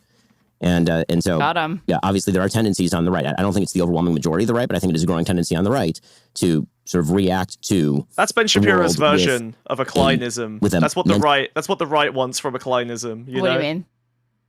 Well, like Ezra Klein has his "the bullet left his body like democracy leaving our shores." Right. and Ben Shapiro's like, the problem with a big tent is you let in a lot of clowns. You know, like that's the right wing version. It's the exact same fucking thing. It's just for the different audiences. It's so great. Have you ever seen that? It's like a Venn diagram showing what like alt-righters or like groypers believe versus what Ben Shapiro believes. And it's like fucking almost a 98% overlap. Ben Shapiro's is like likes Jews, alt-right hates Jews. That's it. That's the only difference. They agree on everything. Hates Muslims, hates gay people, hates queer people, hates women, everyone else, like hates black people. The only disagreement is over the Jews. That's it. Mentality of grievance that can then translate into. He was so close a to being desire a rip Fuentes things out guy by the like roots. me. I know. Compared to a decade ago, are you more or less comfortable on the right? I mean, in what way? I mean, I'm. You choose. Well, I mean, ideologically, I don't think I've moved very much. Probably over the course of my career, I started writing a syndicated column when I was 17, and so you know. The dumbest things I said were probably between the ages of 17 and 20. Others may argue, but between the ages of 17 and probably 25. But my kind of root ideology has not changed very much in terms of being very free market oriented, being very hawkish on foreign policy, being in favor of traditional social policy. That really hasn't changed very much. I'm very comfortable with my own viewpoint. As far as do I see more opposition from people who identify as part of the right? Yeah, obviously, there's a lot more opposition. It's a much more, it's a less unified movement ideologically, for sure. Let me try to They are literally more cult-like and unified than ever. What disagreement is he talking about? There's no ideological diversity on the right. There is literally just there's different degrees of fealty to Trump. That's it. You know, I disagree. I think that there is obviously there's like the fucking lame ass studies that demonstrate this, you know, the sort of divergence of opinion on the left versus the right. But I think with the Big Tent, because you only have to align in terms of your fealty to Trump, you can basically believe whatever the fuck you want. You've got the Silicon Valley teal tech bros, you've got the fucking old school libertarians like the Waco types, you've got MAGA, you've got like the Never Trumpers, like they've all essentially sworn fealty to Trump. So you do have like a large ideological diversity, but ultimately I think that they're just less principled. The thing that binds them together beyond just Trump is they all want power first, and then they will fight for whatever their individual thing is. I think that's a problem with the left, is that the left will tend to think that like the project of power accumulation is the same as the project of power execution, and you have to be perfect before you even get any power. And you know, we have a paranoia that's fair. The left has fumbled quite a few times in accumulating power and then letting the wrong people wield it in the wrong ways. So there is a kind of like weird cultural trauma on the left of every time we get people into power, seems like a lot of people die, and that's not great either. But I think that paranoia basically stops leftists from grabbing power. Paranoia. That's my Ezra Klein New York Times article. Come on, Which that's a banger. you can The tell me libs the would ways love in which you that. think this is wrong. Paranoia. This is sort of what I took from the book. The left has a paranoia problem. The claim of the right, you have one version of it, you know, different right-wing thinkers have other versions of it, is that the left has turned against the foundations of Western civilization, that they've come to hate, that they now in universities teach their young to hate. Like everything that made us great, and the virtues that made us great, strength, ambition, risk-taking, Judeo-Christian beliefs, and like this fundamental civilizational inheritance. And so what's changed, like it used to be a fight about policy, and now it's a fight about, is all this good or not? And like that's a much more fundamental kind of conflict. I mean, I think that's a relatively fair characterization, sure. And when do you think the topic changed? Like, how would you describe the move from, let's call it the Reaganite first time right? we had a black president. That's Ben Shapiro's moment. A matter the left of that era, so or the Democratic Party of that era, sort to of whatever you think we're in now. Sure. So I sort of have a grand unifying field theory of modern American politics, which is that the election that people don't care about is actually the most important election, and that's 2012. So in 2008, Barack Obama runs as unifying candidate. Like him or hate him, I didn't vote for him, I was not a fan. The Barack Obama. Well, no, but 2008 would have been that. He's running for re-election in 2012. Oh, I suppose you're right. Yeah. Yeah. Oh, okay. So what? Right. Oh. And as somebody who was in his very person, I guess the country really lost he lost his faith in the country after they didn't elect Mitt Romney. I'm surprised that he would have voted for Mitt Romney. Mitt Romney is a fucking Latter-day Saint. He's a Mormon. I'm pretty sure it's a large reason why he didn't become president, honestly. It's unifying America. There was no red America. There was no blue America. There was just the United States. There was no black or white America. There were just Americans. And the idea was that he was sort of the apotheosis of the coming together. He was going to be the culmination of a lot of these strands of American history coming together to put to bed so many of the problems that had sort of plagued America over the course of our tumultuous history. And then he pushed a fairly rote left-wing agenda with regard to, for example, Obamacare. The reaction was which he ran on. Right, that was not a hidden part of his 08 campaign. No, for sure. But that's not why people voted for him predominantly. His overwhelming victory, I do not think, is due to his support for. Is it because he's black, or what are we going for here? He didn't have so Ben Shapiro is going to claim that Obama didn't have a mandate for Obamacare. That's his actual take. I guess, well, I mean, if he's going to say that like most people are not voting for policy or whatever, I'd probably agree with him, but sure. Let me see. But then what would he say about Trump? Why are people voting for Trump? What does Trump have a specific mandate to do that he was voted in for? If you're not allowed to do what you were, like, if you have policies and you're not allowed to enact them unless they're like in the top 3 of what people, polling voted you in for, then like, what the fuck is the point? Like, what style of system does he even endorse in this case? Much more government-involved healthcare system. Democrats have been running on that my entire life. I mean, you can go all the way back to Hillary Care, and they were trying to run on that back in the 90s. So something changed, and it wasn't Obamacare per se. So he runs, he wins, Obamacare happens, there's a big blowback in the form of the Tea Party. It's like less that Obama wins and more that Mitt Romney loses in 2012. Obama won in 2008. I would say that Romney lost in 2012. And he reacts to that by essentially polarizing the electorate. He decides that instead of kind of broadcasting to the general electorate a sort of optimistic message about America, that he is going to narrowcast his election in 2012. He's going to base it on a much more identity groups rooted politics. He's going to appeal to black Americans as black Americans and gay Americans as gay Americans and Latino Americans as Latino Americans. And there are a lot of articles coming out at this time about essentially demographics is destiny, and there's going to be a new minority majority coalition in the United States. Ezra Klein was one of or Matt Iglesias was the one fucking pushing this bullshit of the browning of America means that all of these fucking minorities are going to be guaranteed votes for Democrats, which of course, anybody could have seen the fucking writing on the wall that these arrogant fucking libs that actually think it's that fucking simple. We're of course going to alienate and lose all of these voters because it's not just a given. I love that the conservatives were so racist that they didn't see that they were inevitably going to start picking up these groups. It's incredible. Like they were so sure. It was like surely these guys, surely the libs aren't so unpopular. They do, but like surely the libs aren't so bad at their. Surely our enemies are so incompetent that they would push their own base into the arms of people that want to essentially eradicate them. I mean, how are Republicans supposed to top again? Fucking. Where is it? Did I leave it open? Yeah, like. No. Yeah. Wait, where's? Fuck yeah. Fucking again, Hotep Nancy Pelosi and the Dems in masks. Absolutely. Yeah, that should be the moment where they were like, "We're gonna pick up the entire fucking black population in America, aren't we?" They will vote themselves back into slavery out of cringe. Romney, who is the most milquetoast and probably, I'd say, personally clean candidate in my lifetime. He is characterized as a person who forcibly cuts the hair of gay kids and straps dogs to the top of his car, and you might put y'all back in chains, as Joe Biden said during the campaign. And Mitt Romney loses. And I think that the parties take away from that precisely the wrong messages. They take away the same message, but then they manifest it differently. The message taken away by the Democratic Party is we have an unbeatable coalition, this new coalition that Barack Obama has forged in 2012. That's in which true. He lost votes from 2008, but he still maintained a very solid majority. This is the way forward. Right? We will never lose again because we will be able to cobble together a majority-minority coalition. Some colleges. I think that's fair. Well, because this was the thing, right? Like, the Democrats were constantly yapping about their polling, about how every new voter is a voter for the Democrats. You know, every extra million in turnout, even as turnout is constantly, there was actually spiking up and down. Like, there was something that came out in the Times just a couple of weeks ago saying that, like, even if every single person had voted, Kamala Harris probably still would have lost. I'm gonna crash the fuck out because I said that literally 3 days after the election and no one believed me, and then I saw the early polling and everyone still didn't believe me. No, I believed you because you sent me data.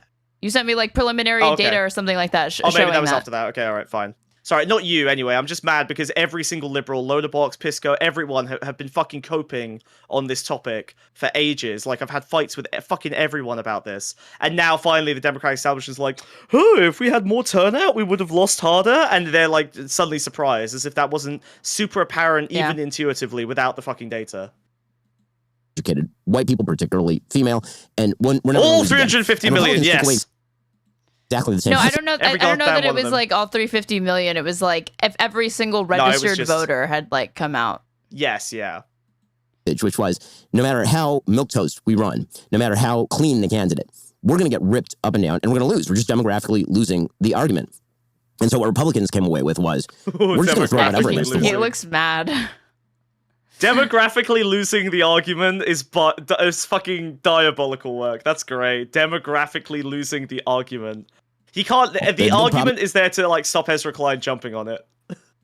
Here's that Mitt Romney was simply too nice a guy. We need to run the biggest pulsating middle finger that we can. That pulsating middle finger is Donald Trump. And so we're going to run him in 2016. And Democrats it was not a strategy. He's acting like the Republicans did this as a strategy and it wasn't like a thing they were desperately fighting against in 2016. That's crazy. Well, he's acting like the Republicans... I mean, they did target some. They did target some minorities very, very specifically. Like they'd started reaching out to people who had just passed citizenship tests and become naturalized U.S. citizens. Like they had set up Republican, like giving them like literature after that. Oh like, no, Ben Shapiro's talking about the primaries, the Republican primaries here, right? Gotcha, like he's talking about candidate selection. You're right, you're totally right. But like he's saying that so then what the Republicans decided to do was to get the biggest middle finger they could and elect Trump, which is not true. Like they didn't want him. That was a fumble. Yeah, they were horrified. Democrats wanted him. They wanted him, but they thought he would be easy to defeat in the general. Yeah. It didn't kind of matter who's at the top of the ticket. You could put in Hillary Clinton and she could just inherit the Barack Obama coalition because that was the new Democratic coalition. And then this feels to me, without going too deep into it. Well, for a long time, they had those voters on lock. It wasn't until 2020 that they really, really started to see the backsliding from minority, like minority majority counties that had previously gone like plus 20 for Hillary, all like decimated to like +1, +2. In some cases, he lost them entirely, and then Kamala Harris lost them. This feels to me like a more narrow argument of political strategy. I don't even totally disagree with it. I do think that the Democrats' embrace of a demographic triumphalism was pretty disastrous. And I would obviously, predictably, put more weight on what the right is doing. But I think I'm pushing you a little bit into something more fundamental here. No, but I think this is where it becomes the fight over Western civilization. Because I would say during this period you have, when you're talking about Barack Obama with his sort of, micro-targeted polling or whatever it is, It's like you have the birther smear emergent on the right again, I think in a very potent way. So, right, Obama creates reaction as well, just by nature. Dude, Ben Shapiro can't handle any pushback. Ezra Klein has really let him talk a lot of this, and the second Ezra Klein is like kind of throwing a wrench in his little narrative and like inserting and like just again, not the leftist perspective, just the liberal Democrat perspective, Shapiro was like, well, actually, like it just cannot wait to get in there. It really does show you, though, that like the liberals are just constantly ceding space, and the right just ratchets. Like they hold any territory they get in any conversation, any demographic. Just like anything that you give them, they will clutch onto for dear life. Whereas the liberals got so complacent that they're willing to just constantly cede ground on basically any because issue. the Republicans set the fucking agenda. The right actually they put parameters on their opposition, and liberals roll over onto their belly and gladly accept it. To try to kiss up to them and say, look, I'm the bestest, most behaved, like goodest liberal ever. Now please give me, like I passed your like I didn't, fall through your trap door or anything like that. See, and then they still like can't understand why they lose. Yeah. Do you want to chroma key snatch the funny little guy and put it on your stream? How do I do that? I forgot I have this. I think if you just do what you normally do with Pisco and then click on filter and just add a chroma key and it'll work. It's like it almost does it itself. Effect filters, chroma key. Yes, yeah, chroma key, and then just click on the color, pick color, and then just click on magenta. Yeah, magenta. Sure. Sorry, well, I'm colorblind. Ableist fuck. Where are you though? Okay, I did that. Oscar, why are you crying? Well, yeah, you have to. No. Okay, what do I do? What do I do, Oscar? Tell me. Oh my god, Oscar is incompetent at all tech stuff. It's not worth listening to him. Oh my god. Aaron, look at me. I'm Mr. Meeseeks. Look at me. What are you doing, dude? I don't know what to do. It's not showing. Bro, don't stop spamming no. Just say the fucking thing you want to say. Tell me what to do, or what do I do? He's so useless. I'm looking at this. Holy shit. I'm trying to add Smug's little character to show you guys, and I don't know how to do it. Okay, we're not doing this, Smug. Sorry. Bye. Is that? I mean, for people who don't, kind of live on the right and imbibe from media of the right during this time, Oscar, the understanding on the right was... Oscar, you lost your chance. We're not doing it. That Barack Obama was a much more divisive figure than the left in the traditional media. Oh my God. Barack Obama was a fucking divisive figure? Yeah, because you guys lost your mind since he's the first... He was abruptly installed the first black president after 8 years of George W. Bush. That's why you lost your mind. That's why he was divisive. Say that he was. And they saw him as a fundamental transformative change agent who did not see the American experiment in a positive light. And they felt, the right, and I sort of agree with this, that he was dissimulating, that he was dissembling, that when he was saying that all the sort of positive, sunny, optimistic vision of America, that what he actually meant was the Cairo speech, where America was sort of a sinner in the Middle East. And that his view of American history was much more along the lines of what he said about Henry Louis Gates or Trayvon Martin than it was along the lines of there's no white America and black America, there's just Americans. And so the reaction of the right was, okay, this is an interest group-based politics that does not particularly like the founding.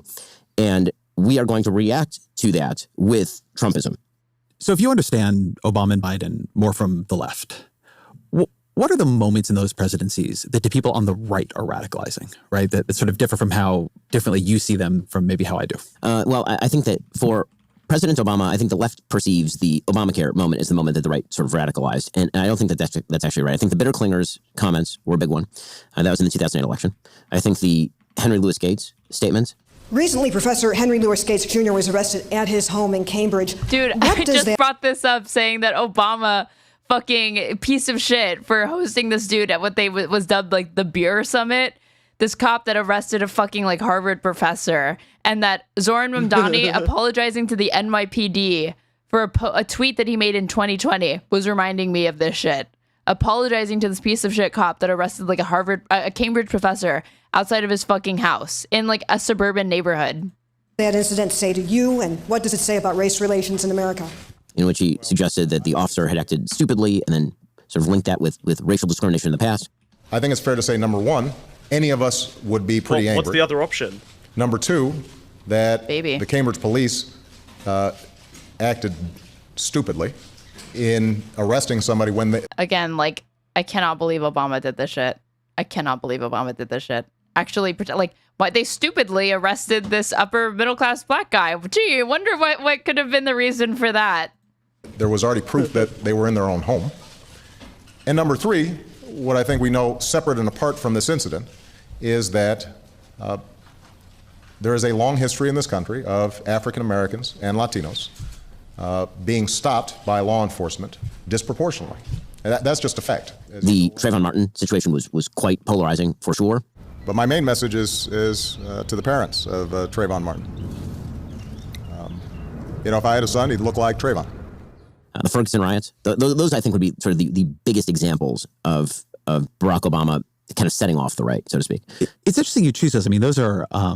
Isn't that telling? That, again, God, I wish I fucking had this to show to Pisco. He, could not believe I was making such a big deal about the fact that Zohran Mamdani doing this kind of shit, showing, I'm like, what? He's listening to these moronic fucking consultants that are just, taking money away from the fucking campaign, clearly, that are telling him, that are in his ear, either psyops or fucking sabotaging him, saying that you need to be making decisions like this. It's really making me question his judgment that he would listen to people like this. And also, Obama did that, gets no grace from the right. None whatsoever. And Pisco was he's trying to build a relationship with the NYPD. What the fuck is apologizing for a tweet from 2020 that offended them? What's that going to do for your relationship with the NYPD when you're a Muslim fucking New York mayor that's saying you wanted to defund the police? They're never going to forgive you for that, dude. Mostly first rhetorical examples. It's take the bitter clingers comment, because I actually think about this one a lot, right? Where he gets caught on this, he's on tape. You go to some of these small towns in Pennsylvania. Oh, but really just going through Obama's greatest hits right now. They've been gone now for 25 years and nothing's replaced it. And they've gone through the Clinton administration and the Bush administration. And each successive administration has said that somehow these communities are going to regenerate, and they have not. So it's not surprising then that they get better and they cling to guns or religion or antipathy towards people who aren't like them or anti-immigrant sentiment. Wait, what? This was a drama back then? Yep. But this is kind of based. This is just him going, yeah, we have to, we should be surprised. But is he being forgiving? This feels why are we, as Democrats, why are we surprised that they're clinging to these things? This is why Ben Shapiro is angry. Are you serious? This is evidence of Obama being a divisive president, which is that he's wasn't always giving the right what they wanted. Yeah, but doesn't Trump say this literally explicitly on a regular basis now?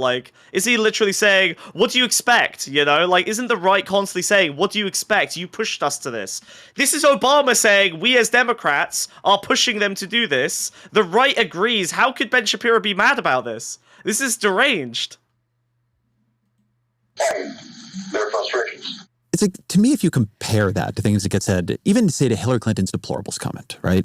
He basically says, look, you have people in towns that these towns have lost everything. They've lost their jobs. They've lost the plants that employed everybody, that they have been, their fundamental dignity and livelihoods have been taken away from them. And yeah, in that condition, people get bitter. And then he does say they cling to guns and religion, which I think he wishes and xenophobia, right? And xenophobia. It's actually very different than the deplorables. You're such an empath, Ezra. I mean, the way that the right reads that What? is him sneering. I hope that was a fucking meme. Even if it was, it's weird though.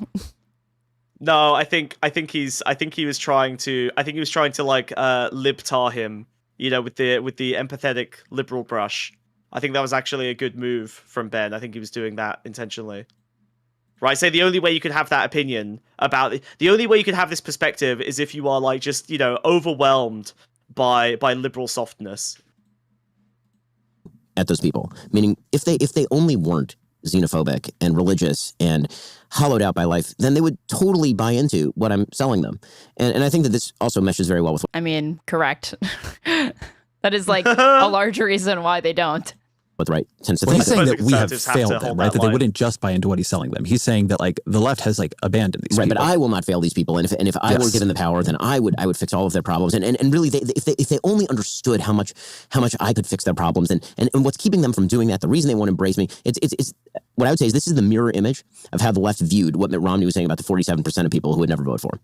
So people on the right read that okay, there's a bunch of people who aren't paying taxes. They're unlikely to vote for a person who's going to lower taxes. And people on the left read that as he's sneering at people who are not paying taxes.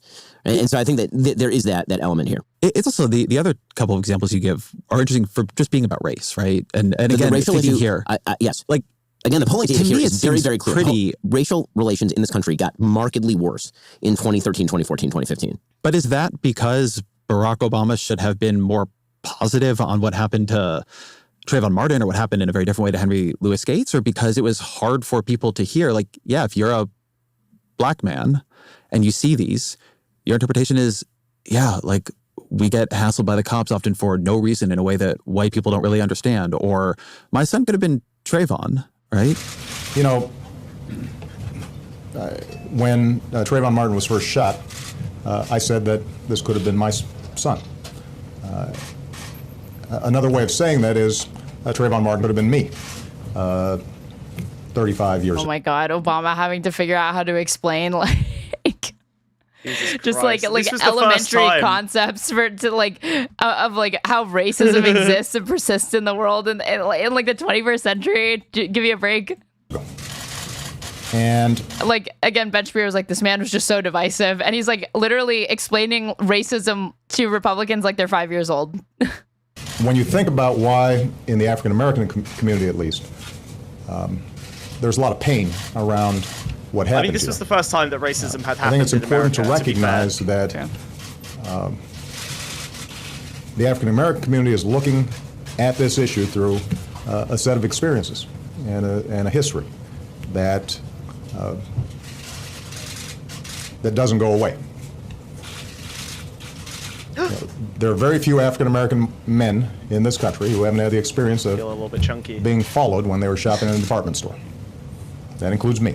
I understand that is also an expression of pain, right? An effort to try to like build a bridge. It's very hard for you to imagine and Donald Trump doing the Henry Louis Gates, the beer summit, as it got called, where you had the cop and Gates to the White House at the same time. I cannot believe this got brought up. I had not seen this. It's hard for me when I look back on that and the beer summit in particular to hear like that's what radicalized you all. Yes, and the reason is because the implicit promise. Oh my God! Yes. Okay, wait. This is total Shapiro. vindication from me. I need to show this to fucking Pisco. Holy shit! This is amazing. My God. It's so fucking awesome. But that would require him to see it as analogous to the beer summit, and I don't know that he does. Wait. So hold on. So like line up the analogy. What's the line here?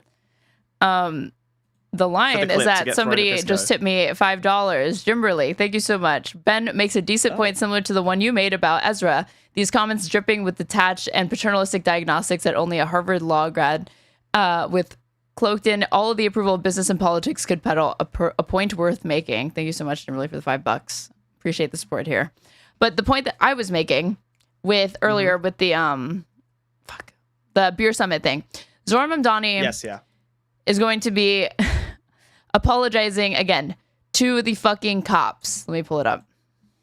Right. Okay. Mamdani says he will apologize for calling the NYPD racist in 2020.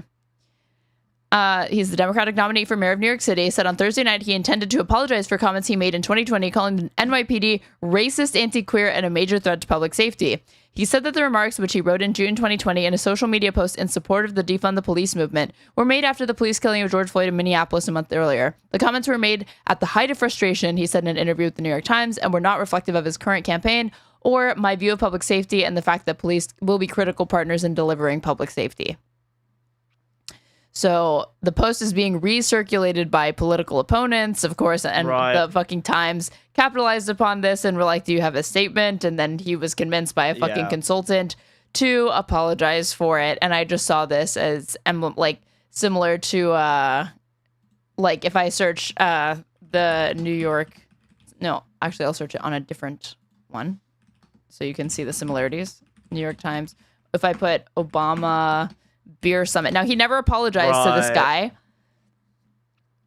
Over beers, no apologies, but plans to have lunch. I noticed this has been called the beer summit. In New York, it takes more than beer to end feuds. In the spirit of the beer summit, in which a feud between the Harvard scholar Henry Louis Gates and whatever, like, again. Over beers, no apologies, but plans to have lunch. They came, they met, they drank, they did not apologize. The much anticipated beer summit of President Obama, the Harvard scholar Henry Louis Gates Jr., and Sergeant James Crowley of the Cambridge Police Department in Massachusetts took place Thursday night, accompanied by minute-by-minute reporting from the White House press corps, countdown clocks from the cable news networks, and life was so luxurious back then. I know, right? But a dream back in fucking 2009. I miss liberalism so much. My God. Now we have minute-by-minute reporting of assassinations every 3 months.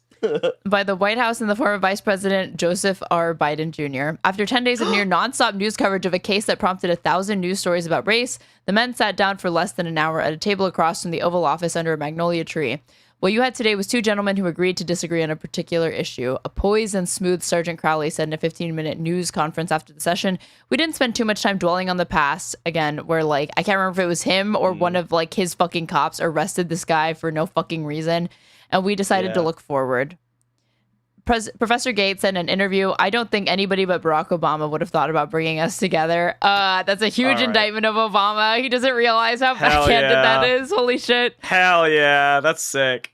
Nobody knew what to do, Professor Gates said, so I walked over, stuck my hand out, and said, "It's a pleasure to meet you." That broke the awkwardness. Fucking disgusting, nauseating, whatever.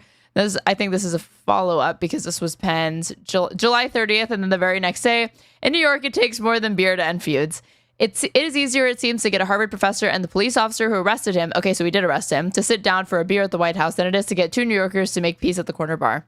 In the spirit of the beer summit, in which a feud between Harvard scholar Henry Louis Gates and Cambridge police was smoothed out somewhat at the White House on Thursday, some notable New Yorkers were asked if they would be willing to do likewise to try to resolve their differences with their rivals by sitting down for drinks. Do I even need to continue reading to know that the fucking answer to the Donald Trump? I didn't even know Donald Trump would come up. Holy fucking shit. Why didn't I pull this article up? What? Donald Trump, again, this is 2009, folks. This is 2009. That's insane. Who has called Rosie O'Donnell a loser and horrible human being on CNN, said he would not have a beer with Ms. O'Donnell, who called him a snake oil salesman on The View television show. You should only sit down with people you respect, Mr. Trump said, and it wouldn't be over a beer because I don't drink. Yeah, he's a teetotaler. Amazing. Forgot about that. Ms. O'Donnell declined to comment. Spokeswoman said, perhaps one of the most memorable disputes of Rudy Giuliani's time as mayor of New York City occurred in 1999 after city health officials added ferrets to the list of dangerous wild animals banned as pets, sparking an outcry among ferret lovers. Okay, didn't know this lore. Why are we talking about this? But let's see. I guess they asked them, like, would you be willing to, like, get a beer with your fucking enemy? And everyone's like, yeah, fuck no. Fuck that. But apparently Obama is the source of divisiveness in this fucking country by trying to do shit like that and radicalizing the right in doing so, according to Ben Shapiro. Barack Obama was the worst conflict in the history of America, which is the racial history of the United States, which is truly horrifying. That in his person, he was basically going to be the capstone of the great movement toward Martin Luther King's dream. And when instead things seem to move in the opposite direction, which was, well, you know, it turns out that black people in America, they're inherently victimized by a system, by a white supremacist system that puts black people underfoot. And my son could have been Trayvon. And people on the right saw that as like, well, but that's not true. You are an upper class black man who is living in the White House. And unless your son was mistaken. Class analysis from Ben Shapiro. He's fucking got it. He's fucking got it. He's fucking got it. This is like, I mean, yes. I've heard some liberals say that like leftists use like if you just include like white or whatever, you can like make fun of, you can do misogyny because if you just criticize white women, then you get a pass for everything. Ben Shapiro has finally realized that if he brings up Barack Obama as like class or like the class of a fucking person elite of color, then it, like class. You pretty much get a pass on like any racism or whatever analysis you're about to put forth. Or a prowler going around at night in a neighborhood, then no, that actually wouldn't happen to your son. In fact, you have two black daughters, and that stuff has never happened to them. So this sort of Michael Brown and Ferguson, the idea that when the president went out and he said that people wouldn't just make this up, right? And it turns out actually that a lot of it was made up. Right? It kind of sounds like that the interpretation of Obama, at least to you, was that... Dude, I don't know why Ben Shapiro thought he was going to be able to rewrite history with respect to the Obama years to Ezra Klein's fucking face. Who the fuck do you think you're talking to, dude? You should just slander the left. He'd probably fucking, like, be more than willing to, like, break bread with you on that. I don't know what he's thinking, that he's going to be able to, like, reframe any of this shit. You lost. It's elected. We'll agree we've gotten past all this. Like, it's supposed to make us feel better. Well, and then when it didn't, like, that was understood as the betrayal of a promise. Well, I mean, again, that is how I think most Americans saw it, including Black Americans. That was a widespread sentiment. I love when Ben Shapiro speaks for Black Americans. Just among white Americans. I'm sure they love it as well. Black Americans. I mean, he honestly at this point he may represent them exactly as well as the Democrats. I don't know if there's all that much of a difference between these two. I mean, Ezra Klein put out as much on George Floyd as Ben Shapiro. No, Ben Shapiro probably talked more about it actually than Ezra Klein did. I'm sure there's more Ben Shapiro content. Ben Shapiro, he's sitting across the table from a man who literally says that Derek Chauvin, George Floyd's killer, should be pardoned. He has like a 4-part YouTube series on this. I'm not kidding. One of the reasons being that he believes Joe Biden saying like, I hope justice is served today is like invalidates the jury or like biases the jury in some way. I don't know. It like tainted the pool, which as like, again, Ben Shapiro is a Harvard educated lawyer. He knows it's not as simple as that. Radically wrong in 2013, 2014. So something happened.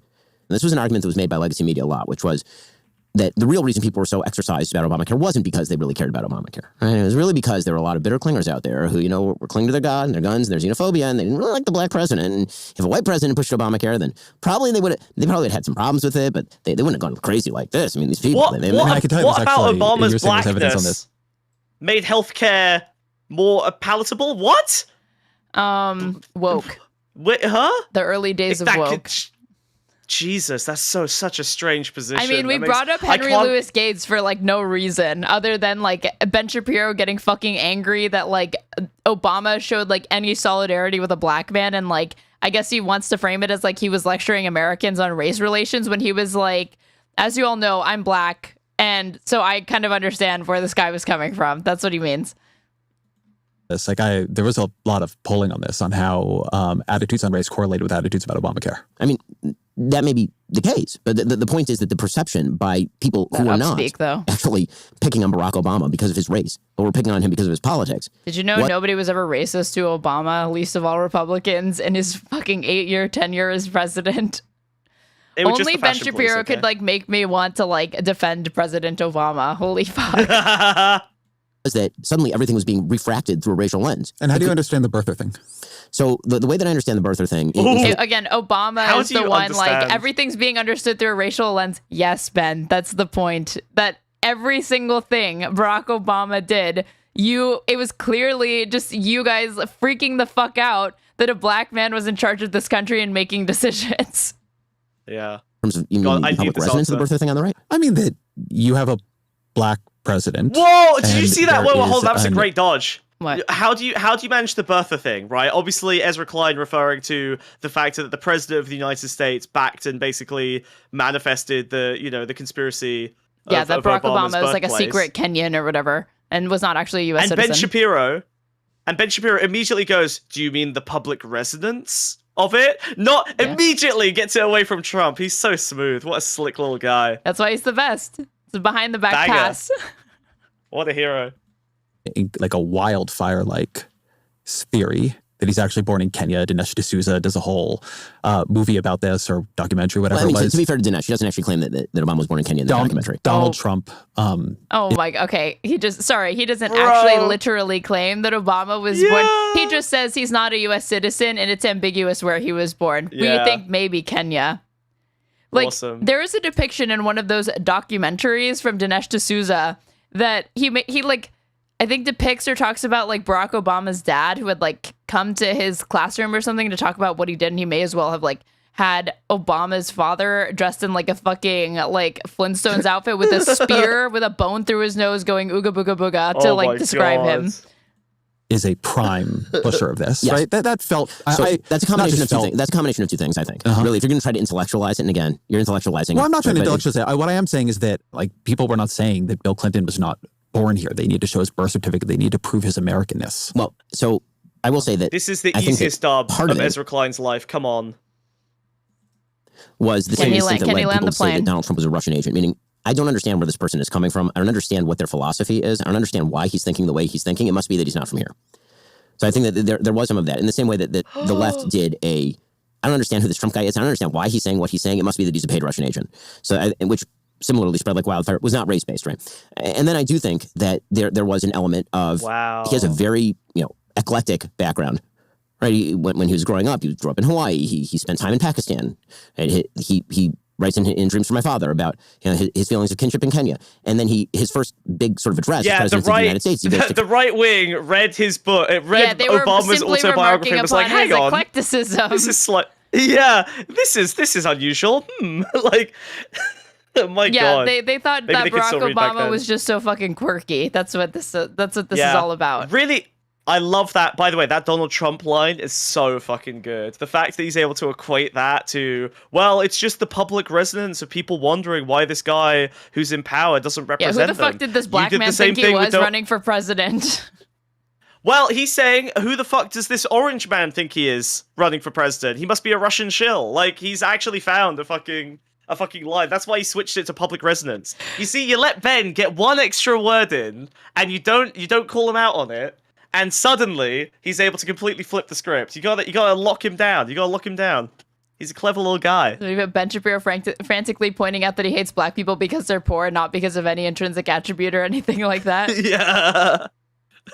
Cairo for the so-called apology tour. Assalamu alaikum. Where he's talking about the evils of American. Oh my God, this was literally the highlight of his re-election campaign, a lie that Mitt Romney repeated multiple times. It was literally just cultural exchanges with other countries that we've had friction with that past. It was like not an apology. He literally never said sorry. There were points where he literally said to like France, you guys are like racist to Americans or xenophobic to Americans at different points. Like this was the apology tour, by the way.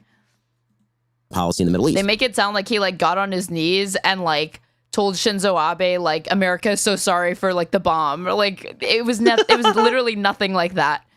The relationship between Islam and the West includes centuries of coexistence and cooperation, but also conflict and religious wars. Does Ben Shapiro not want their oil? More recently, tension has been fed by colonialism that denied rights and opportunities to many Muslims, and a Cold War in which Muslim-majority countries were too often treated as proxies without regard to their own aspirations. These are like uncontroversial descriptive facts of like of the doesn't world. Even mention America.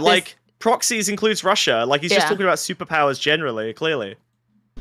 And people go, well, this doesn't seem like super, kind of homegrown. Now, I'm saying this as somebody. What the fuck does that mean?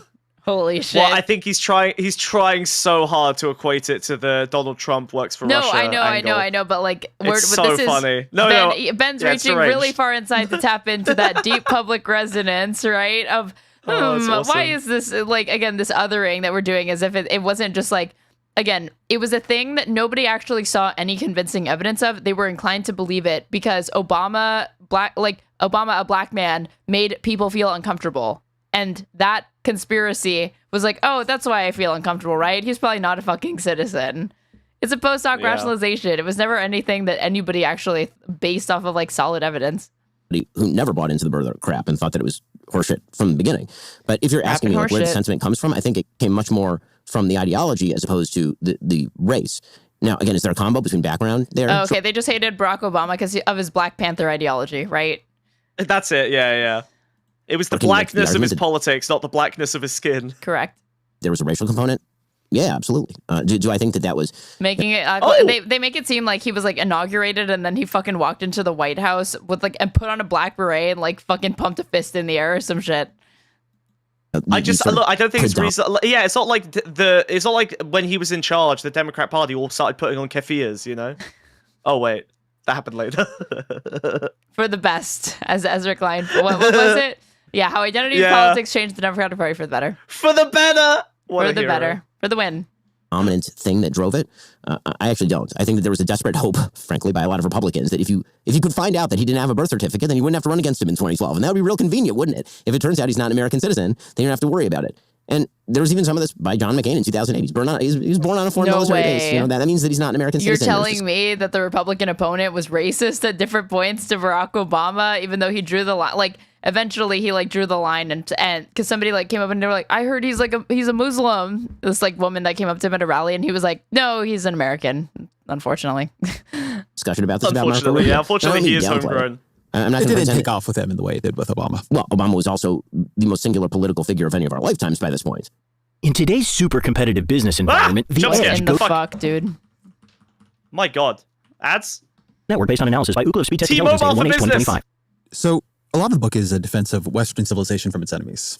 You talk a lot about Western civilization. How do you describe it? How do you define it? So the way that I describe it in this book, and I give a sort of more fulsome definition in an earlier book that I did called The Right Side of History. Anything white people did. The tension between Jerusalem and Athens. Again, not my original construct. That's a division that goes very early on to Tertullian. But the sort of idea of a biblical heritage combined with Greek reason and the tension between them. They don't easily fit together. And so what you see over the course of Western history is this tension. Sometimes it moves in the direction of sort of biblical theocracy, which you can see in European history. Sometimes it moves more in the direction of reason. But if either comes on more from the other, you end up with a pretty bad thing. Right? If you end up with like a full biblical theocracy, bad. If you end up with a fully amoral. Ben Shapiro has to say that because he is part of a nation that's majority Christian and not majority Jewish, or to the extent that there are Jews in the United States. He is acknowledged as the most irreligious religion in the United States. So it's the only reason why he's saying that. I need the maximum Christian state that still allows me, Ben Shapiro, to exist here without persecution. That's why he does politics. Like the Judeo-Christian shit, because of course, Protestants and Jews famously have always gotten along. Never been any tension there. Rationality-based system, also bad, which is the history of the mid-19th to mid-20th century. And so the history of Western civilization is the symbiosis between those two factors. He's right. Only truth. He's a psychic warrior. He's a psychic warrior. Principles of Western civilization that I think are the most important. I mean, this is quite something, again, to try to reframe the Obama years. That's your priority when we're talking about we're gonna have to live here with each other. I thought it was gonna be about things happening now. We're instead trying to. Ben saw this as an opportunity to he just can't let it go, man. Even though the Republicans control the Senate, the Congress, and the fucking Supreme Court, the executive branch. And are running a huge victory lap right now. Oh, okay. Charlie Kirk hadn't happened when they filmed this, fine. But no, sure. It's not enough to be winning now. We have to go back and try to rewrite the Obama years and also try to win those retroactively. I actually think there's something important happening here, and there's a reason that it's these two talking to each other, is that Ben Shapiro and Ezra Klein have both been left behind, right? Ben Shapiro is I think quite famously, probably the guy who has most been left behind by MAGA.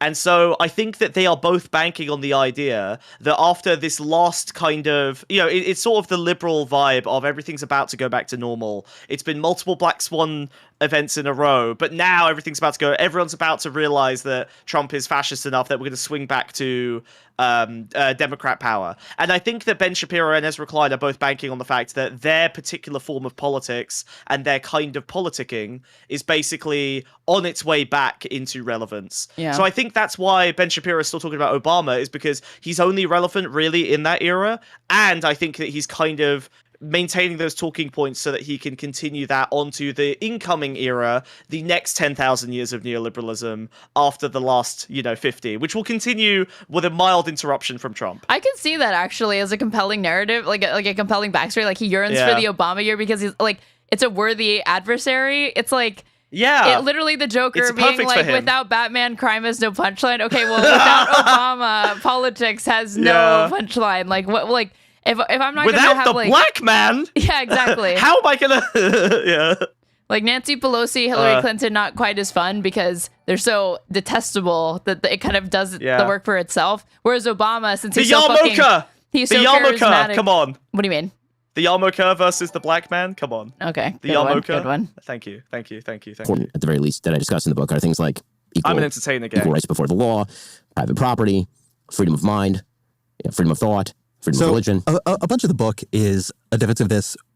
When I tried to think through who's the enemy in this book, right? A lot of it to me was the academic left, let's call it. Oh, yeah. Ben's not going to disagree there. Love it. Again, yeah, that's Ezra a great Klein, look. This was filmed last month. Ezra Klein being who's the enemies in the, currently the country that's rapidly declining into fascism because of the fucking minoritarian rule of the MAGA movement. I think the extreme left in the academic circles, yeah? And you talk about Edward Said, you talk about Fanon. To be honest, the academic left are my enemy as well. Yeah, but not for the same reasons that they're Ezra's. Come on.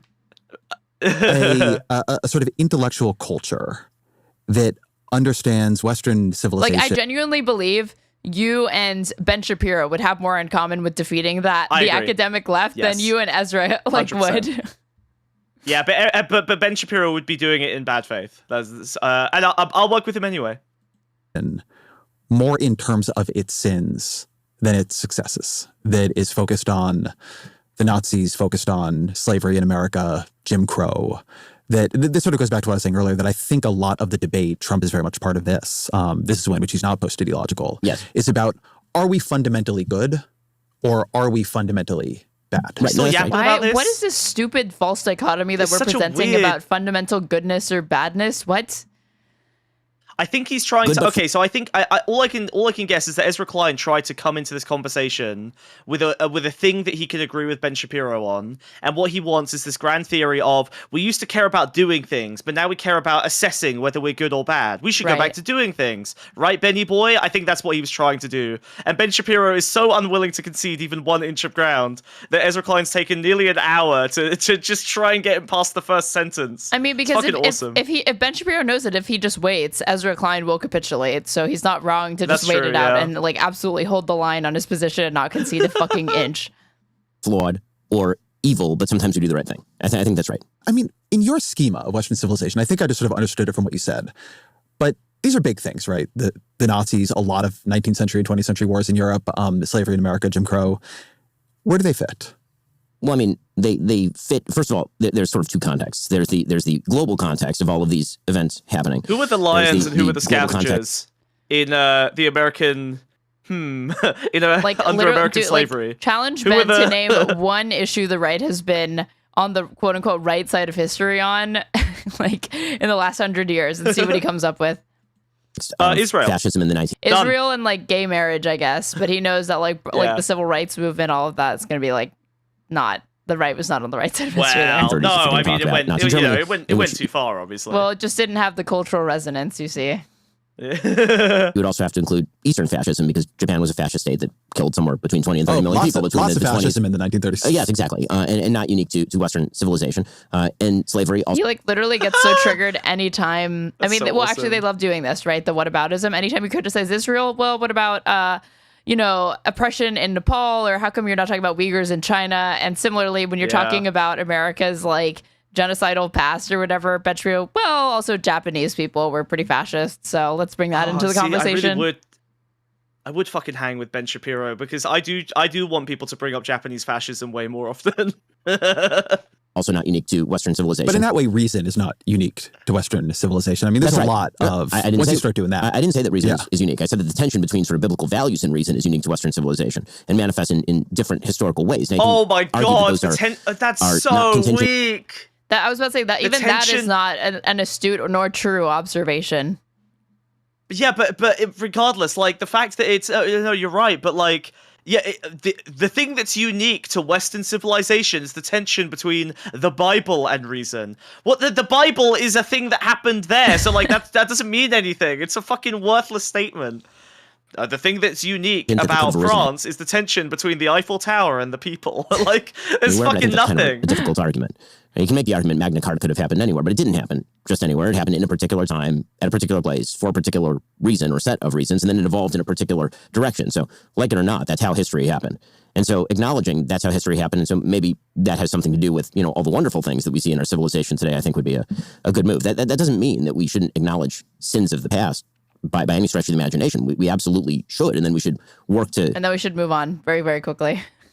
Like, let's just ignore the fact that, like, again, that, like, it's funny that he talks about, like, this religious tension when, like, we had slavery far longer than, like, a lot of other, like, what would be known as, like, developed countries did, and the justification for it primarily was religion.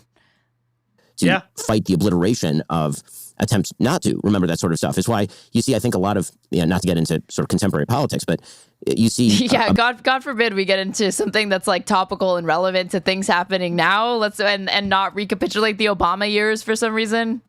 Bizarre amount of arguing past one another on some of these issues. President Trump, when he's talking about how slavery on which America is currently built is the horrors of the Obama administration. And you know what, Aaron? I know you agree with me on that. I actually do, but not for the reasons that you think either. The Holocaust was unique to Western civilization. Dude, Ezra Klein could have instantly won back all of my like credibility if he had just said that to Ben Shapiro's like with a straight face.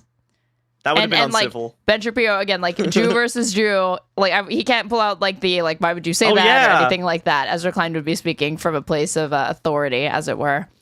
At the Smithsonian, he's got the yarmulke. We want the museums to treat our country fairly. We want the museums to talk about the history of our country in a fair manner, not in a woke manner or in a racist manner, which is oh my God. Not all of them, but many of them are doing. Our museums have an obligation to represent what happened. Yeah, he said like the Smithsonian, he doesn't like. He says it focuses on slavery too much and that it doesn't like say anything positive about the future. I just think a woke manner is like one of my new favorite phrases. A woke manner. That's fucking awesome. In our country over the years, good and bad, but what happened over the years in an accurate way. I think that the way the left interpreted him talking about that was saying slavery shouldn't be taught at all at the Smithsonian. The way the right interpreted that was we should talk for sure about slavery at the Smithsonian, and then we should talk about how slavery ended. We should talk about the Civil War, and we should talk about... Okay, Ben Shapiro is like hiding his power level. I literally watched him say, like, defend Jillian Michaels, defending Trump's comments or something related to it because the national debate was happening, and he was like, lest we forget, white people were actually the ones responsible for ending slavery. Another thing that's not even fucking true, but whatever.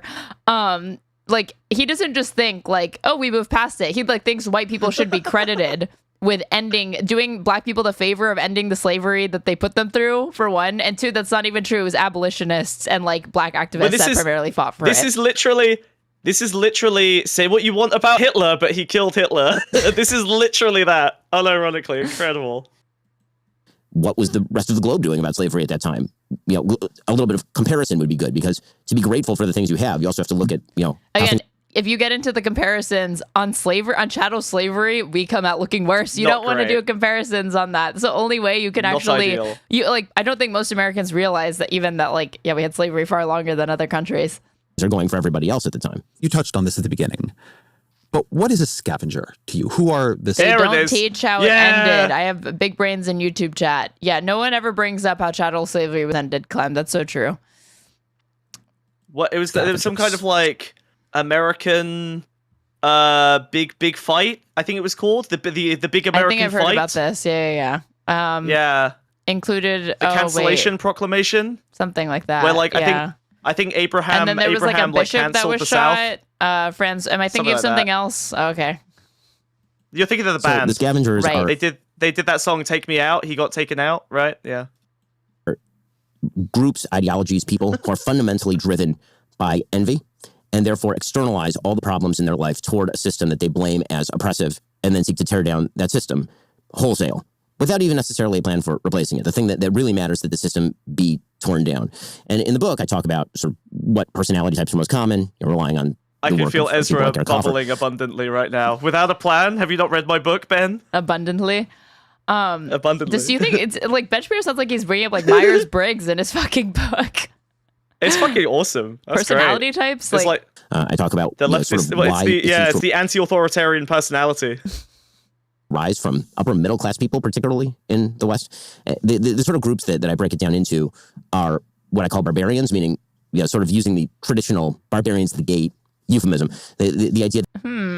Barbarians, you say? Do we trust Ben Shapiro to make historical analogies and invoke barbarians as the term to do it? I just can't wait for him to finish the sentence without having answered Ezra's question of who is the scavengers.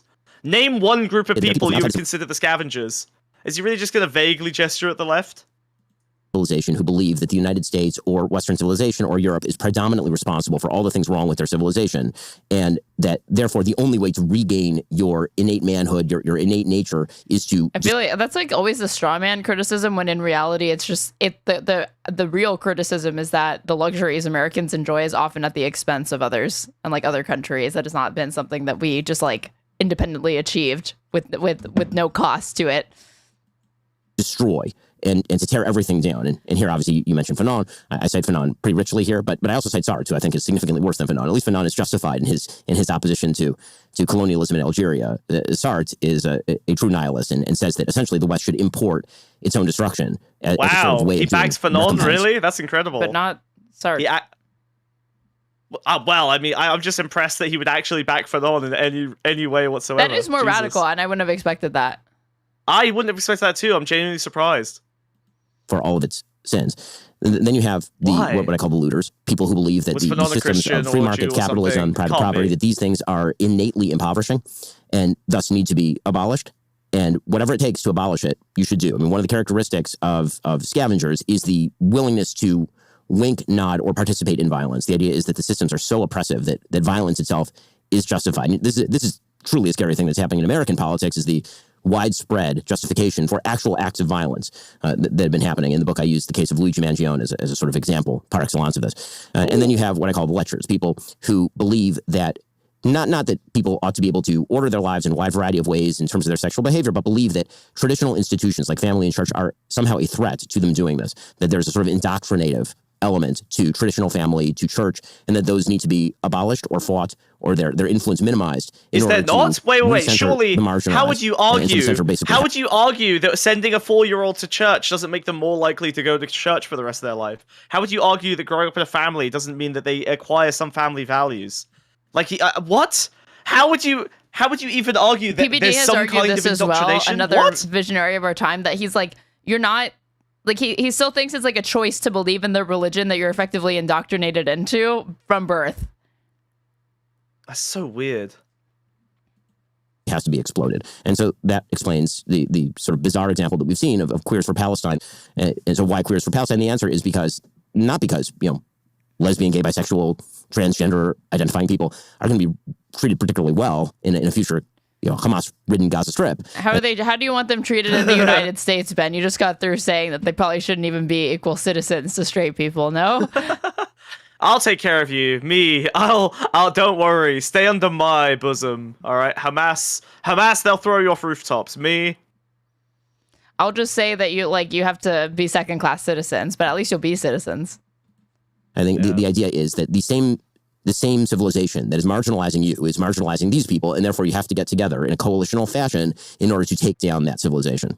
I mean, you've been talking about the omnicause on the left, but there are parts of your scavenger chapters where the people you're naming are on the right. Tucker Carlson, Andrew Tate, and there are streams of the right that are grievance-oriented, streams of the right that I think offer a vision, at least of masculinity, specifically, that differs quite a bit. It's destructive and tears things down. That's the real. Talk me through that. I mean, I think that the idea, again, is... I mean, you literally won't be able to explain modern-day American politics without, in some way, obliquely referencing the America First movement, the extent to which it is influencing. It would be incomplete. But I wouldn't be surprised if he doesn't. I wonder if it's part of that thing of trying to brush that under the rug and hope that it just sort of fizzles out and goes away so we can return to business as usual. Because the Fuentes problem, the Fuentes problem, the Sam Hyde problem, right? These honestly the Bannon problem now as well. These anti-oligarchical populists who look like they're actually kind of thinking about flanking on leftist economics in order to, actually appeal to the real grievances underlying the sort of translated fake grievances are super dangerous to people like Kirk and Shapiro and Tucker Carlson, although Carlson seems to be kind of shifting more towards that now. I don't know. I think he's just kind of coping and pretending they don't really exist in a meaningful way. Lines. I would say that the ideology of sort of resentment-driven politics... Good question. What's worse, Ezra's beard or Ben's stash? I like Ben Stash. I think with the facial hair, he's been doing better. He needs a mullet though. He needs to finish the Gen Z look and go full mullet. I want him looking like any bread tuber. That would be amazing. I mean, this hairline is just a little bit too straight, given what I know Ben Shapiro's age is. That I really do think that this is the work of a transplant. You got plugs? You think he's plugging? I do think so. Yes, I think that the failing Daily Wire has at least bought him hair plugs. Or a hair transplant of some sort. Yeah. Economic sphere tends to be more left-leaning than right-leaning. But, when you're talking about the right, I do not mean this to be a pure right-left division. And when I criticize the sort of great conspiracy theory, as Karl Popper talked about, yes, there are people on the right who obviously are doing that. I mean, Tucker is name-checked in the book for this reason. The question that all this bears on, the purpose of this interview, the purpose of all questions that I've ever raised with Epstein, go back to one central question, which is who runs the world? Who's making the decisions and on whose behalf? God. The Tucker engagement. That rules. Nice choice. Wait, have you seen beef Tucker Carlson? with Tucker in this book, dude? Love it. That's so sick. Have you seen Tucker Carlson's interview with Sam Altman, where he just straight up accuses him of fucking murder? You need to watch that on stream. Just that 7 minutes. It's so fucking. I'm gonna watch the whole thing probably. It's so fucking amazing. How does Tucker he react? Carlson sits down with one. Sam Altman, honestly, like I cannot describe it. It's just like. I can't. You have to watch it. It's just incredible. It's fucking cinema. There's a 7-minute clip out. I'm probably gonna watch the whole thing because I think Tucker Carlson interviewing one of the most powerful, dangerous men in the world is important. But just that section is so awesome. Just an extraordinary amount of conspiracy theorizing these days because he has a belief that the United States has been fundamentally corrupted in some way, and that the only way to explain that fundamental corruption is because there are shadowy forces outside of his control who are not only manipulating you, but they are engaging in a sort of tacit brainwashing, right? A sort of. This is a safe space to call it anti-Semitism, Ben. You can just do that here. You don't have to. You don't have to couch it in like shadowy forces. Like, yes, he is explicitly referencing like it as a fucking Jewish Zionist cabal. Mental manipulation. I mean, the book is largely written against reasons politics. Who does he think Ezra Klein is? Does he not actually? Is he really not that familiar with Ezra Klein's general set of prescriptions? Like, they could literally. There are so many easy W's that Ben Shapiro could be grabbing if he wasn't like a paranoid, fearful wreck. You know, I feel like the right has traumatized him so much that now he feels like anyone he's speaking to, he's just totally on his own. He could absolutely be bridge building in ways that make Ezra Klein look stupid. You see a system, you don't like the system, it must be that the system is to fault. I think that is a rather cowardly way of addressing issues. So, name some... Noticing AIPAC is anti-Semitic. Okay, like, I don't think that that's true, obviously, but Tucker Carlson is, like, clearly flirting with, like, open anti-Semitism to pander to his audience. Like, it goes beyond just, like, oh, he's, like, criticizing AIPAC. Scavengers with power. There's no way that's not anti-Semitic, yeah. Well, I mean, I think that by political... I would say that Joe Biden's willingness to open the border is an element of scavengerism. The idea that... Oh my God, what does that mean? Deranged. It literally doesn't... The metaphor collapses instantly. Opening the border is an element of scavengerism. What is this metaphor you've concocted that you can barely use it to describe anything? Just literally private language games. Biden is a scavenger? What? And when you really think about it, Hillary Clinton is the bear that comes and ruins the imaginary Tea Party that Ben has constructed in his head and put into this book and shared with the world. Holy shit. What bizarre blood guilt that requires us to keep our southern border open to just allow in millions and millions of people. How's the scavengerism? You think it, for Joe Biden, was driven by blood guilt? I think that for a lot of the left. I love how, like, dude, it takes, like, literally nothing for Ezra to just, like, make so him easy. fucking, like, it's like pulling on, like, a fucking Jenga tower, right? He just, like, crumbles. Yeah, Jesus. I don't know who was president during the Biden presidency. A lot of the left. Name your person. Yeah, exactly. No, I don't mean it like that. I mean, I know the Biden administration pretty well. Did he actually think that Ezra Klein was breaking bread with him over Biden being, like, not in control and senile? President. He was saying... No, name names. You literally awesome. you made this massive claim that, again, an element of scavengerism is Joe Biden's desire to and actions opening the border and letting millions pour across what? Like what? What are you talking about? I mean, I think Biden was Obama's third term, but that's just me. That's my pet theory. And what do you think? I'll ask you. What do you think was the ideological drive for leaving the border open? Okay, I'm not gonna answer any questions about my fucking book. I'm gonna instead let me ask you questions about my book. Skip. He skips. He fucking skips. He's not going to answer that. I think that they believe, and because Ezra's going to totally fucking like. You think Ezra's not going to take an opportunity to yap? He wins. Yeah, yeah. You're right. You're right. God damn it. Fuck. What the fuck is blood guilt? I have no idea. If I put blood guilt, Biden blood guilt. I don't think that's a thing. I think he made that up. I mean, blood guilt just being like what a guilt, like a white guilt, I suppose. Guilt but it's guilt resulting from murder or bloodshed. I guess the argument is that like the destabilization that the United States has caused in like these Latin American countries has like led us to open the border so we can take in refugees or something. I don't know, or like Israel. Like, there's no way Ezra Klein means like Israel. So I don't know.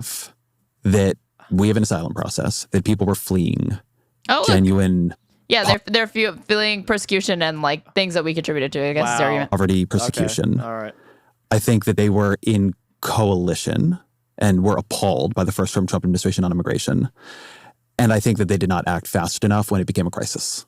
But I don't think, having talked to many of them about it, that they understood this as a kind of reparations. So I do think that there is a part of the left that articulates this as a kind of reparations. I think it's fair to say that wasn't Joe Biden specifically. We switched to a different part of the left that sees it as kind of reparation. In terms of economics, Bernie Sanders definitely falls in this category.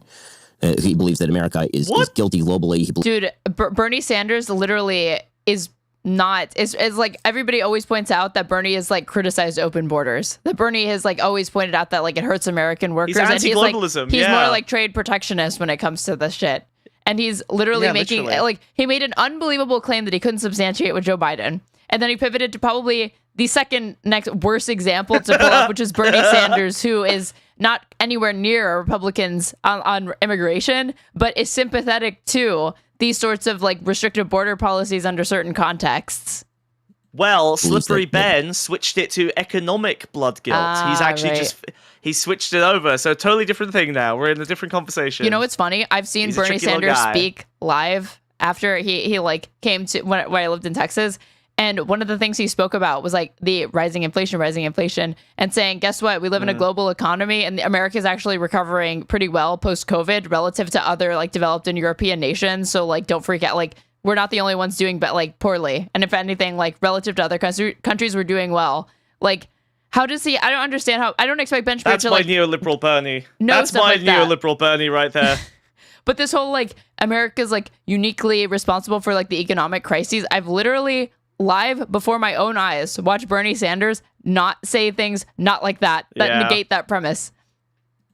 The great suffering of the earth can be laid at the feet of American style capitalism, that America is somehow the suffering of the earth. That Frantz Fanon, we're bringing in Frantz Fanon again. And horrifying sight of untold human suffering because of capitalism. He has never created a damn thing in his entire life that is worthwhile. A pretty big political movement. Yeah, I said that is worthwhile. I guess this is a place. Dude, this fucking Ezra just gives him that. This passive aggressive fucking jujitsu that's going on here. Like, it's so lame. Ezra gives him every win for free out of politeness. This is cuckery. Imagine making the main chair in your house the cuck chair. Jesus fucking Christ. I actually want to show you. Let me see if I put majority report Ezra Klein, where they like argued over fucking abundance. Oh god, I saw way too many of these fucking shows. I must have seen this one as well. I went fucking schizo on abundance. But this one, let me see. He says like, if I could just finish my point. This is where he like interrupts. Sam's like trying to interject to like disagree with him, and he's like, if I could just finish my point. Like it's amazing. Time, and that is a place where power can pool. Now, I think the place where I probably just to finish the thought, I think the place where I probably part is that I like, again, no problem speaking over Sam Cedar. Ben Shapiro, though, different story. God, this is weird thing of like, you know what it is? It's the moral performance, right? Like when it's in group, when it's within the group, you can be harsh on people because that's a signal that you care and value the game, and you value it so highly that you're willing to like be harsh on your own side. And then when you're talking to the other side, you have to be so gentle and so sweet. And it's not about convincing them. It's about performing that you are so dedicated to the game that you're never going to let your emotions get the better of you, that you're always going to overly defer to your enemy and be as harsh as you need to be on your own side. Like, it's purely tactics. It's purely moral virtue signaling. That's what I said, the moral gymnasium. Achieving any effect. He doesn't understand. Right. He only means to act rightly. He's so focused on being a good man, the goodest liberal, right? That but only in the abstract, right? That he will miss any call to look outward and actually see the concrete needs of other people. Or the point, like the whole point is that you hold these beliefs to help other people, supposedly. Yeah, this is not psychic war, okay? This is all in-group status signaling. There's no value being generated by this. This is the thing. Liberals value conciliatory politics on its own, and so you just need to perform conciliation. You don't even need to do anything or affect any change. You just need to show that you are willing to concede. That's all that liberals care about. Yeah, life's difficulties exist as moral tests that are just designed to improve one's personal virtue and to signal that to other people, and exclusive that and that alone, rather than, again, real problems to be solved. case for like a traditional and positive masculinity. Be bold, be risk-taking, take care of your family, innovate, see purpose in life. There's a lot there that, if I imagine this like a male self-help book, well, a lot would fit, right? Mm-hmm. And I'd want my kids to read it, right? I would not argue with it. Is Ben Shapiro trying to become Jordan Peterson now that Jordan Peterson's brain's fried? Maybe it's partly that. Maybe that's part of what this book was for. The way you write about them, the scavenger's a looter, greedy, jealous, and violent. You say the scavenger's a lecher, rebellious, Jesus Christ! Jesus Christ! My God, Ben, the Jews are in danger. You shouldn't be putting this out into the ether, brother. You cannot do this. The scavenger is a lecher, rebellious, perverse. It has an elite shadowy cabal up in the sky, controlling everything. Only there to tear things down. This is the energy you want to put out? Is he just redirecting all the hate that's coming at him? Is this how he processes it? So I noticed that you described the scavenger tendency to be located within urban, dense areas within the United States. Who's running the scavengers? Ben, who's deploying the scavengers? Person leering. The scavenger's a barbarian, jealous, enraged, and violent. Okay, he literally, okay. God. Scavengers do not wish for a better world, or at least a better world for everyone. They'd rather Ezra, be equal you have in to misery. do something. He's giggling. Ezra's reading this and he knows it's psychotic. Like the Turner Diaries. Yeah, Ezra's giggling. There's no way. Ezra cannot show his like genuine emotional reaction to how psychotic this sounds, and then puppy girl afterwards. He has to go hard after this, surely. Than unequal in prosperity. I guess let's talk about Bernie for a second. You call him a putrescent Marxist people on the posterior of the body politic. This is a person who, from my perspective... Again, let's talk about one of the elites in my general cadre that you've hit one of my boys. He doesn't even like Sanders. But like, why did he skip off that? Why did he make it easier? Why did he give him an out immediately? Because it's Ezra Klein. Oh my God, that's so rough. This is a person who, as I see him, has really devoted his life to trying to make the situation. What's funny is that like Ben Shapiro should actually be excited by the fact that like a triggered lib confronting his like obviously racially coded and like dog whistles within his book, encountering them and like seeing like how he he's already planned how to obfuscate the point, but you would think he doesn't have to. Ben Shapiro looked actually a bit nervous. Right, about to be even though it's like, dude, what? Ezra was laughing. It's like you do realize anybody can buy this book, right? Do you know what Ezra did there? Ezra literally put the gun on the table. He literally like read out all of the damning parts of the book and skipped right over it. Put the fucking gun on the table. Yeah, and then was like, I'm such a good guy. I'm not even going to pick up the gun. Look, I'm leaving it right there. We'll talk about a less scary thing. Like he literally, he's also showing that he's willing to play fair. Ben knows this book will exclusively be read by liberals. It will be read and reviewed by liberals for the sole purpose of shitting on it. Well, same with Abundance. Abundance was exclusively read by leftists to shit on it because I don't know anyone who's fucking read Pisco, so they hasn't fucking read it. To argue, to have shower arguments with people on Twitter that annoyed them in their head from the left. It worked. Okay, I got baited. I read that fucking book. All right, I lost. Every liberal who backs it has not read that fucking thing.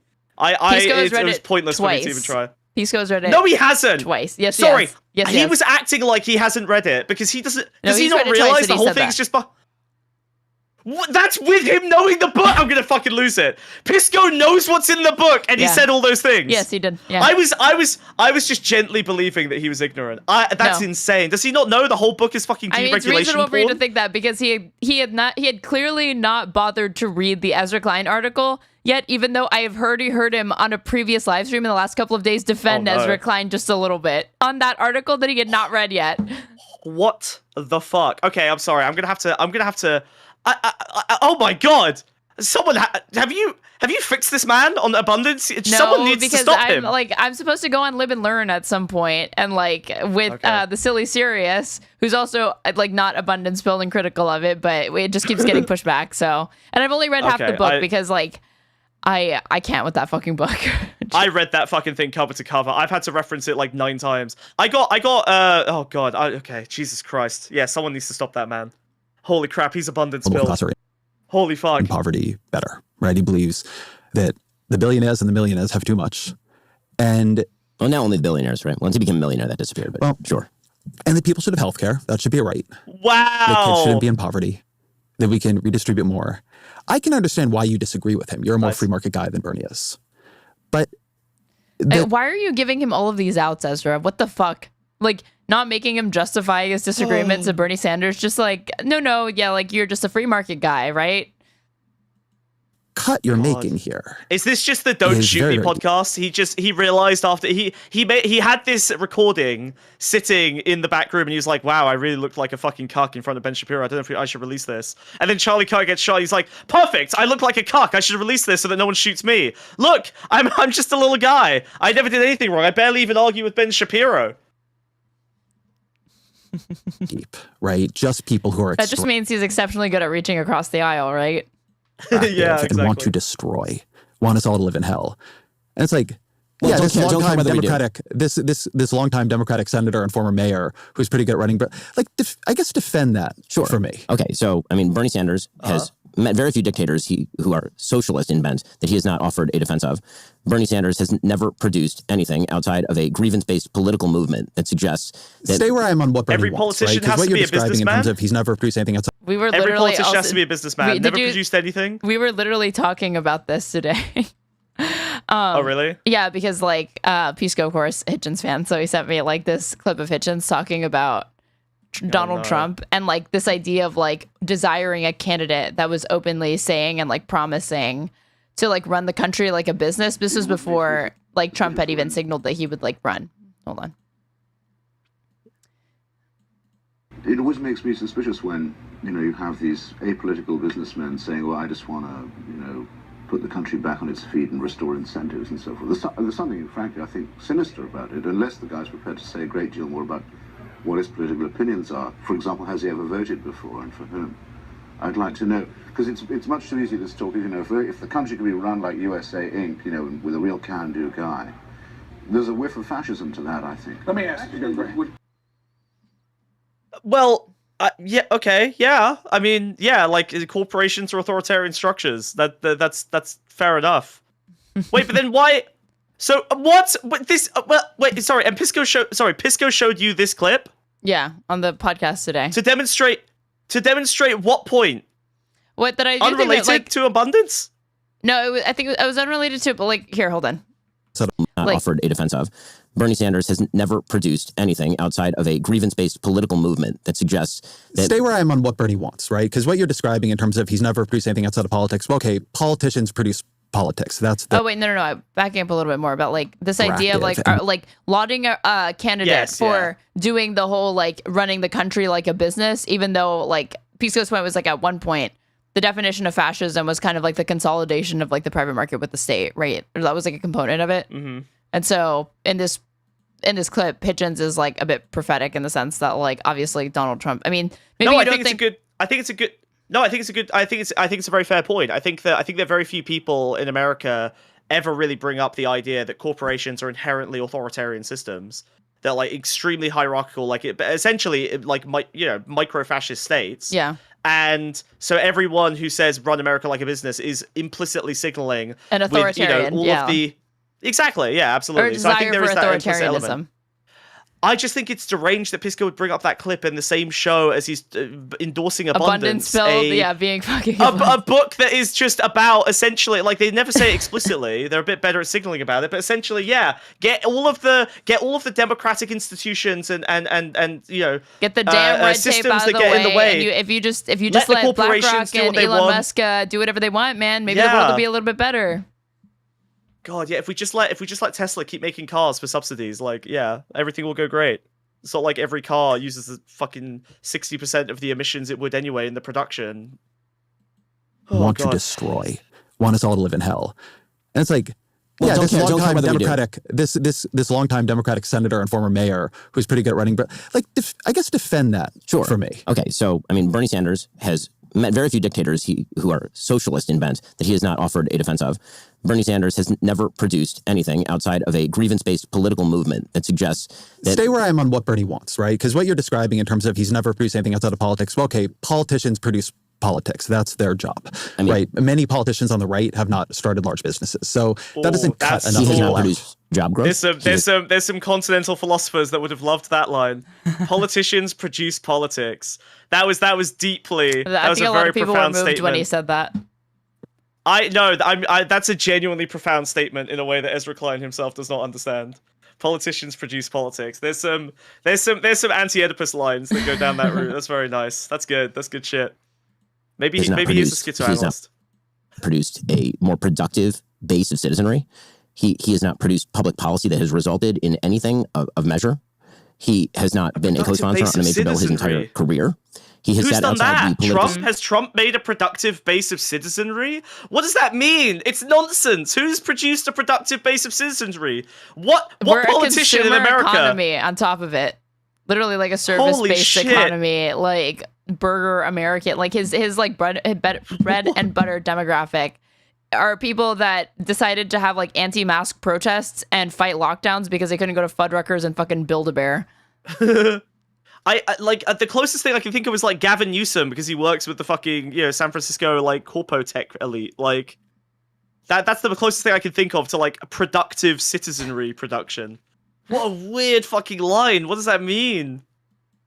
System and bitched about it for. I've watched him add huge amounts of things to various bills. I mean, I covered the Affordable Care Act very closely. Are we now going to pretend that Bernie Sanders is a wildly powerful legislator? Because he was always for someone on the left. He was called, like, they call him the Amendment King because Bernie Sanders has like not really co-sponsored or sponsored too many bills like pre-2016 that got passed, but he amended, like was able to get like extract concessions and make key amendments to like major pieces of legislation passed in the United States. Yeah. He was always somebody. His entire he career. was always somebody who was very good at working to get his amendments into bills. I don't want to try to convince you to like Bernie Sanders. What I'm trying to do is match up like the guy who got a bunch of funding for community health centers. Hold on a second. To this oh my God, there it division is. You are creating in the people who just want to suffer. You don't see anything of value in the way he understands, people I think you would see sympathetically as suffering, as deserving a higher minimum wage, as deserving health care when they can't. Who does Ben see as suffering? Give me a fucking break. Afford it. Jews, like to you, he is Israel. Just an enemy of Western civilization. Yes. And the reason I say that is because, again, I think that the easy part of all politics and all of human life is to find the places where you think that life has been unfair to people, because life is sometimes unfair to people. The question is how I wonder if he thinks like, well, I mean, to the fascists, the enemy is at once strong and weak, right? So Bernie Sanders is this like annoying Marxist that's like helping bring about the end of Western civilization, usher in socialism into the United States. But also, he had like a really weak legislative agenda, right? He's like never gotten anything done, and he's a loser. He's never and produced he's been anything. Yeah. He direct that? Has he directed that toward actually building better systems, or has he spent his entire career yelling at people who have become wealthy? What do you mean? What does a better system? Well, that's because better system is his definition of what. Like there is no there. Yeah, Jesus Christ. Inferior for having developed wealth. Has he decided that there is a class of people who are the great exploiters in his moral narrative and who must be torn to the ground? Billionaires shouldn't exist. I have a question. When you cross that $999,999 mark, is that when you become evil? Like when exactly is that barrier? Hell yeah, that's awesome. Have a high marginal tax rate. Well, but that's not the case he makes. That's not the case he makes. Banging. That's awesome. Are you telling me that the age of consent is changes meaningfully between 17 days, 17 years, 364 days, 23 hours, 59 minutes? Huh? Is that the minute that you become legal? Yeah, Ezra, you may answer me. Piss on me and tell me it's raining, Ezra. Moral inferior if you're a billionaire. Let me read you something J.D. Vance said to my colleague Ross Douthat in 2024. He said, "Oh my God, why are fucking Ross Douthat awesome?" Here's a mean thing that someone said to a friend of mine once. Whose politics I'm... What? No, I'm this is Ezra Klein's doing that right now. So here's a mean. Okay, let's get off of this. Let's not push you on this too hard. Let's go to a thing that someone said to me that was mean once. Well, not to me, to a friend of mine, but still, it's important. But generally, center-left liberals who are doing very well, center-right conservatives who are doing very well, I think that's actually you and me, have an incredible blind spot about how much their success is built on a system that is not serving people who they should be serving. Oh, he's breaking bread again. Is J.D. Vance, at least this part of J.D. Vance, a scavenger? That ideology is a scavenger ideology. Yes. That is a grievance-based politics that is not rooted. Bullet slave bitten. mindset, scavenger ideology. Fuck yeah, that's sick. That is a grievance-based politics. The one like Amazing. tiny like aspect of Vance that fucking a bunch of liberal commentators and like work for like the fucking Atlantic, the New Yorker, New York Magazine, and the Times tried to be like, see, JD Vance could usher in this new era of like true conservative populism, and it's like the first thing he fucking abandoned, obviously. Yeah, it's not fucking real. It's insane. Like, no, it's not. Like he's clearly a teal shill. Like anyone with half a brain cell would be able to see that. It's fucking deranged. And he'll take it is any directly signal, at anything. Is Ben promoting a new book or something? It took me a while to realize the entire thing is like promoting this book called Lions and Scavengers and how we got here. It's Ben Shapiro. Can we skip to oh shit moment? I might have to go in a little bit anyway, but I see there's a moment in there. Where's the oh shit moment? The time. No, it's 128. I know, it's in the fucking bookmarks. Oh shit moment. Oh shit moment. Republican senator saying we're in a time and a place where I don't know. I certainly have not. I have not been here before. And I'll tell you, I'm oftentimes very anxious myself about using my voice because retaliation is real. I guess again the question I'm asking is at some point. Again, before the Kirk assassination, this is when this was filmed, so I don't even know what the context of this prophetic. is. I'm not telling you that there was not a fucking Republican politician realizes that they have like something to lose or something. I don't know. Maybe. I love how the oh shit moment I thought would come from like Ben or Ezra, and it's like a clip of a Republican saying a thing. Okay, maybe that's there's really nothing else to this, and I've been going a long time anyway, so maybe that's our sign to call it quits here. No. Are we bailing? Are we giving up on this? Yeah, I don't think I've seen anything that makes me feel I will probably finish it tomorrow with my viewers or whatever, but I won't have that. I can't do another hour of that today. Yeah, no, that was hellish. That was evil. Well, we're going big camera now. Okay, cool. I'm your size. Stop. Okay. Fine. I forgot that you had complete control over that. I have total control. All right, I'm gonna go now. Bye bye. All right. Thank you, Smug. See ya. And there he goes, you guys. Okay, if you are watching on Twitch and you are not following me yet, you should go ahead and do so. That way you can know every time I go live, which is... Oh. Are we good? Every time I go live, which is basically every single day. Usually at least Monday through Friday at least, okay? I can't tell you when, but it does generally happen. And if you're watching on YouTube, you should go ahead and subscribe to me. Like the stream as well. It's free. Pushes it out to other people. If you want to support me, you can sub to me on Twitch, get access to an ad-free experience as well as cute emotes, or give subs throughout the chat to other people. If you want to support me, donation links pinned to my Twitch chat, YouTube description box. I'm at Straighterade _ on everything. But for now, you guys are gonna on YouTube. You are headed to KidNotKin because he's live on YouTube and like nobody else is. And on Twitch, who the hell is live on Twitch? Who the hell is live on Twitch? Cinemarxism. Send you guys to Cinemarxism. Since we ended this on kind of like a lefty note, since we're shitting on Ezra Klein. I'll be back tomorrow. I will see you guys then. Thanks for hanging out with me today. Tell Cinemarxism I say hi. He is covering Kash Patel testifying on Capitol Hill. So have fun. Bye. Judiciary Committee Chairman Senator Chuck Grassley announced that he has some new info to show that Kirk's term